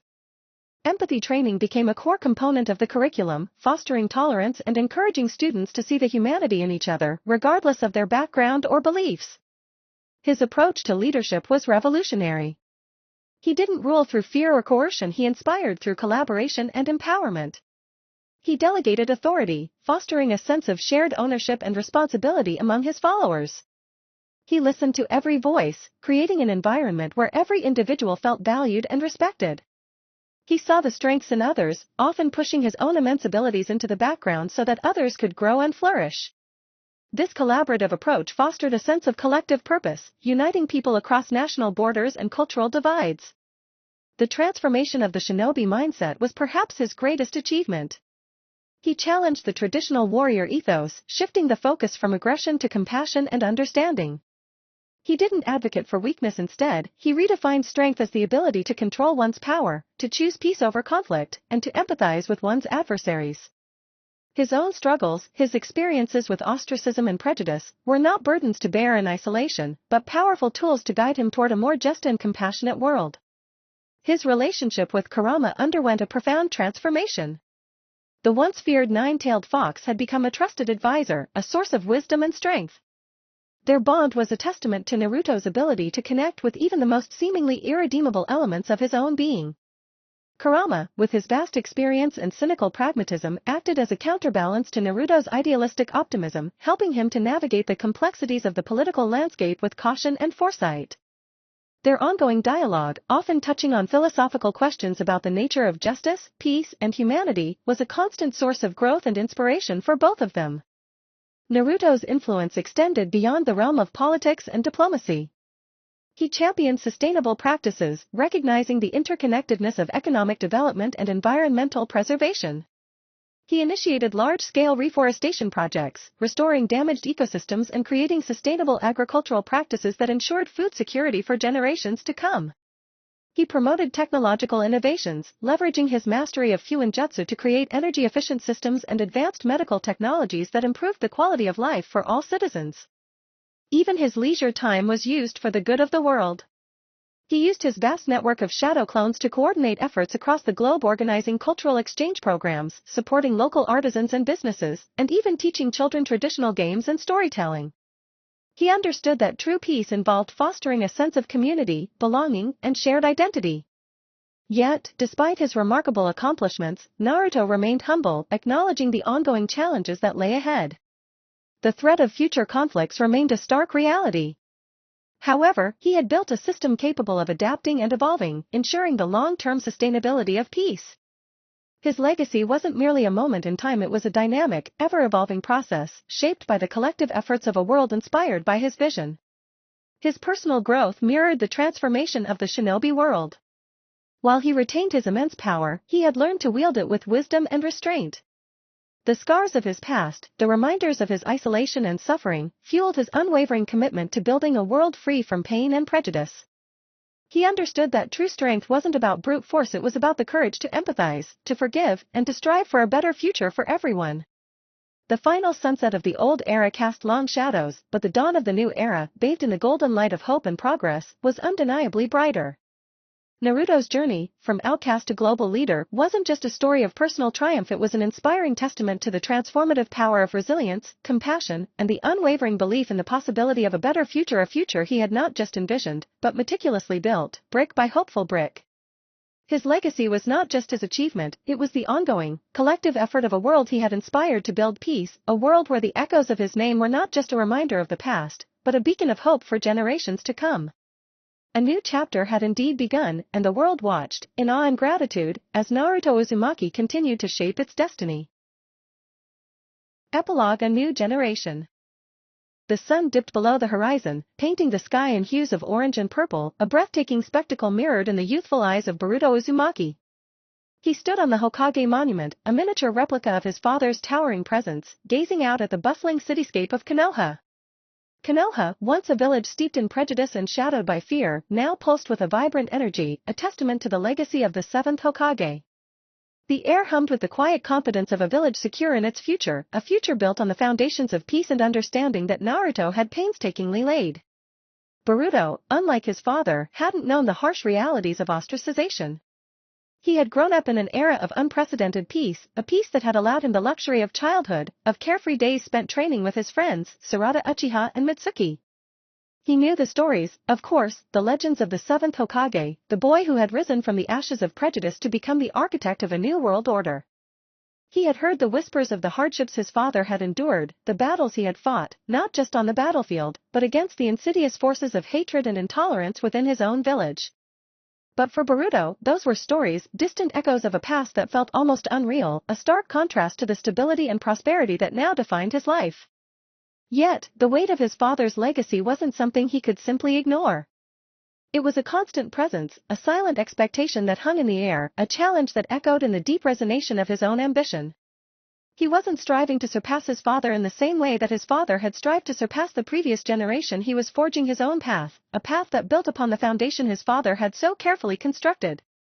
His ambitions weren't defined by the desire to emulate, but by a burning desire to innovate, to push the boundaries of peace beyond what his father had achieved, to create a world where the conflicts his father had resolved were not just absent, but unthinkable. Sarada, perched on a lower level of the monument, watched Boruto with a knowing smile. She understood the pressure he carried, the weight of expectation that rested upon his young shoulders. She, too, was a child of this new era, inheriting a legacy as rich and complex as Boruto's. Her own father, Sasuke Uchiha, had played a crucial role in shaping this new world, his redemption arc a testament to the transformative power of Naruto's influence. She had grown up hearing stories of his past, of his rebellion, his dark path, his eventual reconciliation. But like Boruto, she had only known a world of peace, a world where the shadows of the past were fading, replaced by the vibrant colors of a hopeful future. Mitsuki, ever observant, watched them both from a distance, his own history a complex enigma. Unlike Boruto and Sarada, his past was shrouded in mystery, a carefully constructed narrative that had only begun to unravel in recent years. He was an artificial human, a testament to scientific advancement in a world now focused on cooperation and progress rather than conflict and destruction. His life was a narrative of integration, of overcoming the artificial limitations imposed by his creation, of embracing his own unique identity within this diverse and evolving society. He saw in Boruto and Sarada not just friends, but reflections of the new era, of a world where the lines between artificial and natural, between past and future, were becoming increasingly blurred, yet somehow stronger. The three of them, representing a diverse tapestry of backgrounds and experiences, were the inheritors of a legacy far greater than themselves. They were the embodiment of Naruto's vision, the living testament to a world healed, a world reborn from the ashes of conflict. Their bond was not just friendship, it was a testament to the profound understanding fostered by Naruto's educational reforms, where empathy and tolerance were not mere ideals but the very foundation of their education. They had been trained not just in the art of combat but in the art of diplomacy, the art of collaboration, and the art of understanding. The Global Shinobi Alliance, now a robust and highly sophisticated organization, continued to thrive under the leadership of skilled and compassionate individuals, trained under Naruto's vision. The network of alliances expanded, connecting nations not just through political treaties but through cultural exchange programs and economic cooperation. Technological advancements, fueled by the peaceful application of previously weaponized technologies, continued to improve the quality of life for all citizens. The emphasis shifted from military might to sustainable development, from conquest to collaboration, creating a world where the pursuit of knowledge and the fostering of understanding were valued above all else. The villages, once isolated and often at war with each other, were now interconnected through advanced transportation networks, facilitated by revolutionary fuinjutsu techniques. The children of these villages, raised in an era of peace, played together freely, their laughter echoing through the streets, a symphony of unity and harmony. The once stark divisions between nations had been gradually dismantled, replaced by a network of shared values and goals. International collaborations on infrastructure projects, research and development, and environmental protection were commonplace. Naruto's educational reforms continued to shape the minds and hearts of a new generation of shinobi. Empathy training remained a core component of the curriculum, fostering tolerance and understanding. The focus shifted from the brutal realities of survival to the profound importance of human connection, of shared experience, of collective progress.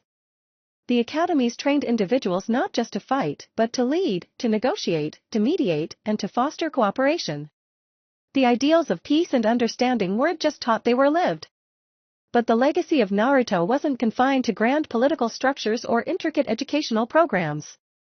It resided in the smallest of actions, the subtle shifts in perspective, the quiet moments of understanding. It was visible in the smile of a farmer tending his fields, knowing that his harvest was secure, his community protected. It was in the confident stride of a young woman walking down the street, knowing that her future was full of possibilities. It was in the simple act of kindness, the outstretched hand, the shared meal, the comforting word, all actions reflecting the transformative ripple effect of Naruto's unwavering commitment to peace. As the stars emerged, casting their gentle glow upon Konoha, Boruto, Sarada, and Mitsuki stood together, silhouetted against the night sky. The weight of their inheritance was immense, but they were ready. They had learned from their predecessors, not simply by inheriting their power, but by absorbing their values, their ideals, their unwavering commitment to creating a better world. They knew the challenges that lay ahead, the potential for conflict, the ever-present threat of unforeseen circumstances. But they also knew that they had the strength, the skills, and most importantly, the legacy, to meet those challenges head-on. The peace they enjoyed wasn't static, it was a dynamic process, an ongoing evolution requiring constant vigilance, adaptation, and the unwavering commitment to the values Naruto had championed. They were the new generation, and the future, though uncertain, held the promise of a continued era of peace, progress, and understanding. The legacy of Naruto Uzumaki would continue to shape their destinies, guiding them towards a brighter tomorrow, one hopeful step at a time. The dawn of a new era had only just begun. Don't forget to like and subscribe to my channel if you haven't already. There is also a link in the description to my Patreon. It has Naruto fanfiction that cannot be posted on YouTube. There is some free content on there. So, you don't have to be a paying member to enjoy listening to excellent fanfiction.